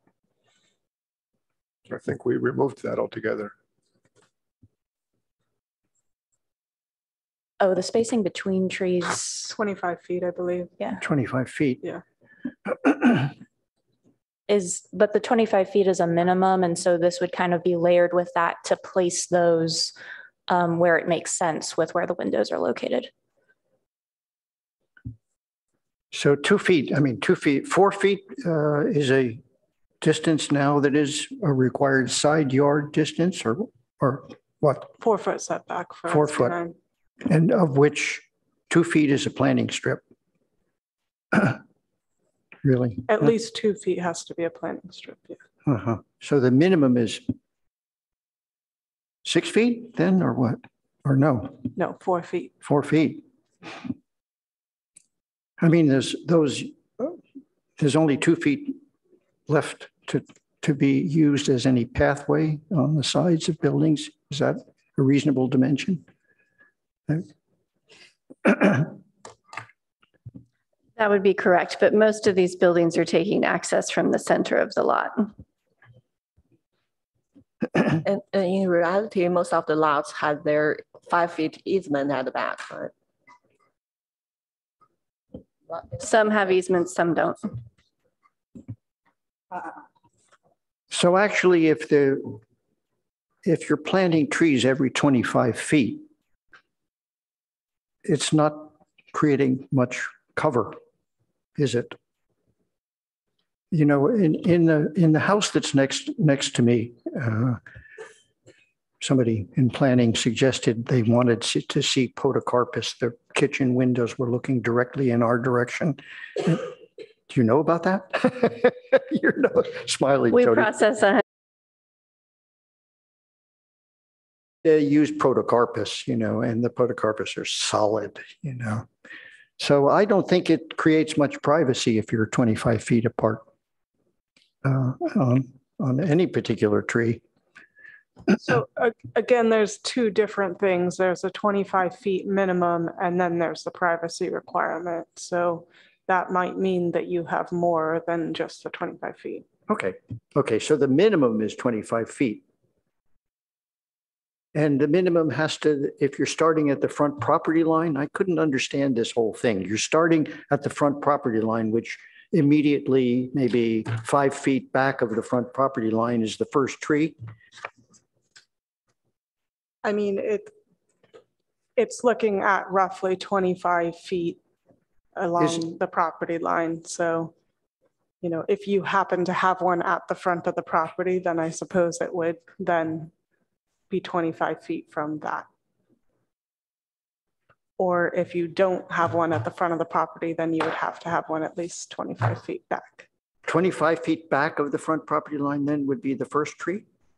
if you didn't have one at the front of the property. I see. Okay, I just couldn't understand whether or not you start with the front of the property and you have a tree and then you have another tree 25 feet and another tree. Yeah, so we can go back and look. This is 1.4 that you're speaking of right now, and we can go back and make sure that that's clear about how to measure that. Okay, that's the first thing. And then I would say that, you know, if you're going to measure that, then one should think about the side yard lot line. And what are you doing? What can you do in that side yard? What will it be effectively? It's changing a lot. You know, I have a 6-foot side yard on one side and about 14 feet on the other side. And it's, of course, one side is the 14 feet is the car. And the 6 feet is very important to me as well. Garbage, et cetera, all those things. Okay, just, we're not talking about that right now, I Right, understand, that's right. but I wanted to kind of sort of bring it up just to clarify where these trees appear and how you can make sure that they get rooted properly as well in a space that is as narrow as that. And then you have a tree, almost you have to think about the podocarpus is an incredible tree for privacy. But any other kind of a tree is quite different because it branches, it needs light and air, et cetera. I think it needs to be described maybe as the type of tree that it might be for privacy, something like that, you know. So we do say in 1.4, we do say plant screening trees. Yes. And okay. so, you know, like you say, with more branches and leaves and things of that nature. Yeah. But this 1.4 is, the trees are 25 feet apart. It is meant to be more, you know, breaking up the massing, providing open space. It is also why we only require the 24-inch box trees. We want them to be, I mean, that is a larger size tree, but it's not so large that it won't adapt to the site. And so that's why we've, you know, kind of hit that sweet spot of 24-inch box trees. And so if you had two houses next to each other, they would have the same requirement. Within, you know, it's not simple. You know, nothing ever is simple. In that case, I mean, they usually would triangulate the trees and set them off from each other if it was two houses adjacent to each other. Okay, so Board Member Hirsch, we can consider a closer spacing if you'd like, but is there any other comments you have on section 5 here, independent of the landscaping? On the whole of the section. I have a personal opinion about privacy. It's a little bit different than what I've heard. And that is that privacy is, as I understand it, the best way to create privacy is a window shade, a window.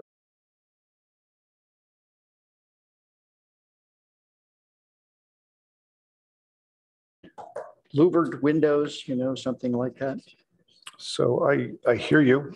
We're trying to objectify the IR guidelines, which may not agree with your opinion about privacy. Okay. But we really want 16 minutes left. Okay. Board Member Tom Rosenberg, do you have any comments on this? I do. I have a few. I'm going to run through them quickly. Comment 5.2A, there was a question about whether this is actually a good idea or not. It would promote a visual interest on that front facade by having that, so I can support it. Now, the one thing I would say is that house versus like ADU might be a little bit different, so just food for thought. Overall, in all of these 5-point items, I'd like to change where the sill is 5 feet to 4'6". So just in 5.2B sub C, where it says 5 feet, make that 6. So I would want to have some significant conversation about that. We've been implementing the 5 feet for a fair amount of time now. The point of that was that you'd have to get, pretty close to the window to be able to see your neighbor. Okay. So that's just something that's just not going to be. I mean, we're open to the idea, but I just would would like to hear everyone's opinion on that. Again, we're just trying to get a little less restrictive because these are smaller portions, but if it's 5 foot and that's a precedent and it's been used throughout the city, I'm not going to argue over 6 inches. I would, go ahead. Well, why not 3 feet? Well, because 3 feet is a full body, whereas 4'6", right? You know, when you take average human height at 5 feet, that's my eyeballs, right? That's literally right there. 4'6" gives you just a little bit more breathing room to actually maneuver the crank and actually have some visual outside. Now, I understand that the point of this sill height is to promote privacy, but again, you still have to get really close to that window to see even out of a 4'6". But I would argue that it's a nicer element at 4'6" than 5 feet. Again, I'm not going to hold this up or argue over 6 inches of sill height here. 5.2B lists A, B, and C. I think that those A, B, and C should apply to the stair window privacy. It will allow for a little bit more flexibility in that staircase design. If they wanted to have something a little bit more interesting at the staircase, they could use obscure glazing instead of just this sort of more, I mean, it does say obscure glazing, but if they could have the privacy screens, I guess it's just the way that it's formatted. It's really the exact same A, B, and C, right? From 5.2B to 5.2C. The 3 points are pretty much the same. It's just one's listed in sort of a run-on sentence and the other one's listed as A, B, and C. This is really nitpicky, I'm sorry. Yeah, the intention is just to clarify where we're measuring it from. So From the point, landing. Yep. Yeah. So, okay. yeah. Okay. Support Peters 5.3A up to 32. 5.3B is the one that I have issue with. I think that this is overly restrictive. I think that if you've got an obscure glazing window, you're going to want to decide which way that opens based on where your neighbor is. So I, for example, I can just off the top of my head, in my master bathroom, if I open the window, I'm staring straight at my neighbor, but it technically faces the street front. So if you flip that window and I have an obscure window, I would maintain my privacy so much better by having it face the backyard. So I just think trying to regulate which direction a casement opens is too restrictive. I think that once you have this 5 foot sill, we just don't need this. This is just, it's something we don't need, right? If you've got a tilt and turn, if you've got an awning, as long as it's a 5 foot sill, none of this matters. So I would strike 5.3B. So there are cases where we allow, if you're using obscured glazing, you don't need to follow the 5 foot sill. Sure. And so this is in those cases. Okay.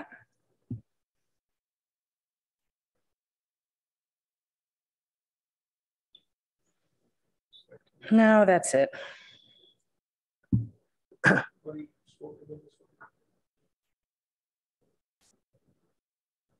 go back to the top. Your microphone's off. Not anymore. 5.1A, I've heard no objection whatsoever. It's a standard thing. 5.2, I've heard Board Member Rosenberg suggested that the 3 criteria in 5.2B also apply to 5.2C. It just seems like a consistent way to do it. Staff, does that make sense to you? Any objections from anybody?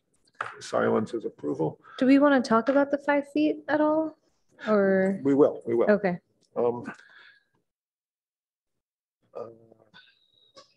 I had suggested, but I didn't hear enough support about the orientation of a primary window in a room. The way it's written here, it just says it has to at least face forward.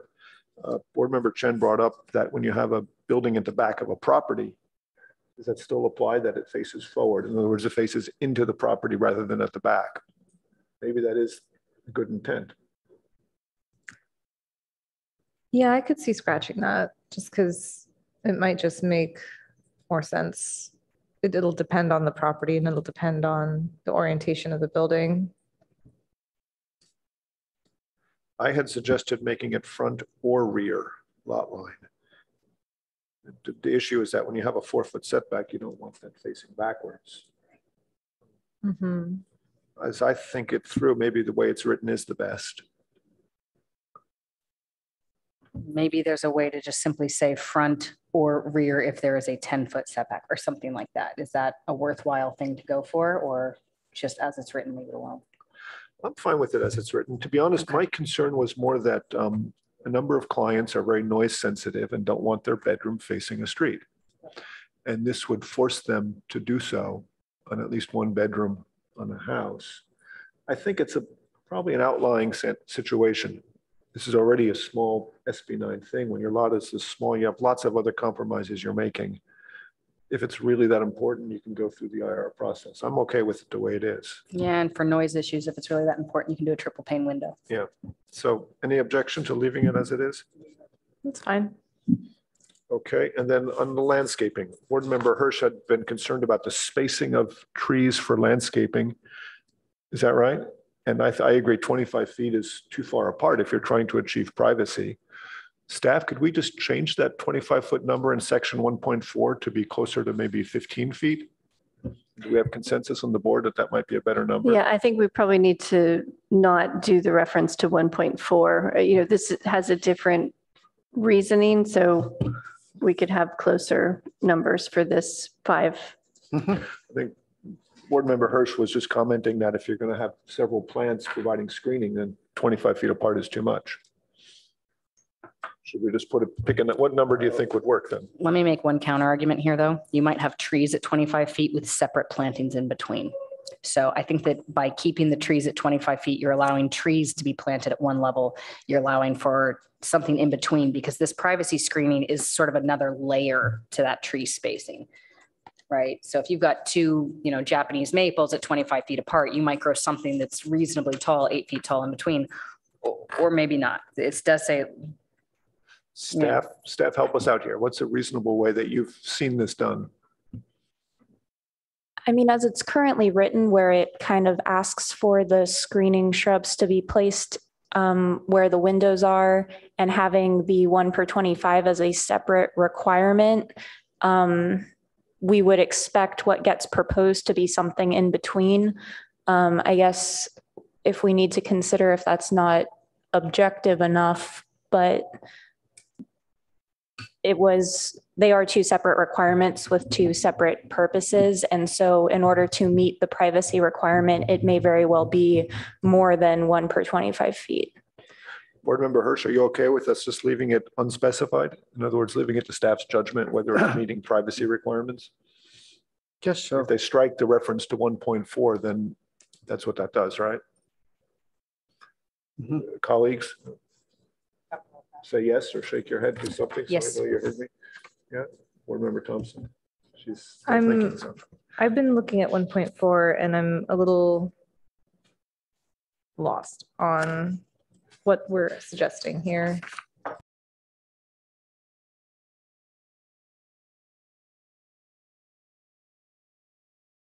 To strike the reference in 5.2D, strike the reference to standard 1.4. 1.4 would remain. We're just striking out the reference from this one back to 1.4. So we're just saying privacy screening shall be provided. And it says it has to be aligned with the violation of privacy, with the windows. Yeah. So staff would then decide if it's 2 trees or a tree and a shrub or 2 shrubs and a tree. Is that something staff feels comfortable? This might be one where staff needs to come back, because I think, 1.4 talks about the size of tree you should be planting, but I think we hear the ARB talking about the spacing, and I think we understand, but it's going to take a minute to write the language. Jody, I would feel comfortable, sorry, this is Amy, I feel comfortable striking that reference to 1.4, because 1.4 is more about trees, whereas most of the time in a 4-foot setback scenario, that's not going to be trees, that's going to be shrubs, right? Pretty sure the purpose of having the reference was so that when an architect is reading through and trying to figure out, what they're doing and what they're planting, there's just that little reminder that they do need to comply with both of them. So I think you're hearing from us is that we need an additional detail on how privacy screening is done with landscaping. So are we all on board with that statement, that we'd like them to come up with more detail for how that's done? Yeah, maybe updated language. So let's not force it now, but let's make a note that it has to be done. Yeah. That's good. Okay. The 5.3A was regarding the minimum size of a sideward facing window. Is there any other thoughts on that? I had suggested changing it to 32. I'm comfortable with 32. That's fine. You're fine with that? Oh, great. Wonderful. Give them 2 feet. Operable windows and the sill height of windows. So let's get into that then. The 5 foot is an established precedent throughout Palo Alto. And it's been that way for quite some time now, that if a windowsill is less than 5 feet, it's considered a privacy violation. So if we want to do something different than that, we should acknowledge that we're doing something different than what's currently enforced as an IR standard. And is the 5 feet written explicitly in the IR, or is that just something staff has been going off of? Yeah, this is a staff solution that has been used. We've created a precedent at this point for using it for 10 plus years. Okay. I think it's worth talking about it. Fair enough. As a practicing architect, it's effectively written in my office that we just know 5 feet is the number. It'll get approved or not approved. So we don't argue about it anymore. We just do it. It's that widely understood throughout town. I would say that it would be setting a bad precedent for changing it specifically for these SB 9 regulations. If it's 5 feet throughout Palo Alto, it should stay 5 through here.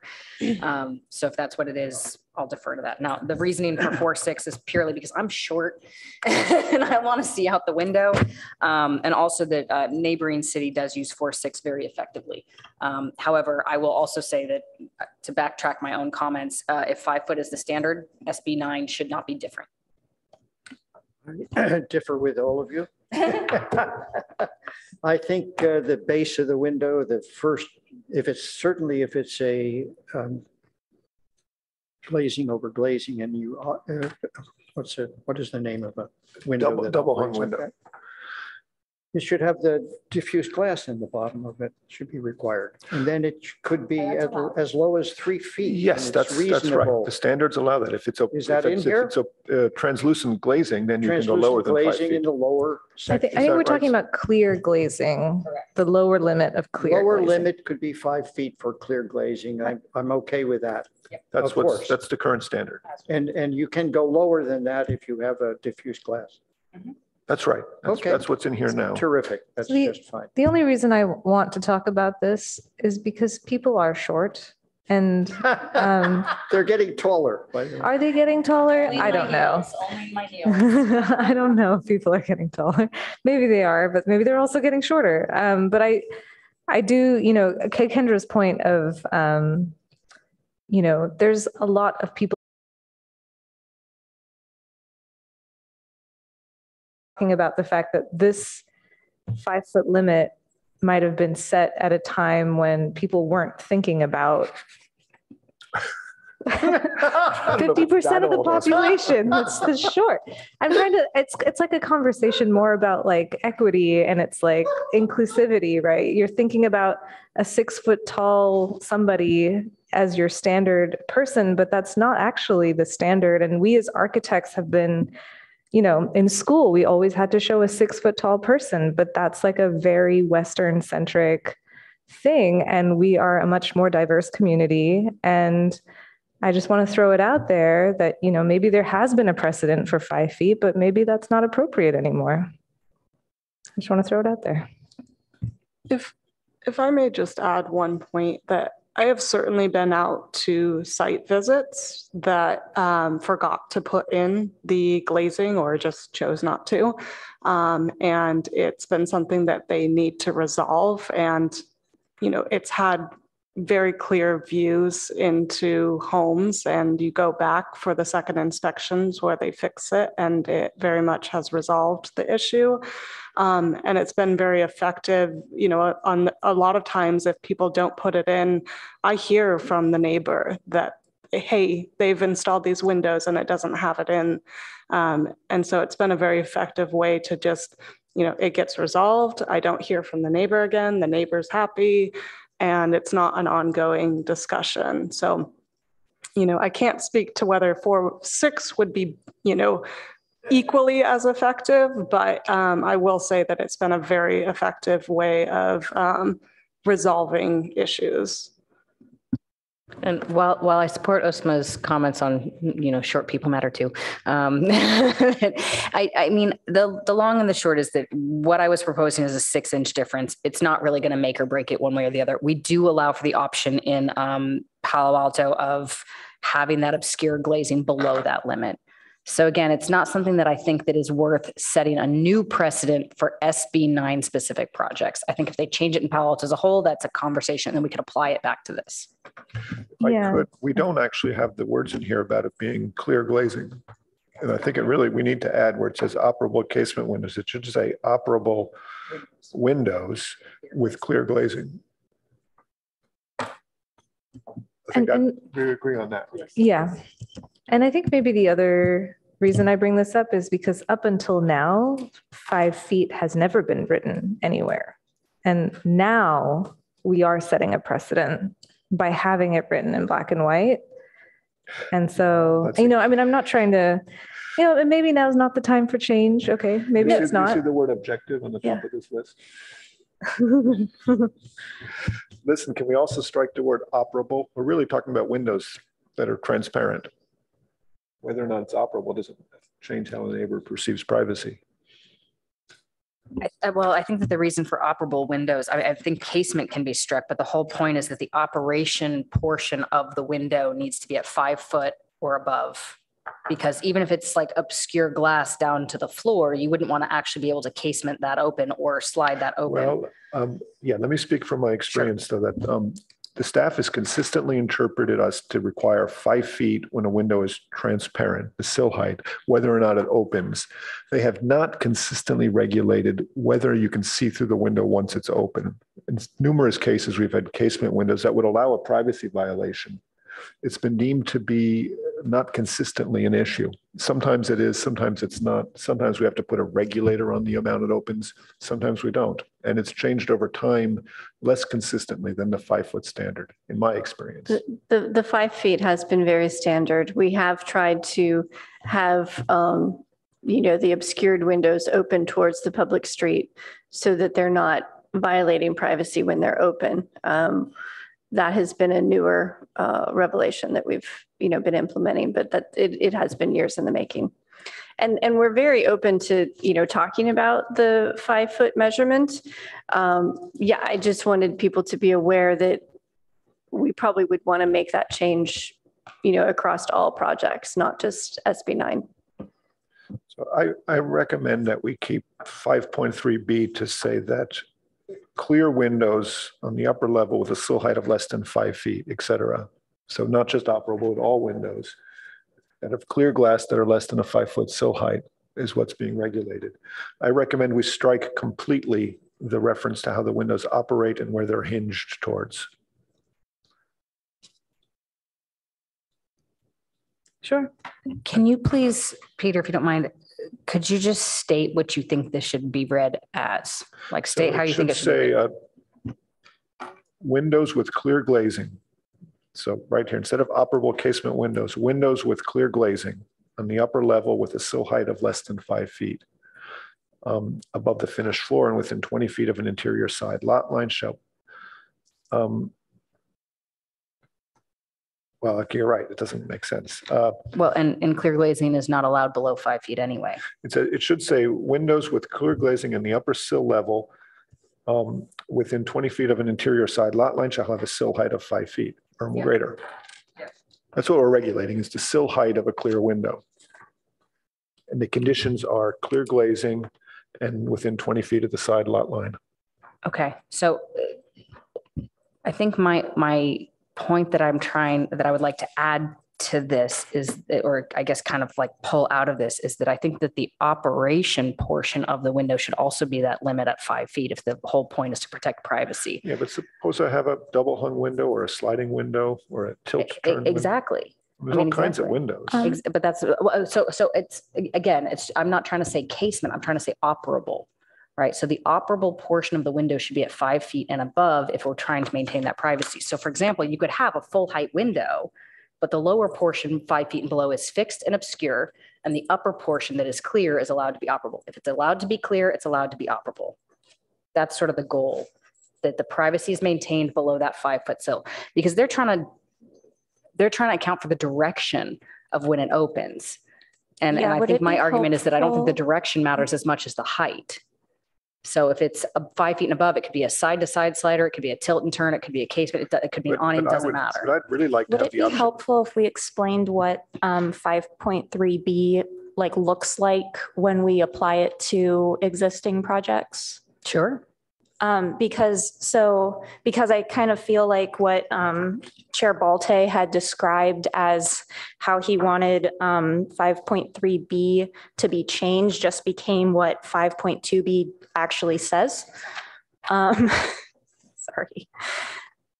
So the intent of 5.3B is to limit which direction obscured glazed windows are opening, with the intent to push those views to be towards the street rather than towards people's rear yards. I think that Board Member Rosenberg made a very good point that in some individual cases that can lead to looking into other windows, which is something that we would want to avoid and wasn't something we had considered previously. But the intent here is to just say, if you have an operable window that is obscured glazing, which is what word is missing from this, but is implied by having a sill height less than 5 feet, that the views are still somewhat shielded rather than just, completely open and negating whatever obscured glazing there is. Right. And my argument to that is that basically we've worked so hard to make sure that this, window is now glazed, but then you're allowing it to open and suddenly you have privacy issues all over again. So I guess my goal in this comment is that we're trying to simplify that any operation should be at a minimum sill of 5 feet. That's it. Maybe I'm the only one. Well, there's many cases where we really need to have a window operate, and so we choose to make obscure glazing and still have it operate.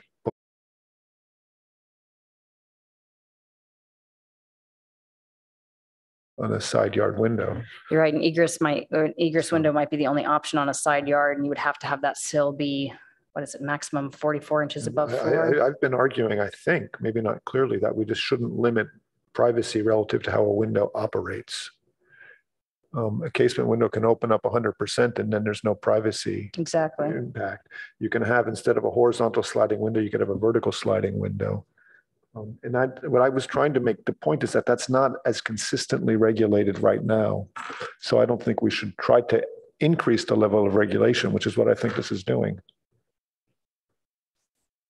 But if the board as a whole feels we should, let's just say so now and then refine how we mean the operation. It should be sliding, not horizontally.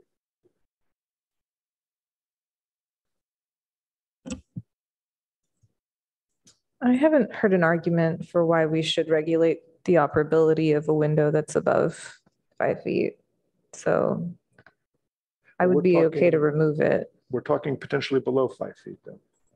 Right. Imagine if there's a window, it's allowed to be at a 4-foot sill or a 3-foot sill because it's obscure glazing. Yeah. This is intending so that it operates facing the street, because when it's open, that 3-foot sill is open too. Oh, I see. Right. So that's what this one is going for. And so it's also limiting that you can't have a sliding window. Correct. So if we refine this, you can't have a double hung window. And if you have a house that has that style elsewhere, it's a pretty significant restriction. Hmm.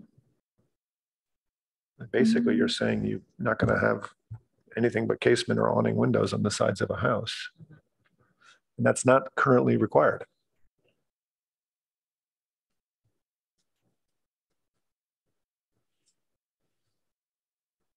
I mean, maybe it's something where, maybe it's something where that is not the restriction, but basically if you want a double hung window, then it has to just be at a higher sill height, basically. You just have to.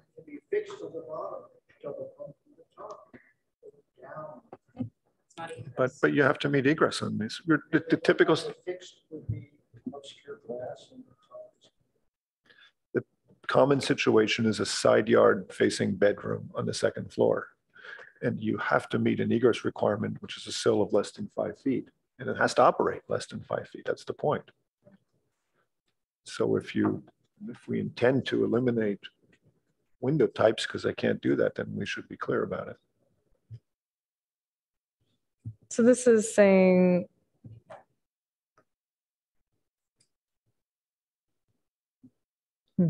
okay. We could leave it, if you have hinged windows, they have to hinge in a way to minimize privacy impact. But that doesn't seem, well, it drives you to a window type, and why would we want to do that? Yeah, it's specifically also banning horizontal sliding windows from being within that 20 feet. And an egress window. So I guess you could have a separate egress element that's not your sliding window. This is complicated and difficult because it's a complicated and difficult issue that's gone all over the place in our town. That this issue has come up all the way, filtered all the way up to city council on various cases with this privacy versus egress issue. I really feel uncomfortable with us trying to wade in with increased regulation on something like this. I think if anything, we should err on the opposite side. And so my opinion is we should strike this altogether. Yeah, I'm okay with that. Board Member Hirsch and Shen? No.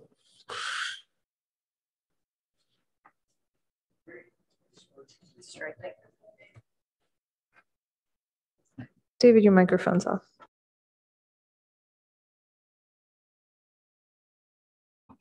Sorry. So strike this one, David? Or just agree that it's hard to resolve? I strike it for the moment, anyhow. That's right, for the moment. I mean, if the town comes up with a better policy, we're all for it. Board Member Chen? Yeah, I don't have a good solution for now, but yeah, just strike it for now. Thank you, everybody. Last one is 5.4A regarding second floor balconies. I didn't hear anyone have any concerns with this. Does anyone now?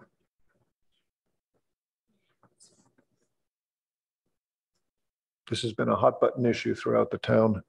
I think this is a reasonable interpretation of the current standard. Yeah. Board Member Hirsch, are you? I'm okay. Yeah. Although I had a little comment and she knows what I think. Okay. With that, we have gone through all three remaining items. Does staff have any questions about our comments? No? Okay. No, thank you so much for your efforts. Okay, let's move on quickly to the last agenda item was board member questions, comments, and announcements. And I realize I asked board member Rosenberg to make an announcement that she should have made properly here. Next time we will. And we also have board member Thompson's going to report out on our ad hoc committee regarding the street design work. So your show was, and let's set the timer to 3 minutes, please. So it's a matter of being consistent. I probably won't take that long. Yeah, so the two folks on this subcommittee are myself and Chair Bolte, and we been keeping an eye on the development of California Avenue. We have been working with the planner who's running that project. So so today actually is the first third Thursday of the third Thursday program that's going to happen throughout the summer. And actually, I would encourage everybody to go out today between 6 and 9 to check out the program, live music. Additionally, on Cal Ave, there are, I think, roughly about 4 or 5 community spaces that we worked with the planner on looking at how we can make these accessible to the public, both architecturally, logistically, and furniture-wise. So I don't think the full design concepts have been fully executed for today, but I think there are some initial stuff out there today. And I think if you guys have a chance to go out there and take a look, you can kind of let us know your comments, and also members of the public to let us know their comments. And I think the program, the flexible public spaces are going to evolve, and probably in June, there'll probably be an update as well. And I don't know if I missed anything else on that. I don't know if you want to add anything. I think you missed, no, it was a good summary. Big picture though, the city has hired a consultant to help take public comment and figure out how do you either deal with whether you want to close California Avenue, there's a certain area that's closed now, and portions of Ramona Street downtown. They've been doing that, taking public input. Part of that process was that they were authorized by council to do a demonstration project.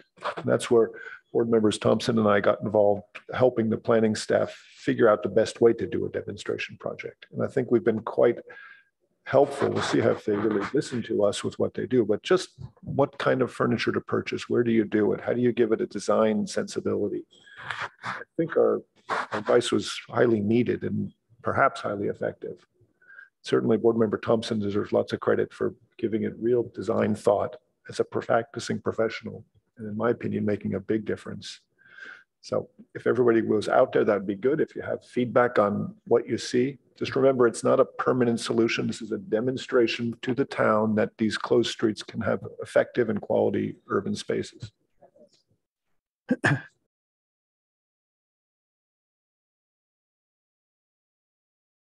I'll have, and I do it a few times now since we last discussed it. There are these sort of empty areas, huge amounts of empty areas in between, you know, the lively eating facilities. So if this happens, you know, and those can be filled with activity, it's going to be a terrific thing, you know. Yeah, that's the thinking is they've sort of charted out, the planners have charted out where all the eating spaces are that are currently there. We also needed to make provisions for emergency vehicle access. And then for those remaining pieces, you know, there's going to be live music. And so thinking about what kind of furniture works that's both accessible to the public as well as creates kind of an ambiance. So definitely, yeah, there is a consultant taking public comment throughout this phase, I think, because Peter's right. It's just a temporary demonstration project right now. And if it becomes more successful, we can find more ways of making it better. Yeah, I just want to make another comment. I went to Market Street in San Francisco when they had the street fair, and they had the art schools, the architecture departments putting together elements that would work on the street, you know. Some of them were like rocking things that you sit on, you know, and the groups of people would quickly jump onto those things and stay there a long time because they were great spots. And there were odd structures that they built that are kind of vertical, which people could climb on to some extent, and places where there were gongs or whatever that you could make music out of, you know. There's a lot of possibilities. There were some where they're sort of visual magnifiers, so you could look at the person opposite you and they would be distorted. You know, just think about those kind of activities too. You know, those are really, really exciting. Of course, you need to get a whole school working on it as a project to make it effective, but something that is, I'm just suggesting that and maybe I could dig up my photos on that, some of those to pass on to you to make some suggestions. These are good ideas. I think we'll come back to it again as we work through this process. Thank you, Board Member Thompson. Okay, with that, we are adjourned. Thank you, everybody.